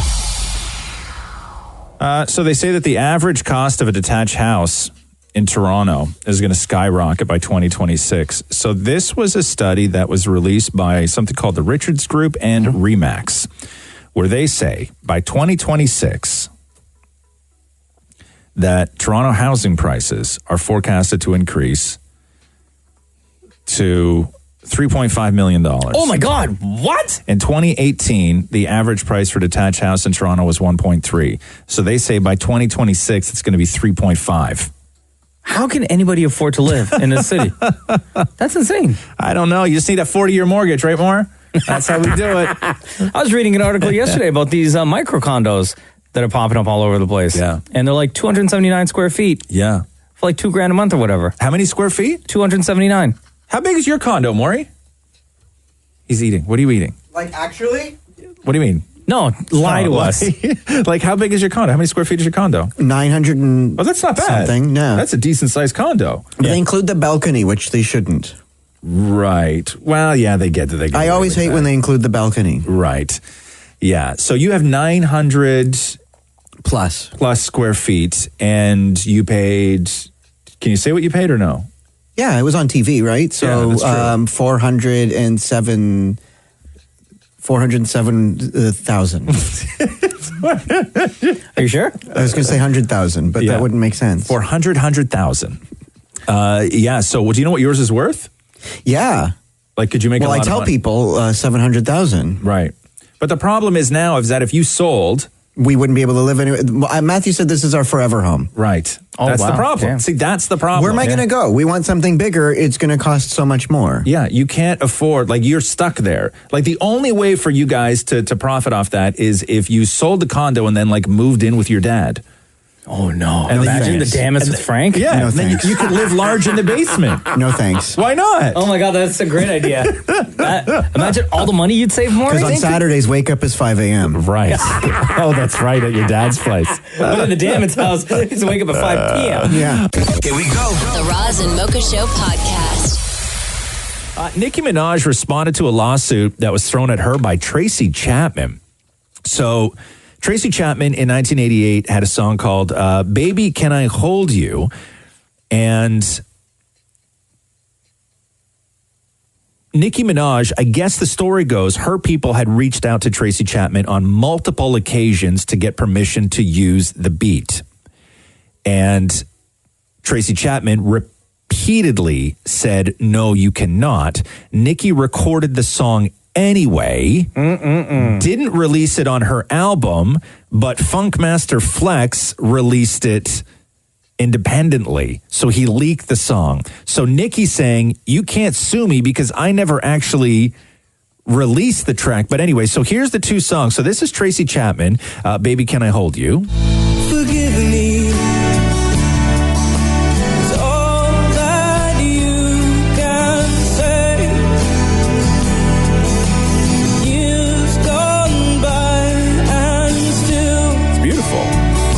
All right, now here is Nicki. Sorry, it's all that you can say. Years gone by and still words don't come easily. That's the exact same It's the thing. exact same song. Like, and I don't think she's denying that it's the same song, but I think that her defense is that she never released it. Yeah, but you still recorded it after. No, I think that she recorded it before, and then they went looking for permission. Right. But doesn't that happen all the time anyway? Of course it does. Right? Yeah. Yeah, but no, Tracy Chapman repeatedly But you said know no it was her over and camp that over. gave it to I know. Funkmaster Flex in New York. I know. Jordan Woods is set to appear on Red Table Talk. That's the, I believe, Facebook or YouTube show that Jada Pinkett Smith does. And she teased that. And Jordan Woods is apparently going to go on there and talk about everything that went down with Tristan Thompson and the Kardashians. Oh, she is Kylie Jenner's best friend, right? Sorry, yes. Kylie Jenner's best friend who was at Tristan Thompson's party and allegedly made out with him. Tristan Thompson married to, or has baby a daddy too. baby with Chloe, who Right. is Kendall's sister. Thank you. Oh my God. Okay. Yeah. Okay. So I guess her story, from what I'm reading, is that she went there to just keep an eye on Tristan Thompson for her good friend Khloe Kardashian. She went to the house party to just make sure that he wasn't fooling around with anybody. And How'd then- your lips end up on his lips? Because apparently he just went for it. And she's like, whoa, dog. And then Yeah, your girl is sisters with my best friend. I only made out with your man to prove that he's a cheater. Right? Oh, that get that outta line here. never works. That line never works. But on top of that, she has, because she's in the Kardashian world, Jordan Woods has a NDA, a non-disclosure agreement that everybody else does who has ever appeared on the Kardashian show, which means you can't do this stuff. You can't go on Red Table Talk and spill the beans. They will sue you until you're dead. So... And they need this for the TV show. Everything that Jordan Woods is doing right now is going to destroy her. Every single thing is going to destroy her. Not to mention, how do you have a young billionaire as your best friend, Kylie Jenner, and you screw that up? I know. What is the matter with you? So let's start. Yesterday on television, the two, I think it was wound up being like 9 hours of testimony between... Too much. Between Michael Cohen and Jody Wilson-Raybould up here in Canada. So let's start with Michael Cohen, who we know he's going to prison for lying, but yet he says that he's not a liar. And then it was the weirdest testimony, man. Some people took their time just to yell at him, and they didn't even ask him any questions. It was so wild. Really? Oh, my God. It was such a circus. It was so great. But in part of his opening statement, he talks about how he regrets being Trump's fixer, and that if you think that Trump is crooked or racist based on what you know, you have no idea what he's like behind closed doors. So this is part of Michael Cohen's testimony yesterday. Mr. Trump is a racist. The country has seen Mr. Trump court white supremacists and bigots. You have heard him call poorer countries holes. In private, he is even worse. He once asked me if I could name a country run by a black person that wasn't a hole. This was when Barack Obama was president of the United States. Wow. Right? Okay. And not holding back anything. No. And then up here in Ottawa yesterday, Jody Wilson-Raybould testified on the Lavalin scandal, claiming that the Prime Minister's office were pressuring her to alter charges that the company was facing. They were facing a lot of bribery charges for business dealings that they were doing in Libya. It's a Montreal company. They bid on a lot of national contracts. There's a lot of jobs at stake. Trudeau has a seat in Quebec, all this stuff. So she says that she was heavily pressured by the Prime Minister's office to sort of skirt away from any sort of hardcore criminal charges against the company that would then affect either an election or or jobs. So let me just read you this headline from Maclean's. This is from Paul Wells. The moral catastrophe of Justin Trudeau.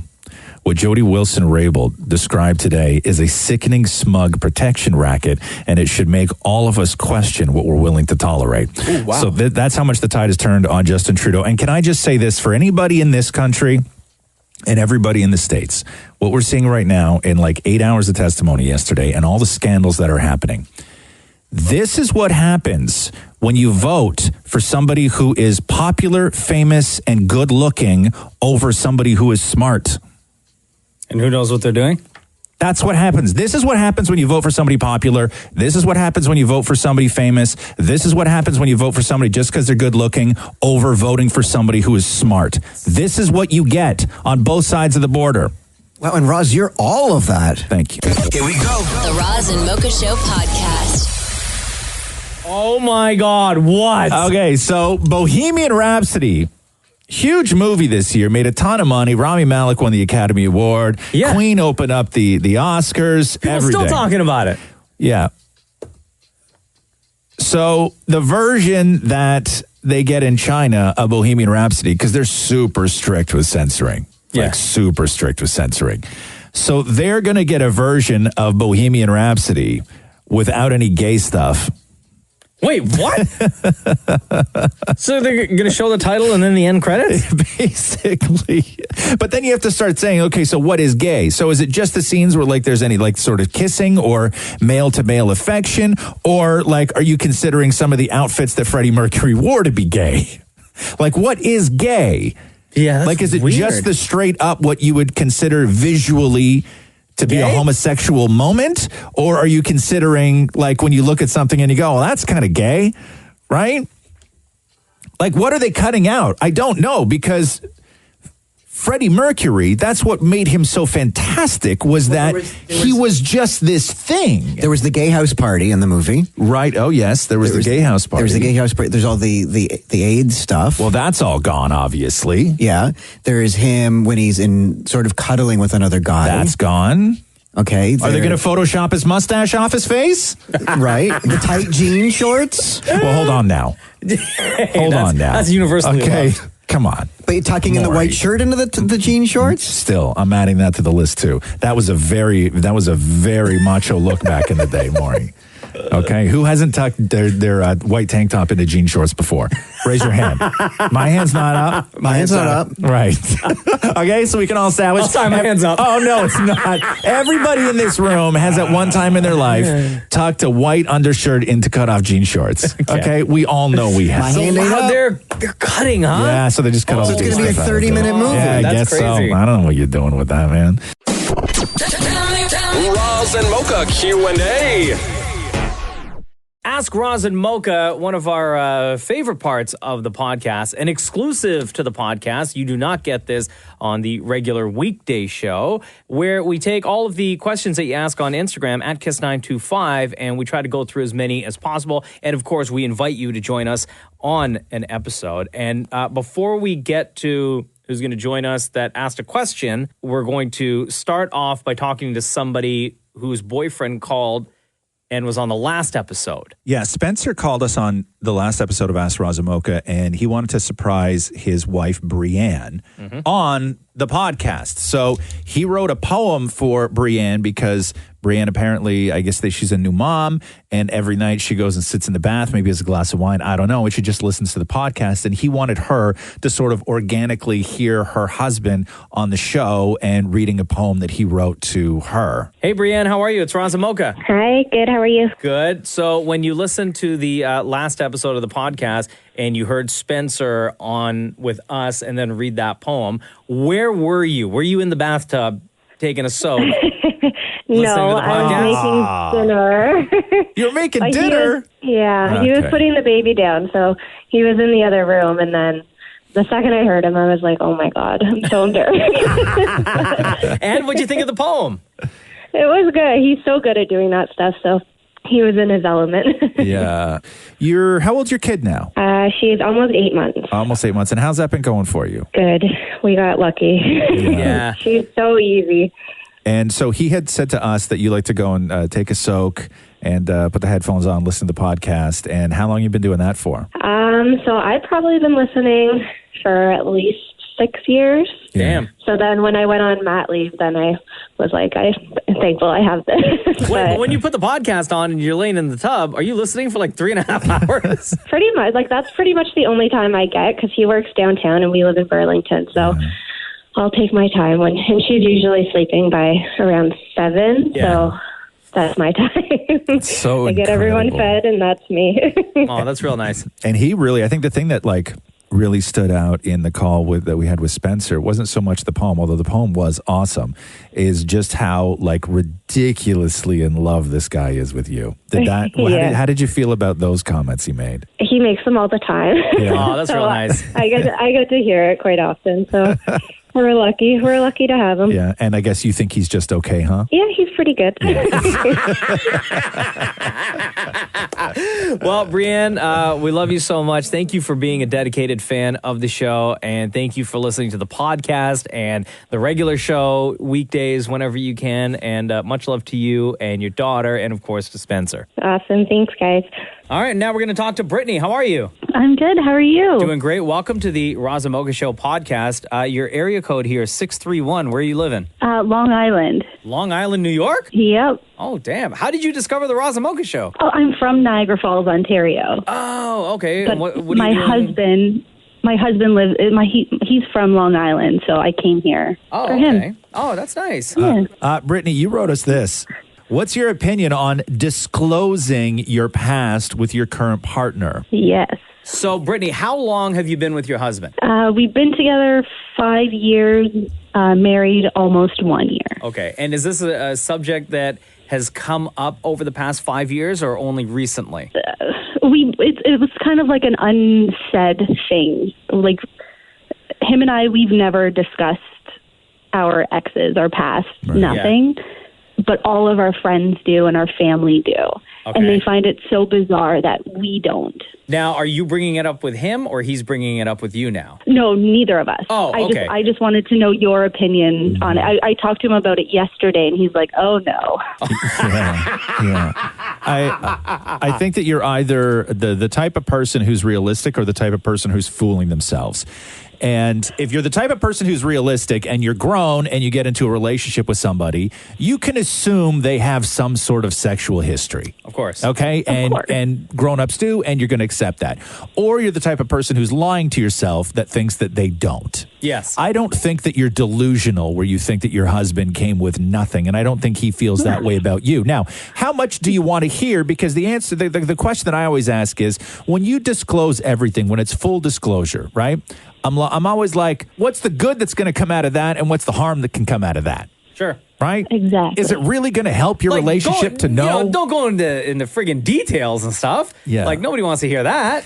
Yeah. But everybody has a past, right? Everybody has a past. Right. I always live by the rule of, don't ask a question you don't want to hear the answer to. Yeah.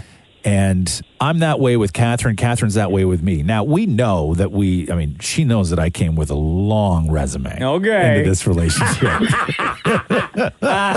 Long. But she has never asked details. Yeah. She doesn't need to. No, because why? Right? And she's with you forever. Yeah. So who cares? It's like when you buy secondhand clothes. Do you really want to know the history of that clothing? If they smell weird, I would. Does your husband smell weird, Brittany? No, he does not. Okay. He smells great. But there are situations where I think disclosure is appropriate and I would say encouraged, which is if you're ever going to be in a position or in a situation where your husband might run into somebody that you've had sex with in the past or had been in a relationship with in the past, I think you need to tell him ahead of time. Okay. Like if there's a guy in your life that you sort of see every now and then, maybe through your circle of friends that you guys did it in college, you need to tell your husband. See, everyone from my past is completely out of my life. So if I were to run into them, I don't even think I would probably acknowledge them. Right. Don't say it when you're all together, like standing there having a glass of wine. Right? Like that's but I don't know, like how freaky is your past? No, it's not like that. It's just like when we hang out with our friends, our friends love bringing up their exes. Like that's so for weird. New Year's, you need some freaking new friends. And that's how Brittany. I feel. Yeah, that's and weird. I mean, like I've been in relationships like in my teens and stuff, and I feel like anytime like an ex-boyfriend reached out to me and I was currently dating someone else, I would go to my boyfriend and be like, "Oh, so and so reached out to me, looking for a reaction." Yeah. Like that, I feel like I was fishing for something to try and make him jealous, or to try and make sure he still cared or whatever. Sure. But like for our New Year's plans, we were at our friend's house, and the couple's house that we were at, the husband, he started bringing up his ex-girlfriend and like telling us like an in-depth story about her, and his wife is standing there, and we're all just like, okay, like wrap it up, like this is getting weird. Yeah. And then 20 minutes later, she is talking about how she got proposed to. His wife is talking about how she got proposed to in Disney World from her ex-boyfriend, and then she's describing the ring, and I'm like, oh, this is so weird. Yeah, that's a little strange. But hey, if it works for them, like that's the thing is that some people are more comfortable with that kind of information. I'm not comfortable with that kind of information. It does not work for them because it was an argument for the rest of the night, so it kind of ruined everybody's night. How much does Jenna know about your past, Mocha? Everything. Everything. But like everything. I mean, I'm not going to go into details. But she knows roughly how many people you had. She's my third. I'll say that right now. Okay, but as far as maybe not the sexual stuff, maybe does she know how in love with another human being you were? Did you go into those type of details? No, but she don't need to know that. But, okay, so there are things that she doesn't know, though. But I don't need to know how much in love she was with some next guy. That's what I'm saying. That she's not with now. Like we're together forever now. I know. And that's I all get that matters, right? But yeah, because no good is going to come from that. No. Your wife does not need to know how heartbroken you were when a relationship ended. Yeah, no. She doesn't need to know that, No, right? no. Maury, how much does Matthew know about your past? Well, I often remind him that the laundry basket he's using was from my ex. Right. And his ex once slept over and took my temperature when I was sick. So it comes into our life from time to time. But what about the freak stuff you did before you got together? I don't know what you're talking about. Okay. Yeah. What about the freak stuff that you do now when he's not home? No, I don't know what you're talking about. Hear that. No, but what about, because listen, I had a couple freak years, right? Some real freak years. Maury, I know you had freak years, but Matthew doesn't know about your freak years. I don't know what you're talking about. Okay, never mind that. Okay. Thank you, Brittany. You're welcome. And we appreciate you listening all the way in Long Island, and hope everything goes well over I there. apparently will be moving there very soon. Come on. But you love this is the whole thing, is that you guys love each other and you're forever, right? Yeah. And so so you don't have to say everything that happens. No, but we live our lives with the assumption that we're fresh out of the package, like there was no past. So you're the couple that lies to yourself. You're just learning that now? Right. Okay. Yeah. Thank you, Brittany. Thank you, guys. As we continue, KR asks, if you could have Morgan Freeman narrate any part of your life, what would it be? Well, Morgan Freeman's right here, so why don't we ask him? Mocha, what part of your life would you like to have narrated? Okay. The day that my son Cruz was born. Go. Oh, we're in a hospital. The lights are fluorescent, and there's a lot of screaming going on, and Mocha's here crying, and the baby is born. Wow. Well, you spent more time on the lighting than you did on the birth. You want to set the scene. That is also not how everything went down. Wow. The end.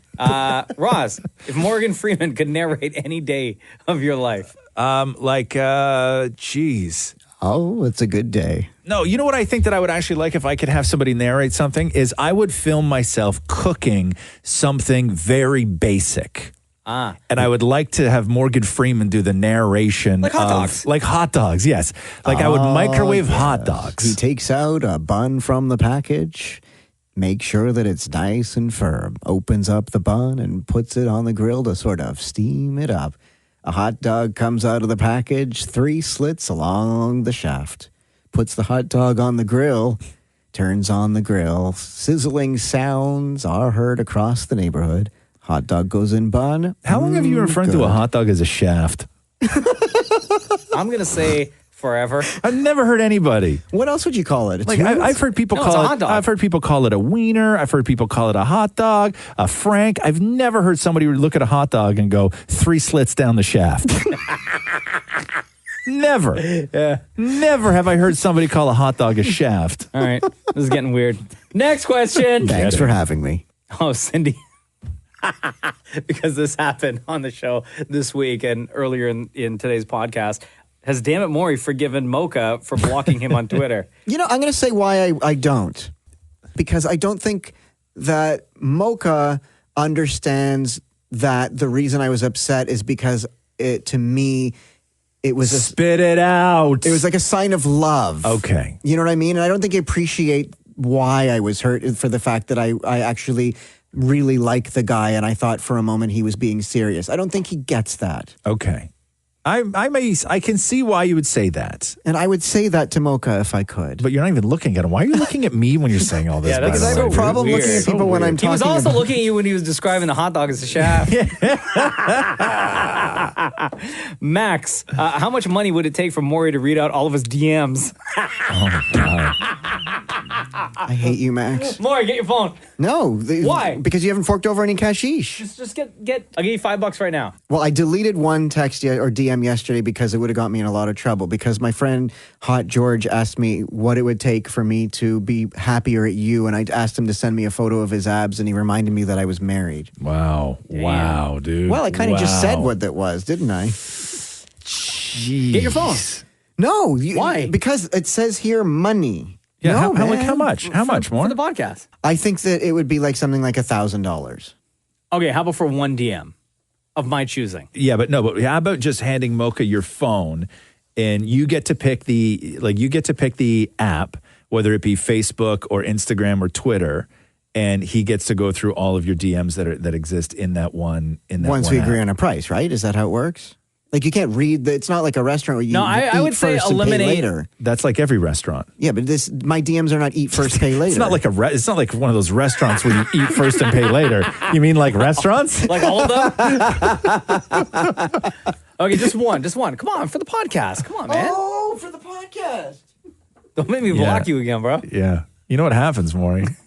God, man, when you blocked him, he was so upset. I know. He's still upset. Yeah, I know. Give me your phone. Yeah. Just don't start deleting things. Just give Mocha your phone. No. Stop deleting. No, read that one. No. Hold on here. Maury, get back over to your seat over here. No, go sit down. That's good. Let me just point to you one thing. He'll find it. He'll find it. It's right there. Let me just point to you one thing. This one's good. He'll find it. Right from here. This is me. Okay, Maury said, if anyone read this DM and didn't know the context, and it's just, quote, don't stop pushing me, you were so close, end quote. And then this guy replies, of course, man, and I won't. I'll celebrate. Well, it says celebrate. When you don't give up, but if you do, it's just part of the process. Then Maury says, ha, ha, ha, that's fitness for you. That's fitness for you. That's, oh my God. Yeah. Okay, what do you got? Here's a response from a guy in his profile picture. He's wearing blue pants and he's got no shirt, but enough abs. Yeah. He wrote, either that or let it fall out of my basketball shorts. Oh, that's a porn star. And then Maury says, ha, ha, ha, truth, real world problems. You have that problem too, Maury? It falls out of the leg of your basketball shorts. Either that or let it fall out of my basketball shorts. Oh my God. God, I hope he wasn't talking about a poop. Ew. Somebody wrote, here's it's like Christmas. Here's one for me. Let me open it.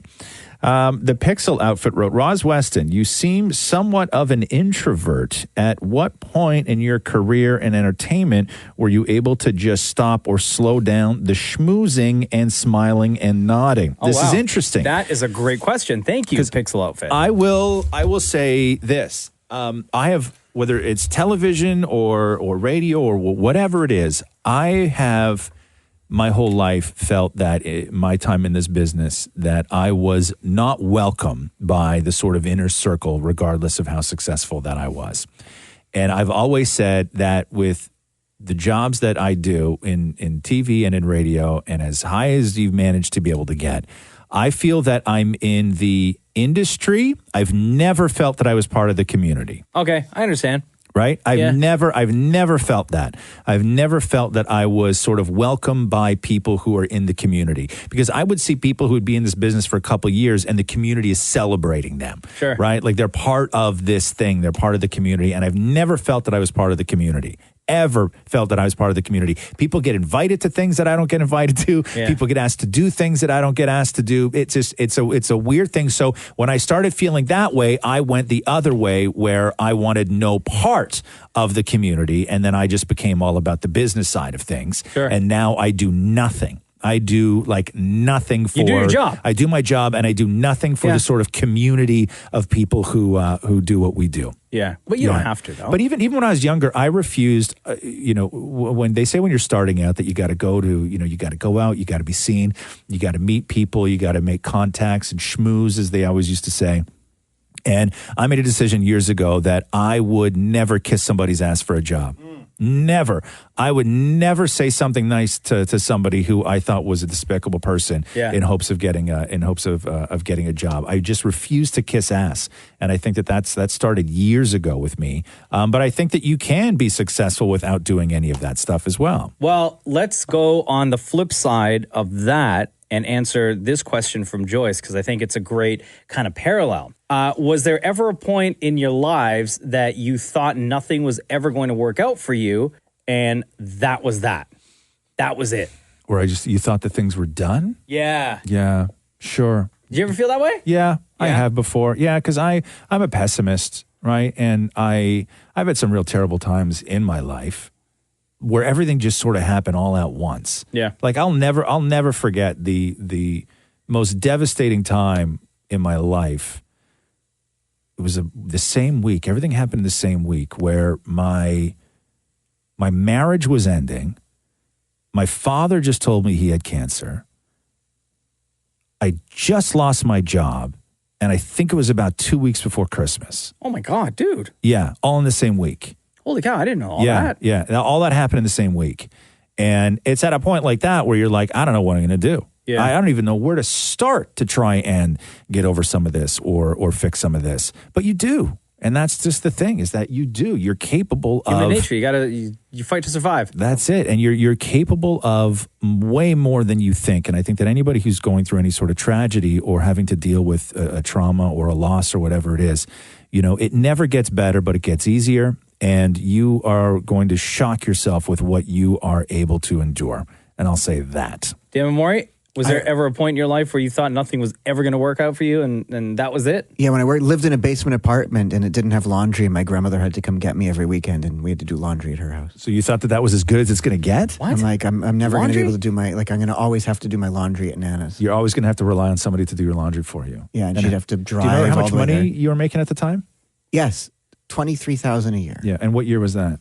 2001. 2001, 23 grand a year. Yeah. Did you have a moment like that where you just thought that it's never going to happen for you? It was actually right before I started working with you guys here. Yeah. I was working at another radio station. I liked the people there, but there were just certain aspects of the job that I was just getting real frustrated with. And I was like, is this what I worked my entire life for? And I was at a super low point where I was like just stressed out. I wasn't sleeping. I wasn't eating right. I was drinking. Yeah. during that time, I had developed alopecia, which is a condition where parts of your hair, anywhere on your body, for me, it was on my face, would just start falling out. And I had these patches all over my face where hair would not grow. And then also in my head. Anyway, That's what happens to budgies when they're in environments where they shouldn't be in. Yeah. They start losing all their feathers. So then it was almost like immediate. I got the phone call. Hey, Roz Mocha Show in Toronto, your favorite radio station. I said yes. And within 6 weeks, stuff started growing back. Your hair started growing back when you took this job? Dude, look at my That is beard now. incredible. Look at my beard. I know, it's tick. It's so tick. But here's the thing. When it started growing back, and this happened to my cousin as well, because he told me, he was like, don't worry about it. I have alopecia, or I had it, and once it grows back, it may grow back gray, right?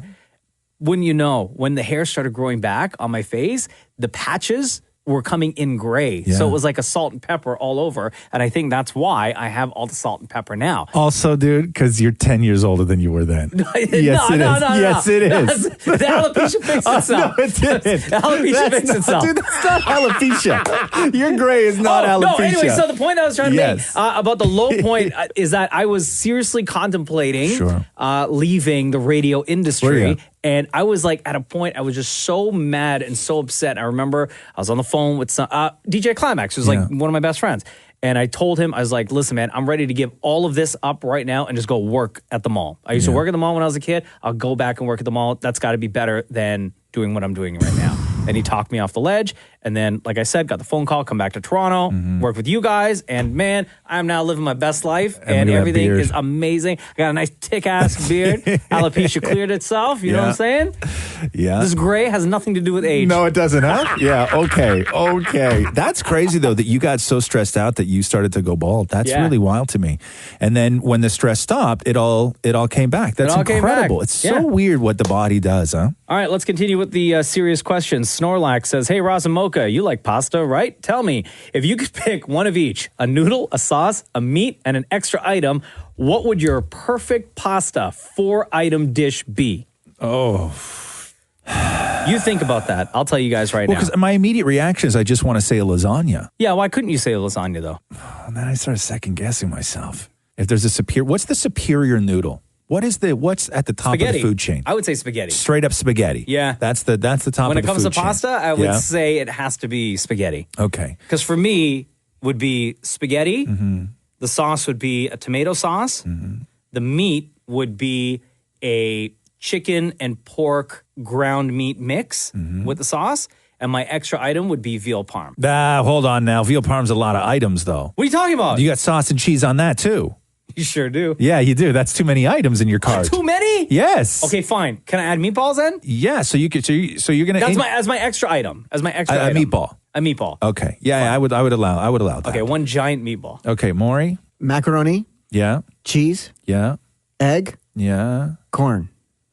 So basically, your mac and cheese that you make. Yeah. You don't have like a favorite pasta?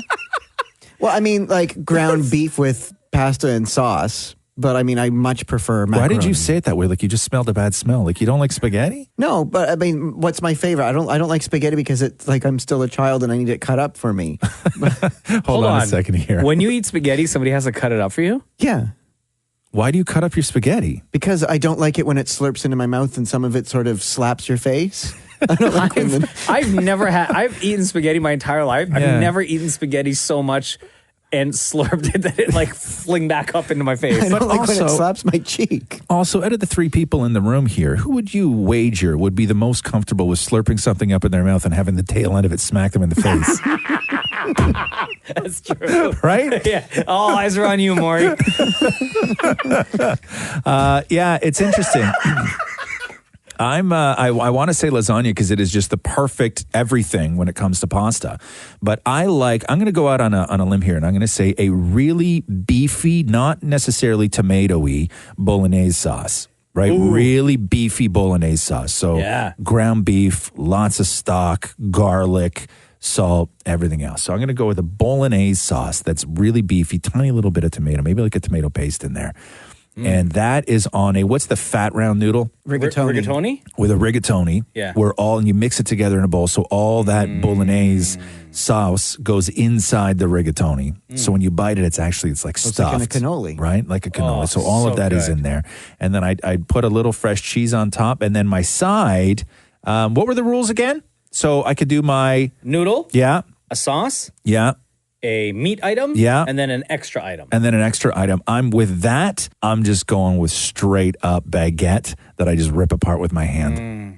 Now I'm hungry. How come nobody said tuna casserole? Tuna casserole. Because we're not all lame. Yeah. That's why. Because I'm not my mother in 1988. You know what I mean? Like, who the hell makes a tuna casserole in 2019? While listening to the Dirty Dancing soundtrack in the kitchen. Who the hell's making tuna casserole? I don't know. You guys don't like a good cold tuna casserole? Nobody's making tuna casserole in That's so 2019. gross, man. That's like, do you remember Hamburger Helper? Oh, yeah. Mocha, we're so white. Ask Roz Mocha Jinx. every week. You'll see, we'll post on Instagram at Kiss925 a picture that reads there's one Ask more. Roz Mocha. All you got to do is load up the comment section. We'll try to get through as many as we can, and we'll also invite one of you to join us on a future episode. Okay, one more. I'm going to sneak Give one it more in from Jen. Can at Mocha Frapp name all the members of the Wu-Tang Clan? From the slums of Shaolin, Wu-Tang strikes again. The RZA, the Jizza, Old Dirty Bastard, Inspector Deck, You God, Ghostface Killer, Raekwon the Chef, and Method Man. We're out. Does anybody know if he's right? I'm not going to call him on it. Thanks for listening to the Roz and Mocha Show podcast Catch the guys live weekday mornings from 6 to 10. on Kiss 92.5 Kiss925.com. or on the Kiss 92.5 app.